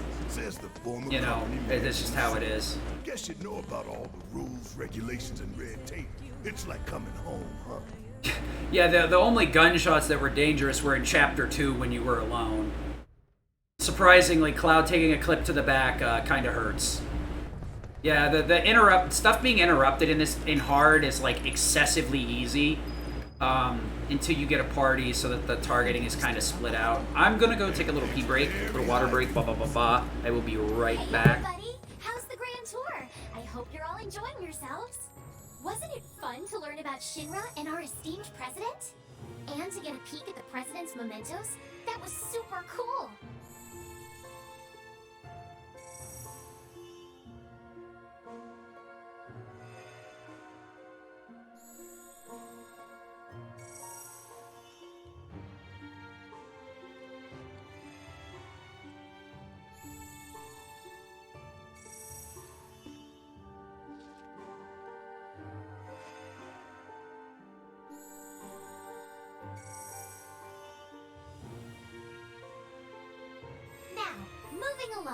The next exhibit will teach you about the important work we do here, by giving you a closer look at each of our divisions. I hope you're ready to be amazed, because you simply won't believe all the exciting adventures we have here. These all look so familiar. Because we've destroyed a bunch of them already. Thank you, Alistair. You're fucking king, prince among men, queen among men, whatever. You get the point. Actually, here at Shinra, we strive to ensure the safety of all residents around the clock.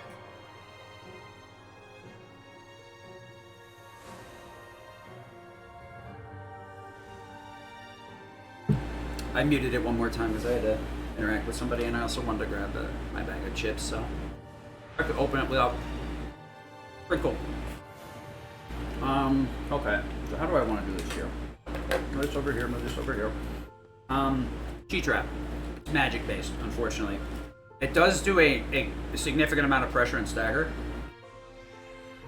Now, moving along, the next exhibit will teach you. So it can be used. It's actually very good against Wheeze. You are the god of judgment. So come on. No. Tifa is also super powerful because her limits have the highest raw damage output. And even if that weren't the case, the fact that she has Star Shower to back those up. So if you were ballsy enough to manually berserk her with Daughter Dummerung and a Star Shower, her limit damage would be off the charts. Problem is her final hit would probably hit damage cap well before both of those ended up calculating in and actually like buffing anything.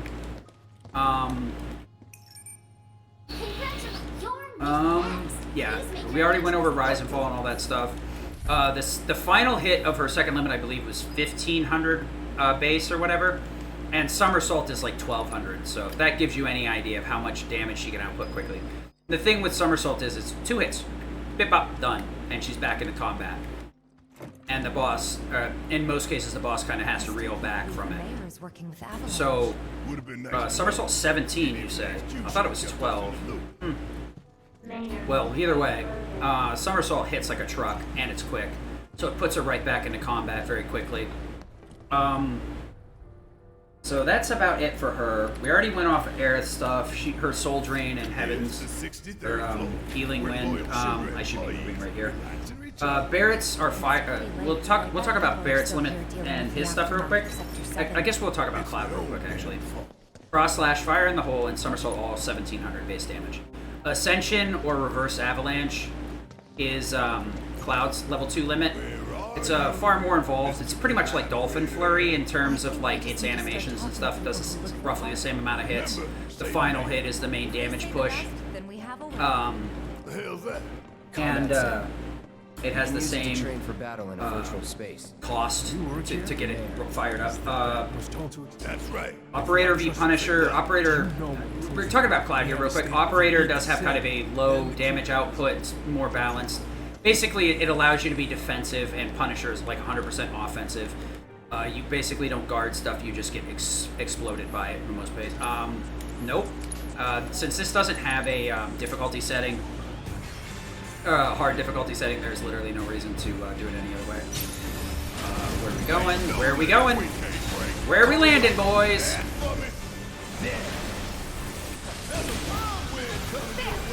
Okay. Where are we landing on a good run? And don't come back. Ascension Catastrophe are 2,800.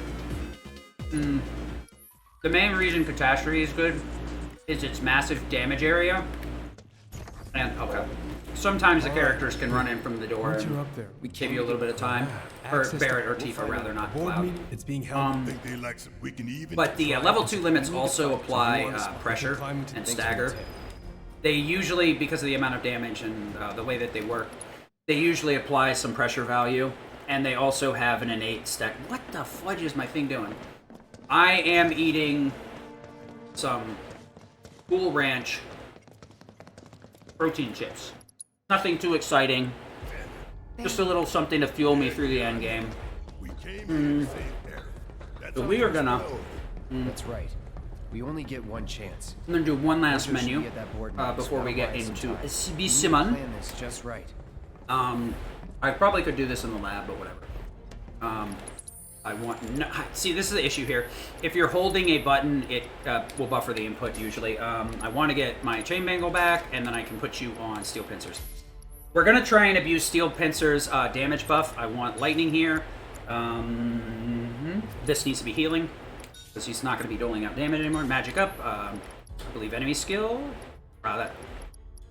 And then we want magnify here, and we're going to steal his elemental. And that's that. We need shortcuts. I want to put Blizzara on, even though it's not going to come up in the boss cross slash. SD. I need him to Zerk the boss. That's going to be the biggest issue right now, is trying to get that Zerk off, but I didn't intend to say it like that. Max. We're going to switch to Tifa as leader, because I've had an exceedingly hard time getting stop on the boss without tacticaling it. Also, he has a very nasty habit of raking right now. He has a few different moves. He has like a toxic explosion and something else that's very, very rare. Not really hard to deal with.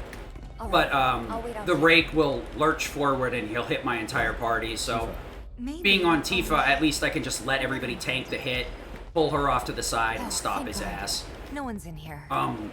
If I wasn't on her, she'd obviously roll, and then it would be a high chance that one of the little dum-dum ads would flick fire at her and stop her.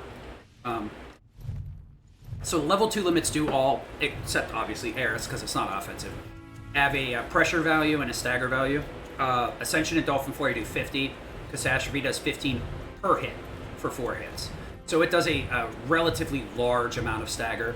That's one of the other downfalls with Catastrophe, is because you're saturating an enemy in that much stagger, they get a little bit of stagger, and then they get pressured, and then they get a lot of bit of stagger. So you have to wait for the little cutscene, in-game battle cutscene that kind of like indicates an enemy staggered to get your attention, to be like, you need to kill him now because he's weak.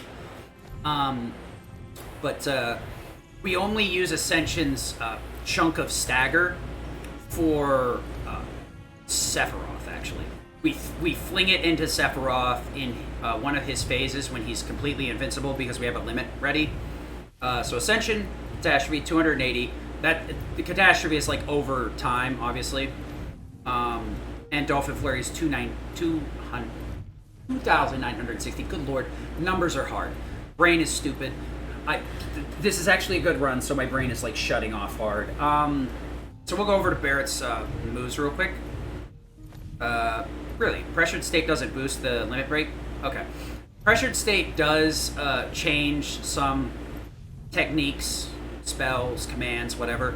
They have an additional stagger value of a higher number when the enemy is pressured, but apparently it does not apply to level 2 limit breaks. Didn't know. So we have Overrun versus Overcharge. I think I kind of went over that earlier, but this is the main crux of Melee Barrett versus Range Barrett. Range Barrett's weapons are all poop, except for EKG, because it's really good for magic damage. It has the highest magic output, and I think it has some modifiers for it, or cost reduction. Doesn't come with any MP up, so in my eyes, it's not that good. Steel Pincer is probably the second best. Big Bertha is his physical weapon. It's pretty decent, but it gives you a bunch of HP, but it doesn't give you much else. Steel Pincers is the best of both worlds. Has high magic, big MP buff, high physical damage, second highest.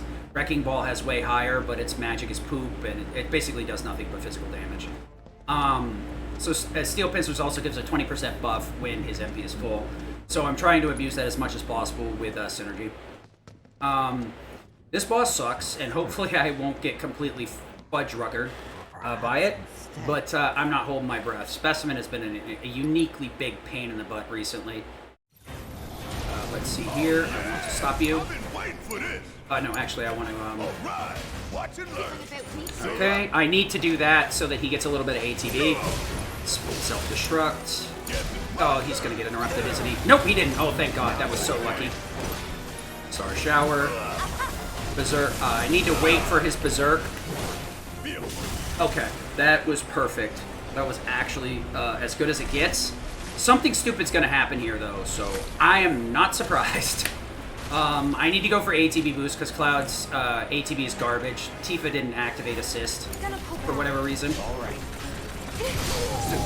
ATB boost. Cross slash. I want Tifa to start shower and self-destruct. What the? What the actual? Ugh. Okay, that's really weird. Let's see here. I need to arise. Cloud, Tifa, I need you to. Oh, this is gonna suck. Barret, what are you doing? I need you to arise, Cloud. What are you doing? That almost was awful. I don't know how he got away. I think I took too long to do Star Shower, so he moved away from Cloud. It has been an issue recently, but we should be able to push out enough damage. Oh, he's not freaking. Oh, he is partially berserk. This is gonna suck either way. Yeah, Tifa's dead as hell. You're out of luck. Barret. Let's do this. What the heck, Barret? I'm gonna need you to revive Tifa immediately. Arise, Tifa. Yep. We're gonna need Tifa to finish this off.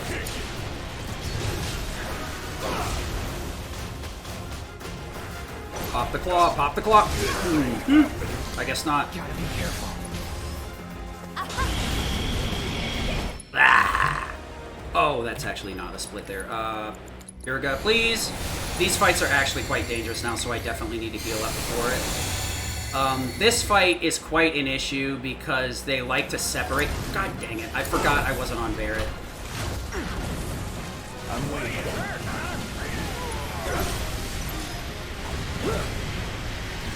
Alright, I gotta remember to switch to Barret. I think Barret's right. Nope. No, I want to be on Cloud, actually. Self-destruct. Okay, now I need to take Barret on. These stupid things... Who decided that that needed to happen? Excuse me? What? Okay. Potentially. They will eject no matter what you do, so the best way to deal with this garbage is to kill him with Cloud, kill him with literal fire, and then follow up with Catastrophe, because it doesn't matter where they go, Barret will follow them. As long as they don't split up in some weird way where they're both, like, across the map. And even then, they're so weak that Barret can probably kill it with an overrun. And if I'm really that concerned, I can revive Cloud at that point and fire off his limit. That was a complete mess, but didn't die.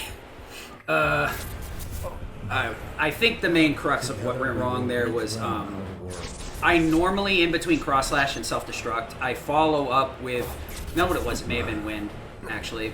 The synergized wind may have pulled him across the map. I didn't even think about that. Ooh.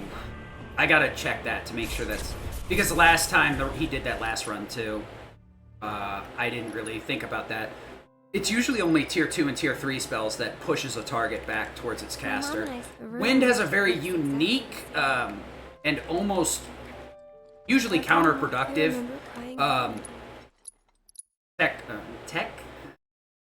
Is a very counterproductive part to it. Effect. Let's go with effect. It will push the target back towards the caster, often flinging them. That's what you saw with Rude when I fought him far back with Aerith and Cloud. The arrow got flung him towards her. I don't really know why they decided to give it that specific effect. Because it makes it suicidal to use it, honestly, with like Aerith, because it pulls the enemy right on top of her. Somebody like Tifa using it, Barret, that could possibly be a positive thing. Where did they go? It stinks in here. Same thing with Cloud, but with Aerith, it's like you should never put wind.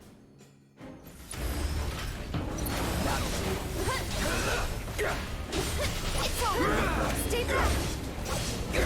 Okay. Pop it. Since I have Ice Elemental, it makes them a lot easier to kill, but the triple slash there should have... yeah, I guess that is a good combo. Wind and a Source Storm, or you could also do Soul Drain, and that way it you wouldn't have to wait for it to propagate across the map. I guess that's not a bad idea. Honestly, the only place I found that Wind's flinging is useful is against Whis, the super boss from Yuffie's DLC. What I wouldn't give to If only for the fact that it like interrupts him and kind of moves him in a way he doesn't want to be moved. The problem is it also puts him in the middle of all your friggin' casters, so it's obviously a brain damage move to do. Okay, Barret, overrun, overcharge.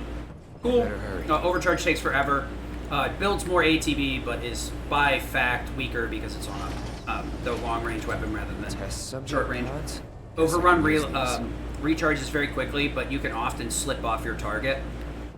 Most standard enemies will get caught on him while he's running through them.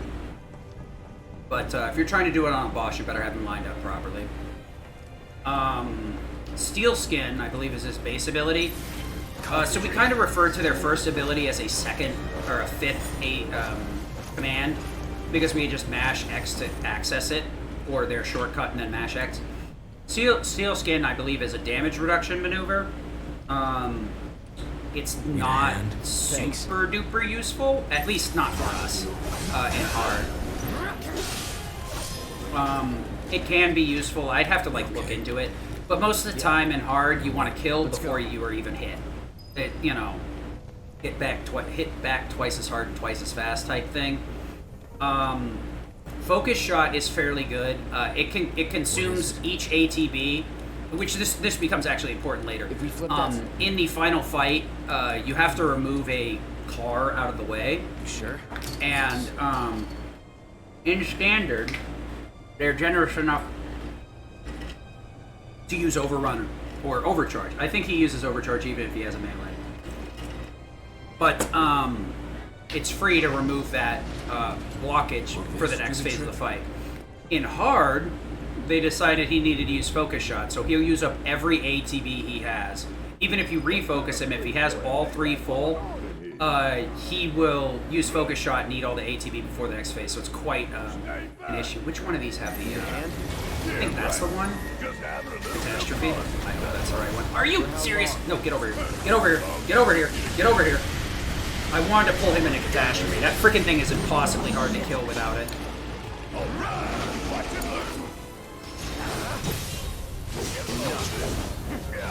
Okay.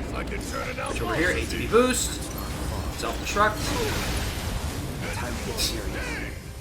Any last words? Oh, wait, he has lightning elemental? Oh, that means he wasn't doing dog shit to the boss then, because he's resistant to lightning. Yeah. Ooh, that was an oversight. Guess we're out. I guess I should have figured that one out before I fucking did the boss. Wind would actually do damage to Specimen. That probably would have prevented what happened in Phase 2 then. The lightning probably just irritates him. So we're going to keep Barret at max MP here. We're not going to heal yet. We're going to heal after the next fight. Because he gets a 20% buff on his spells. Even Synergize spells, which do not cost any MP, so we can eternally keep him on max MP. I'm going to try and do that the entire rest of the run. Could you get over here, Red? Thank you. I was going to cook myself some fries, but I'm not going to be able to eat for much longer. A lot of this segment is very tight and very RNG heavy, and you cannot afford to be futzing about. Lifesaver. Lifesaver is actually a really good move. I believe it's called Spirit of Avalanche, if you directly translate it. So I think it's a much cooler name. What it does is Barret literally takes, I don't know if it's a percentage or all of the damage intended for another character. So he basically becomes the tank, like you would in an RPG, or MMORPG rather. He literally sponges the damage without physically being between them. Which is great because the provoke skill in this game actually doesn't work on bosses. And there's a massive storm going, so I can't wait for the fucking power to go out. He's been acting really weird lately. More than usual. Oh, the doc does call it Avalanche. He, Hoda has a habit of picking the better name, honestly. It's a lot of these names vary between region to region as well. I've mentioned Whirlwind Strike to the French runners before, and they're like, what the fuck are you talking about? It's translated slightly differently. So I just have to call it the uppercut, honestly. Yeah, direct translation. So these you can skip where they empty the, or exit the jars out, or eject these pods or whatever. For Cloud and Barret, you can't for whatever reason. Cloud, we found the door. All right, Alright. About So, Max Fury is going to be pretty easy to explain. It's a hail of bullets. The more ATB you give up to it, 1, 2, or 3. All right. We'll make our way to the Whirling central uppercut? terminal. Okay. Sit tight. I guess I added something whirlwind to it for funsies. The I don't give a shit about any of that. I wonder where I picked that up from. I could have sworn it was Whirlwind Strike. Blizzara. Catastrophe. Okay, I guess we're... That's stupid. Hopefully... Spirit! Catastrophe, for the love of God!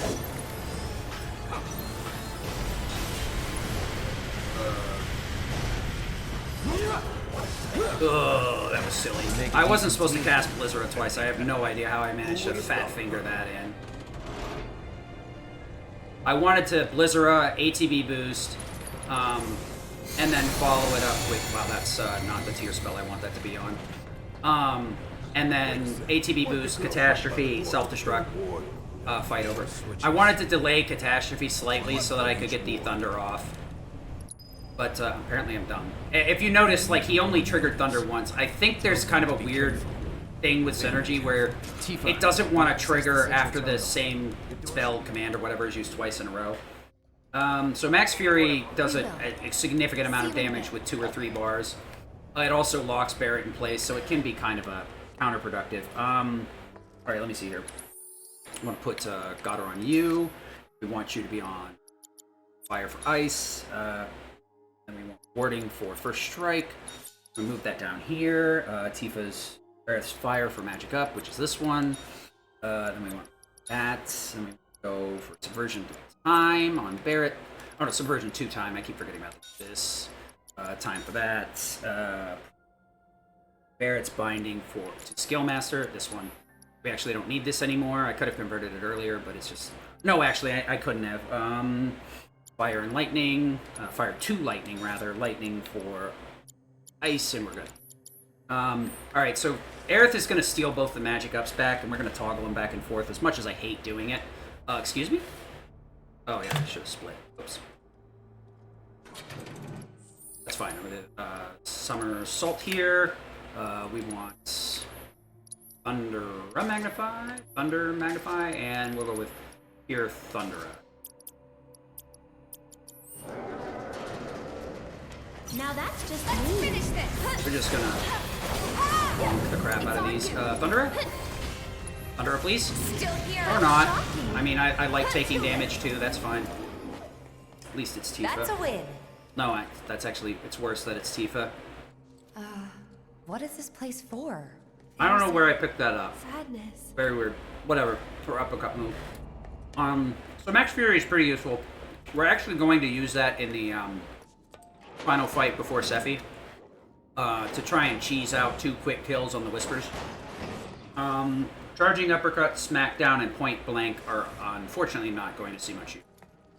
Let's hope I don't get frickin' all dogs I right really now. wish you wouldn't. You're gonna... I need to reload this because I didn't even notice it last time. My menu is still wrong. There we go. I probably should have just used Blizzard, honestly, in that case. Do this. To the limit and beyond. Aerith. Thunder. How shocking. I think we're almost done. You jittery? Thunder. Fine. Gotta go for it now. Sure.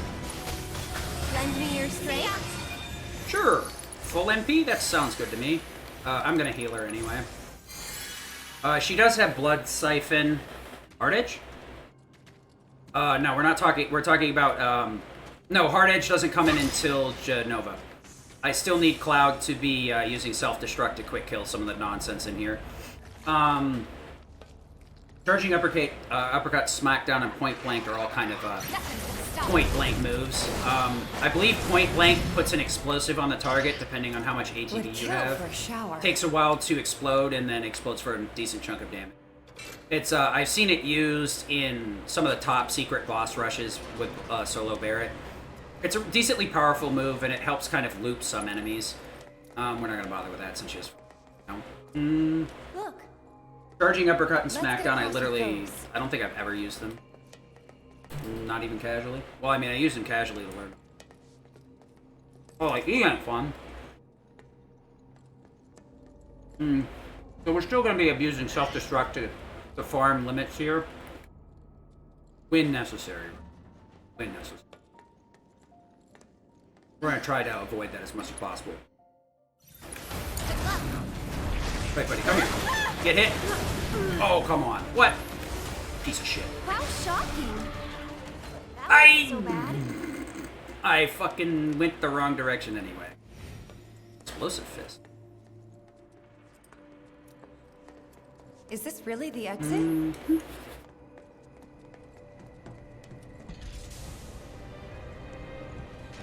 I hate that man. I think a lot of her things are direct references to Why can't you cut a little break? You jittery? Sorry, but I gotta. Just a bit. There we go, full MP again. That's the way to do it. I am losing a little bit of time to healing her, but the fights after this segment are very, very erratic and unstable. So there's really no reason to be playing with fire, quite literally. My MP at? Oh. Yeah, it's fine. It's just Tifa's that's a little bit low. She doesn't really need anything. She's just a backup in Genova when I decide to chokerino Genovarino. Choking Genova is like friggin' awful though. That's legitimately a massive time sink. We're gonna stay. We're gonna bitch out and go back to EKG. EKG, yes. Please got our dumb run, yes. And then we want to magic up. We want to tone this down to Thundera, keep and stop.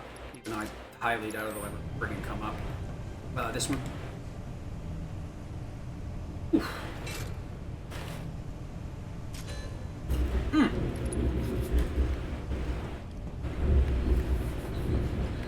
That actually sounds... Man, a lot of the I don't know what the hell the translators were doing. Some of these like sound really cool. If you like directly translate it instead of English-ize it. More of Hojo's experiments. Come on, man. A bunch of weebs that play Final Fantasy VII. What are you doing? Test. All personnel must evacuate area. Commencing test. Go all out. I'll end this. What? Did I move into the right spot? Good job. Actually, I did. So, I hope you're enjoying this cutscene your is completely experience. based on Barret. That's why I don't use Catastrophe in these rooms if I can avoid it. It's much quicker not to. Even in comparison to self-destructing, waiting for him to get up and throwing a limit. And the whole time while Cloud's murdering the hell out of everything, Barret can move to the center. I will, however, bitch out and use Catastrophe in the Sledgeworm fight because fuck that. That fight sucks.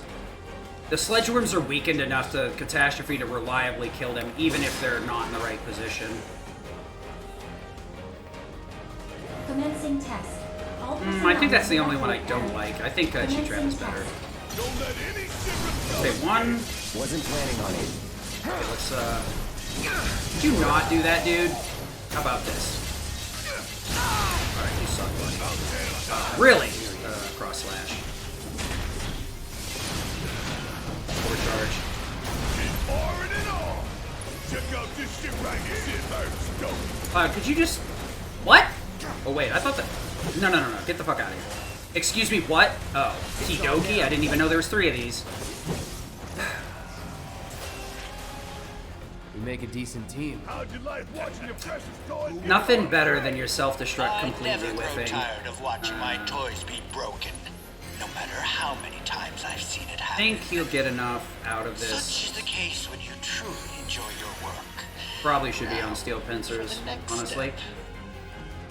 But considering the way this fight went, I'm very glad he's on EKG. It's much harder to recover when you have fucking pincers on him. Say your prayers and beg for forgiveness. Buzz off. That's that. Coming at you. Awful. Excuse me? Oh, no, you don't. Charge. ATB boost. Okay, close enough. Not good, but better than dog poo-poo. That fight can spiral extremely quickly. That wasn't a good fight, though. Catastrophe normally can wipe all of them out. I'm lucky that the one that decided to move, even though he moved to the wrong spot. Okay, so Barrett's at max MP now. 127 is his max. Oh, yeah, I thought it was like... Don't receive. That doesn't seem right. Charge. Yep. Oh, my ATB is really off. That's actually not gonna... Fuck, that's bad. I'm gonna have to wait for this entire room to explode. Well, that kind of sucks.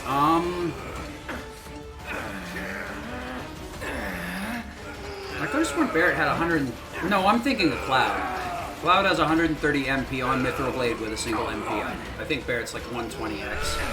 127, 128, something like that. So that sounds about right.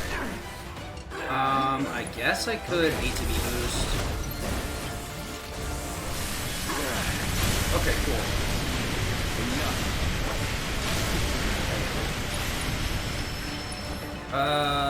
Cloud will recover on the sword Pete fight, so... let me see, what's the next menu? Just Goddard Armor on the back, magic swap. Okay, we're fine. There's probably some more tweaks that can be made to the final lab, but yeah, his physical moves or close range moves are really just end up not being used very much. Max Fury, Focus Shot can both be used even with close range weapons. This and this and then this. That I believe. Okay. Hey, go down the floor. The passages have to be connected somehow. Thank you, Red. Your service is no longer required on this floor. It's a PHS terminal. Call up Deep. See if they can get to the central terminal. Okay.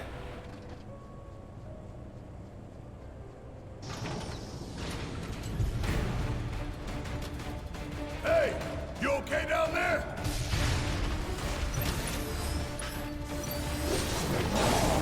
Gonna make your eyeball pop. See, cause he... Nice body. Physics top tier in this game. Oof. Right. I don't know what I do. Alright, I already toggled Goddard over. Do I want 2 MP or 3 MP on her? Probably shouldn't go for it. Aerith's not gonna get anything out of it. I might as well just ignore it. I really wish you wouldn't. Okay. Too bright? I could go for double Worked thunder up a there as good well. sweat. That was exceedingly good, honestly. I don't want any trouble. Okay, 2 for 2. That's a win. So the downside to having Thunder Magnify is these a-holes are resistant to Thunder. As you can tell by their freaking spamming it everywhere. Wait, now let's get this over with. Let's see here. Thunder Magnify, I guess. Thunder Magnify, please. You jittery? Okay. Okay. That worked out good. You'd think I knew what I was doing. 'Cause I don't. I sure as hell don't think I know what I'm doing at all. Blind luck is all that I have in my back pocket. Catastrophe isn't even trans. Yeah, I'm not surprised about that one, because I believe Catastrophe is the name of his level 4 limit from the first game, which... Wait, why does he have a level 4 limit? Huh? No. I think his level 4... No, Max, Frey, and Unger Max, I think, are his level 3 limits. I think Catastrophe is his level 3 limit. Why does he get that in fucking first game? What? And it's not moving. I guess they were trying to make him not suck, so they're like, here, have the best limit he has. Question mark? For the record, I don't like this one bit. It'd be interesting if he has some like crazy friggin' close quarters combo that like does a bunch of his close range attacks or whatever. Like a massive chunk. You asked for it. Watch yourself. Thunder. Too bright? Yep. Alright, and That's ATB the is way to do not, it. or magic is definitely not. Well, yeah, Braver is definitely a level 1 limit. Tempest is a limit, really?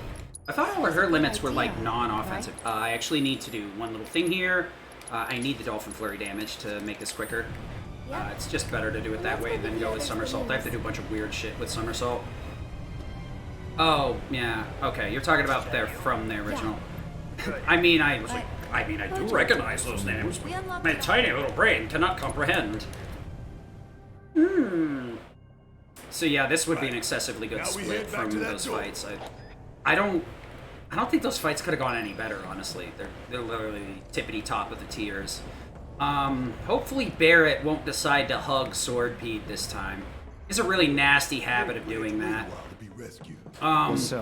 So normally I could just self-destruct, limit this fight, but since I've stolen both of the magic ups off of Cloud, because he's no longer allowed to use top-tier magic, we're gonna have to supplement the damage with a counter and a Thundera. But that is just fine. Yeah, Fleeting Familiar. It's a rough life for that move. Come here, Thundera. ATB boost. Self-destruct. There we go. Tempest in. Brain. Okay. Yep. And I got some chip MP off the Soul Drain too. Yeah, if I'd gone with Somersault, you have to do a bunch of weird stuff, so I think it's quicker to take the menu, even if it is kind of like wonky and slow. HP's up. 180 MP. I don't even think I need a Soul Drain with this setup, honestly. I think it might be locked from that's this the side. mind-blowing part. I do need to, however, heal.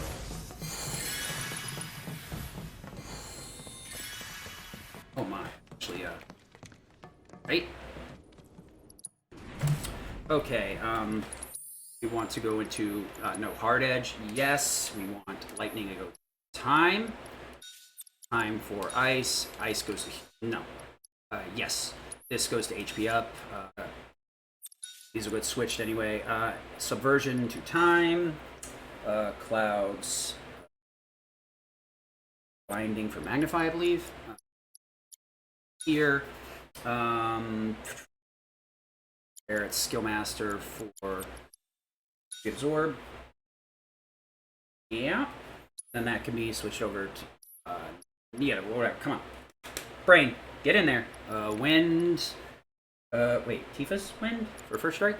Oh, yeah, Cloud's first strike, Wind for stagger. No. Need to switch this over to HP up right now, but don't forget it later. Actually, there's one other thing I almost forgot. This, could be a make or break time save. If things go poorly, keep going. That's still wrong too. Focus Thrust. Haste Magnify, we'll go with Braver instead. Focus Strike. Through. Dolphin. Blizzara. Bundaga. And Zerk? Yeah, Zerk. Tifa start. Era start. So this is a big make or break fight. Genova, unfortunately, has a lot of sway. What the hell? My ears are getting a little pained from having the headphones on. The gaskets are kind of giving out after 5 hours. Let's go. Yeah. This is kind of a make or break fight, unfortunately. There's not much that can be done about it. It's mainly because there's like there used to be like 30 seconds of loads before. So what's above this floor? Oh, wait. Exit drum? No, it's not exit drum. It's supposed to be that elevator, not this one. I think. Whatever. Either way. Wait. Once we get in, we're ready. You know what? Whatever. We'll just for any unfinished business. backsplit. I'm ready to do this. I have no idea if it's supposed to be the elevator before the Genova quarters or after. But Genova's a complete make or break. Quite unfortunately, because there's a significantly long, definitely non-insignificantly long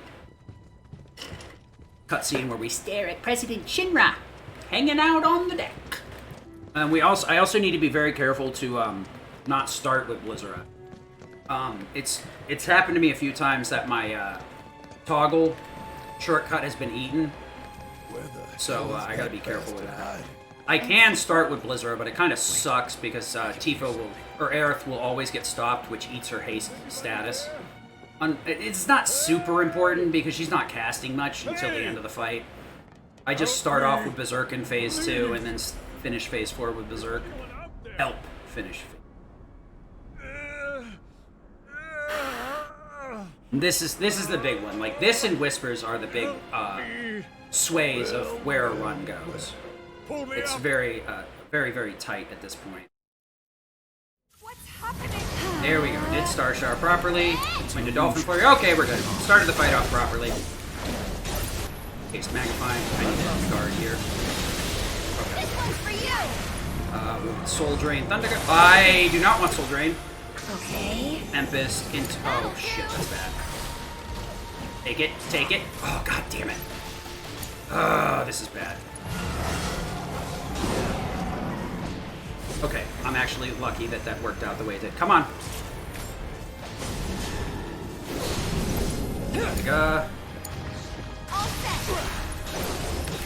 Okay. Let me just focus on doing this before I screw myself over again. Yeah, see, her haste is gone, so this kind of sucks. You ready? Focus. I want to Star Shower. Adult Blizzard. Ah, that's gonna be a lot of HP. Here it comes. Okay. Aerith, Soul Drain. Tifa, True Strike. We're gonna switch over to Aerith real quick. Tempest, so I can get another Soul Drain in. Actually, I don't need her MP at all. Okay. Normally her MP is very important, but it's not now, looks like. Tifa's gonna have to heal herself though, so I have to do something about that. I am gonna reproc haste here, so it's not much of an issue. Haste, excuse me, haste everyone. I got Double time. Watch yourself. Tifa, here go yourself. Okay. I need to get back in position for my normal strat. Shit. Okay, I'm lucky I got that crit that actually killed. Without it, I wouldn't have. What the heck? I've never seen it take that pattern before. Shit. See ya. It's a boost. I shouldn't have done that here. Luckily, I have Bloodsucker on this weapon, so I'll save some time without not needing to heal. Shit. Okay. I didn't realize there was two still over here. Take it and poke. I need to go to Tifa. Okay. Tifa gets it. Aerith, Soul Drain. Tifa, Punch and True Strike. Cloud, Braver. Go again. Okay. Now, don't bitch out. I'm not going to heal Aerith here. I'm just going to take the bench after, so I don't need to worry about it. You okay? Berserk.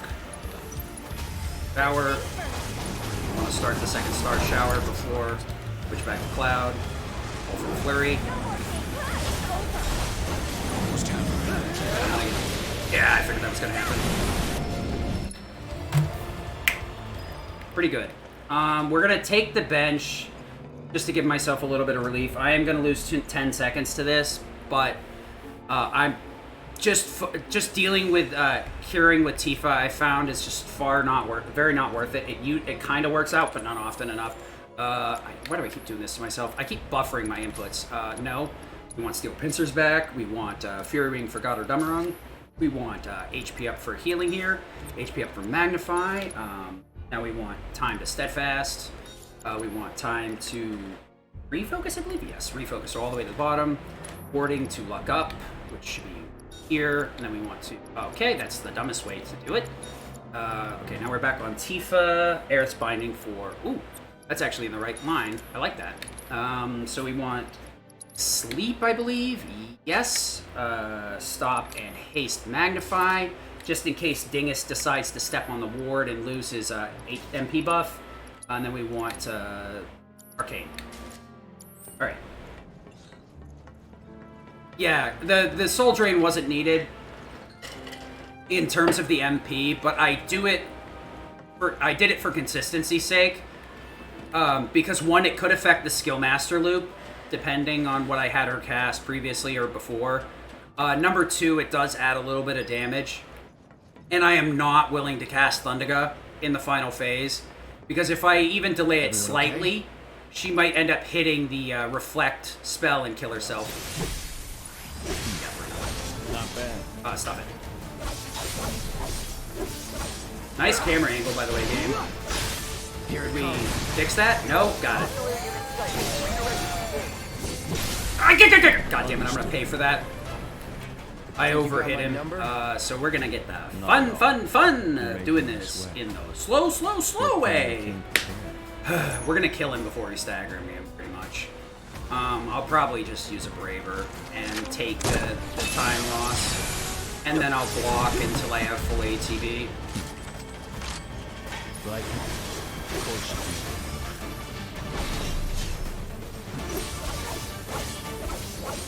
you do. Okay, no. See ya. Okay, never mind. I don't need to take anything. That was really dog shit though, because I hit. Now it's just the two of us. Dark Star. I had an old setup in the PS4 where I could possibly stagger him during the cutscene, but it doesn't work anymore. So I need to lay off the gas, which is something I'm not used to doing. You should be on it. Okay. Bright lights, you say? How about I put your lights out brightly?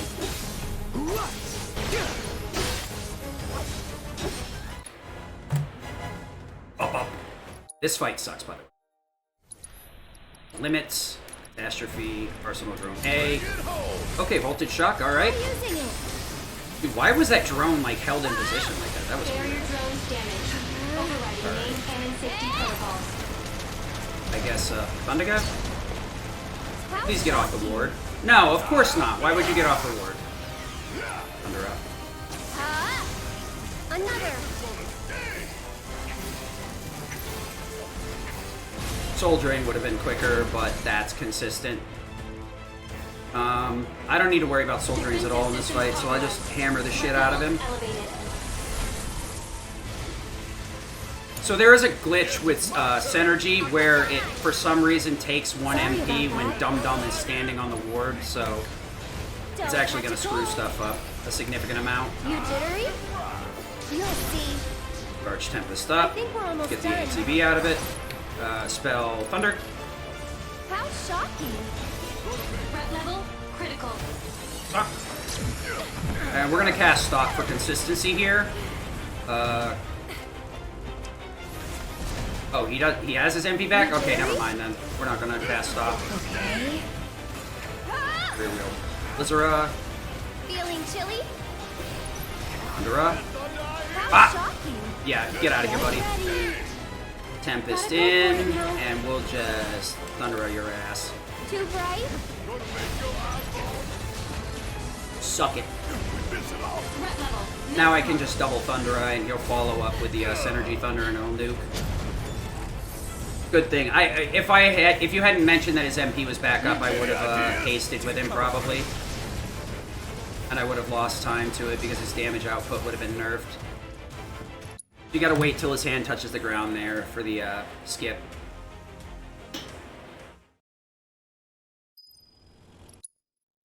I have to wait on that. Need to get the menu first. Daughter. Oh, that's... Wait, what? No, that is right. Shit, I should probably cut barrier with that information, but I don't know enough to remove it. So I'll just not cast it and use barrier if I have to. Barrier for assist on Tifa. Tifa's warding to luck up. Tifa's time to steadfast. This, Aerith's stagger to HP up. The other direction, dum-dum. HP up. Aerith's Skillmaster to steadfast. Steadfast for HP up on Tifa. Wait, what? Why? No, I think it's barrier. Barrett's wind for steadfast. Okay? No, it's for HP up. Shit. Steadfast. Okay, that needs to be flopped. Okay, fine. We figured it out. We figured it out. Focus thrust stays. I believe this needs to be Infinity's End. No. It needs to be Ascension. Ascension? Wrong. Infinity's End. Counter stance. Haste Magnify gets demagnified. We need Kiriga, or Regen Mag. Kiriga Mag. I need to make sure I toggled that actually real quick. Catastrophe. Max Fury. Kiriga.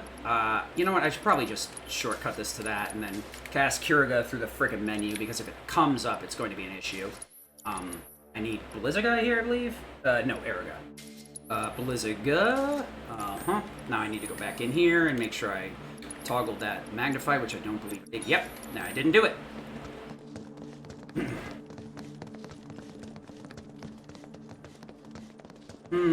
You could. Yeah, Braver instantly staggers Rufus. It's pretty cool mechanic. I'm not sure why they built it in, but there, I'll take it. That's why we need sleep. Because he's got like a 75% resistance to sleep or something like that. Ready? I left Synergy on him, didn't I? I am not... No, I literally refuse to read at this point. I need to focus. Gonna enjoy I need what little bit of brain power I have left right here.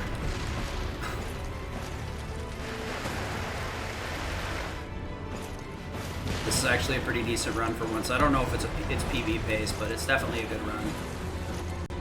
And it's a really good for a submission. Of course, unfortunately, it's quite inaccurate in terms of a submission, because most of my runs will have some sort of dongle on something. I'll probably die at the end of Genova and lose like 3-4 minutes, because that's a fun fight.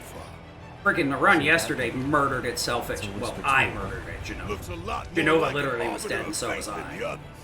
We can beat them. I think a strong fart would have killed Genova yesterday. I'll probably do a Yuffie run after this, because I have a decent route for Scarlet. I have no route for Nero, though. So. It's a pretty fun category, though. Offers a lot of, like, stuff, like, what are you going to do? Scenarios where you kind of want to do a bunch of different stuff. Maybe I should switch Braver over. I want to make sure I counter stance real quick. Okay, I'm good with this. Okay, really? Yeah, you want to impale me, buddy? How about you get impaled? We're gonna get some bump and get away from me. Okay. Barrett, what do you... Oh! Synergy is stopping him from blocking. Interesting. I have to consider that.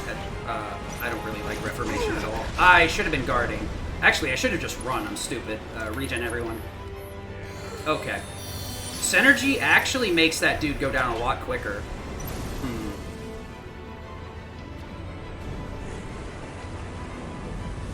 It should be Synergy Ice, though. His damage is so minuscule that it's the one that heals from it really isn't going to be too affected by it. Barrett, no! Get the hell off! So the reason I'm pissed off is usually... most of the time, these two don't do that. If they don't, they're on the opposite side of the map, so I get pushed back because of the cutscenes involving them. So I get pushed back on both of these. I could roll right through them if they both stayed on the right side, because they'd be slightly in front of me. At most, I'd need to delay just a little bit to not get pushed back. The dangerous part is this fight can decide to soft lock itself.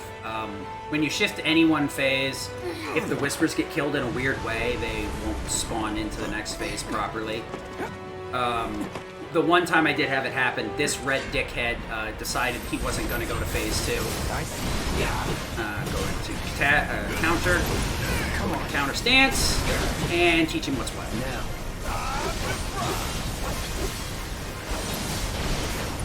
Focus strike. There we go. Yeah, the synergy on Barrett does make this phase a lot less Dicerino. Let's see, that's Involate, so that's lasers. I need to not do what I just did. So what I want to do here is get rid of Barrett's ATB so he has... Oh god, that's gonna hit him hard. I think we want to Kiriga with this, in this case. We're gonna let him get hit once. Please get that off. Yes, okay. That's actually good because he wasn't able to activate Steadfast Block and gain a shit ton of ATB off of it. We should... Please don't fill. Okay, good. Wait, does he not have Steadfast? Look, guys, could you calm the fudge down? Alright, so... Yes, perfect. He's gonna get nearly a full bar right here. Because he wastes all of his ATB on... Nice. I'm so focused on the fact that I got his good ATB that I'm like... if Cloud's ATB is a little messed up here, you can do a couple of swings on this big dude to Reno.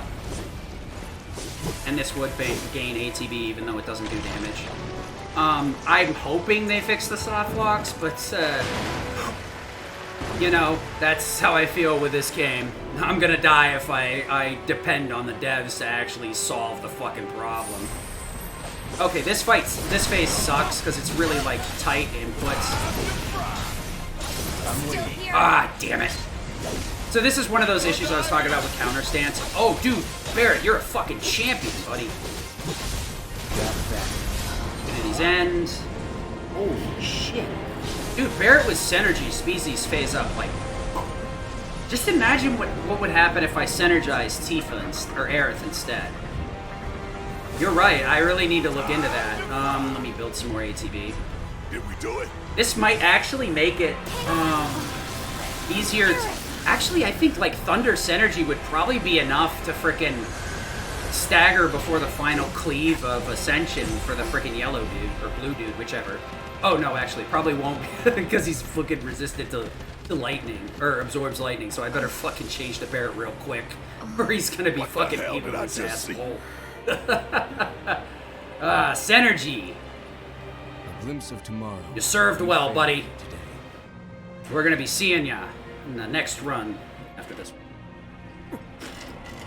This is my point, though. Synergy needs to be looked into a significant amount. This fight is... Oh, God, I forgot to split before the fight. This fight is very scripted. There's a lot of cutscenes and stuff in it, so it's nearly like a 12-minute fight. 11 minutes XX is a good fight. You could get it down to 10 if you do some insane strats, but I'm not stupid enough to do insane strats at the end of my run. At least not yet. I have to have a really good run for me to even consider that nonsense. These guys are right here. Let's see what we got. Don't overdo it. Nothing personal. Max Fury. Alright. Switch back to Cloud. Yellow Boy gonna get smoked.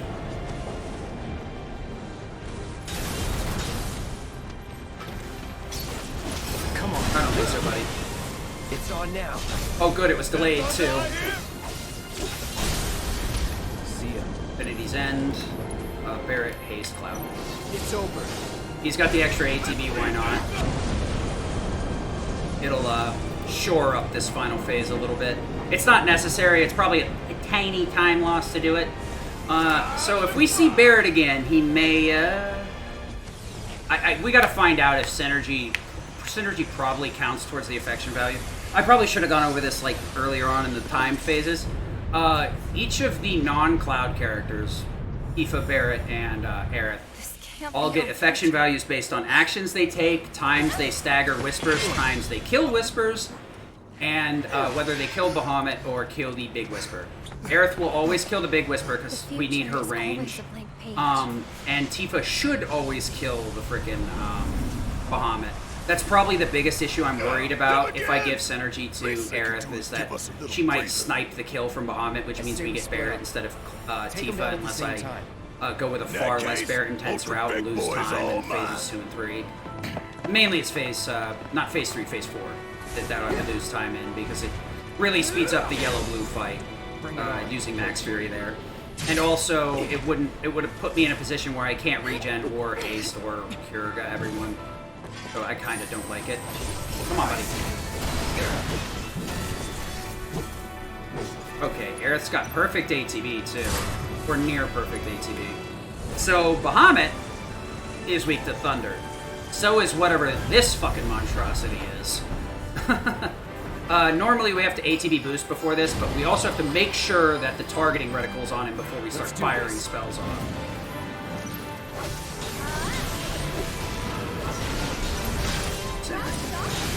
No. Star Shower, Star Shower.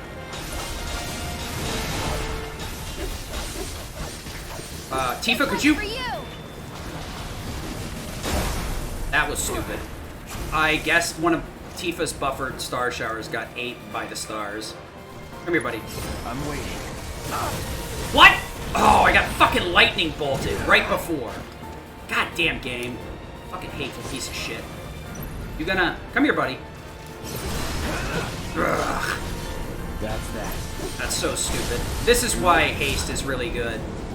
Because it helped recover my frickin' ATB. It did slow the fight down a fair bit. That dumb-ass blue boy decided to... The thing with the blue one, I guess, that sometimes doesn't get explained. If you get hit by his lightning bolts, you get stunned. Just like if you get hit by shock early on by the shock pellet troopers or whatever, the little machine things that are in Crab Warden. Yeah.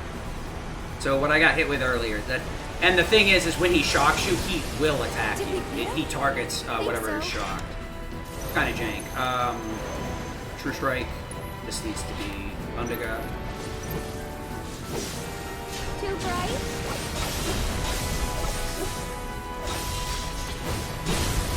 Fudge off, dude. Get off my caster, bro. I'm ending this.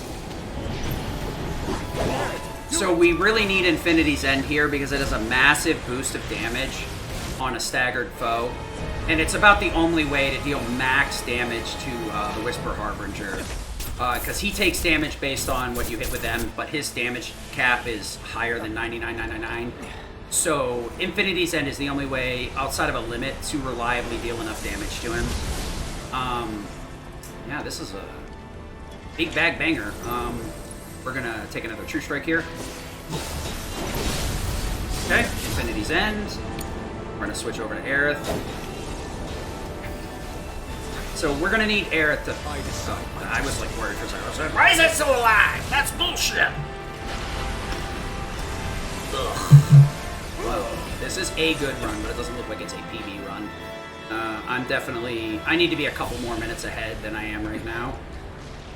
For sure. We did it! 502? Maybe? 503, probably? Because of how bad I am. You jittery? Imposca?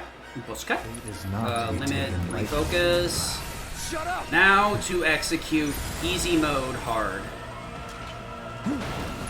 We want Lizera. Shatter. Fudge off, dude. Let's do this. So he has a mechanic. When he's hit by a spell and a regular attack like that, he will automatically get staggered. This is the safe way to do it. Wait for the Telic Fury. Okay, that was... I guess I swung too late. Cool.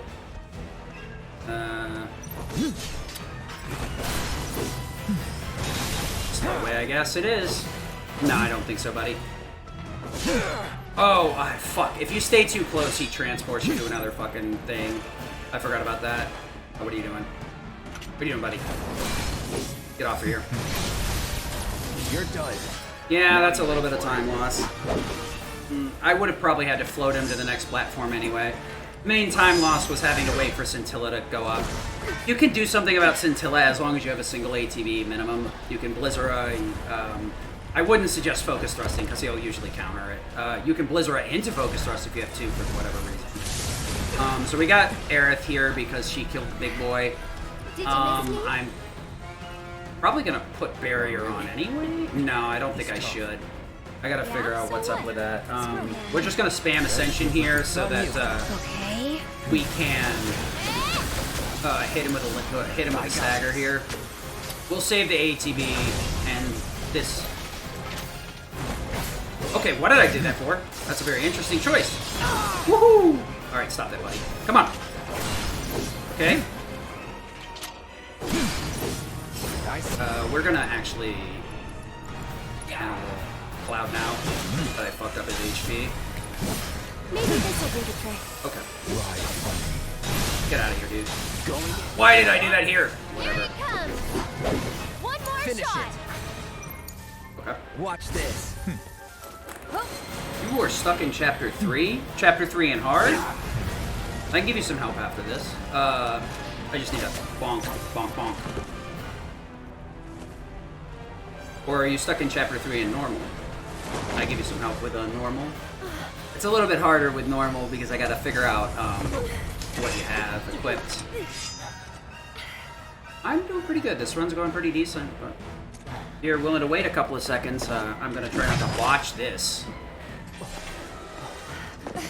Tifa! I don't need to do that. I can get you some help on Discord. What I miss? Let's see here. I need to focus. Give me a moment. Lightning infusion, huh? Eriga. And then we're gonna just Enjoy the ride! took a lot of damage there. Focus thrust. Focus thrust. Punisher. For you! Focus thrust. Yep, that's enough. We're good. And in the end. Actually, True Strike. True Strike. Max damage. Or shower. Need to heal up.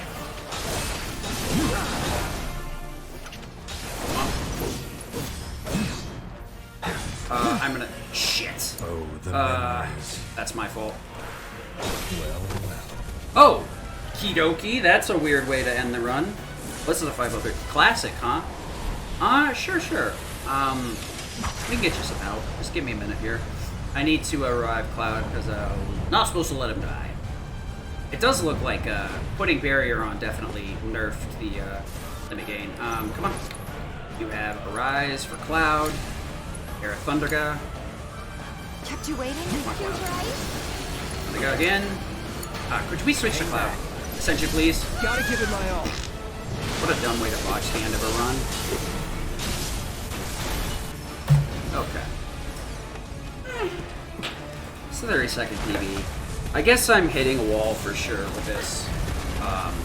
If my PB is only about 30 seconds. Welcome back. Of course, it would have to be like a marathon submission run too. Classic. We can do this. I don't think I've ever played We Classic. can change it. I think it's a lot more straightforward. The game does a lot of the stuff for you. I think really the main issue with Classic is a lot of the time that AI actually kind of works against you. Well, you're on the PS4, right?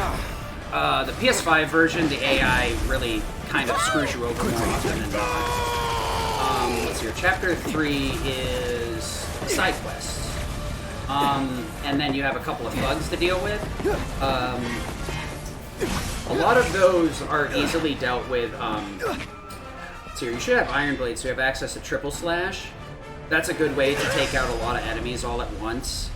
All the monsters are weak to fire, or ice.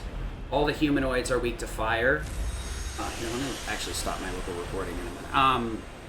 This is a submission. This is like a PB. I think like consistently I'm like between a 5.0, whatever this is, 5.03, and a 5.0, or 5.05, 5.06. So, I mean, if you really want to like consistently get help, it's actually probably easier to be in the speedrunning Discord, even as a casual, or you can just sign up as an enthusiast. Okay, let's see what we got here. Oh, look at that! Look at that big old time loss. Let's look this against the PB though. Huh? Does not yet exist. Personal best. So we went into Sephiroth with about a minute, and I botched 30 seconds. What else? Wait, what? Really? Did I lose all that time in the end? I really didn't feel like that sloppy. Look at that! Oh my lord. Dude, why is the lab grenade my PBs? What did I have in the lab? I must have had some sort of god level run.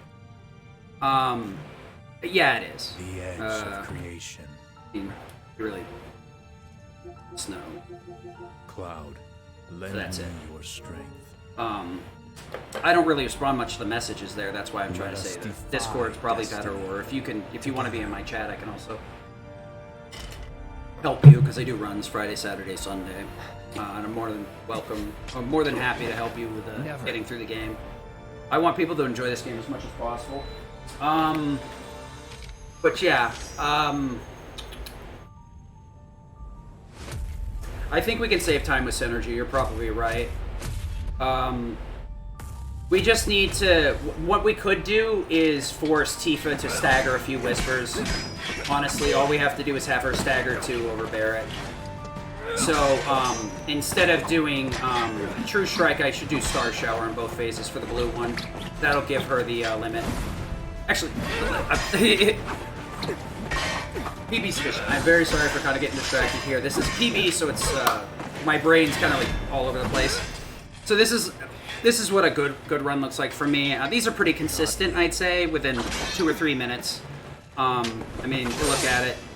We've got several minutes going into it. The lab kind of ate a bunch of time, you know, but we were on a steady uptick for most of the run. There's very little, like, time enough for you. Bad. Perhaps. But obviously my run can get better because it's like we save like 30 seconds and we got 30 here. We somehow lost 2 minutes coming out of the garage. I think this is a little bit, like, this is probably from menuing the garage and lab entry. But fight going sideways, and then Hojo's lab, apparently I got god luck and I just had a reasonably okay lab. But yeah, these runs can get faster, for sure. I'd say this is a pretty decent pitch. Mr. President. Oh, is it not show up as that? Let me see. Give me 1 second. So anyway, this is what I would be doing for a marathon. Obviously, probably a little more practiced commentary, a little more focused. But for the most part, this is what I got to offer. Thanks for your time. See you later.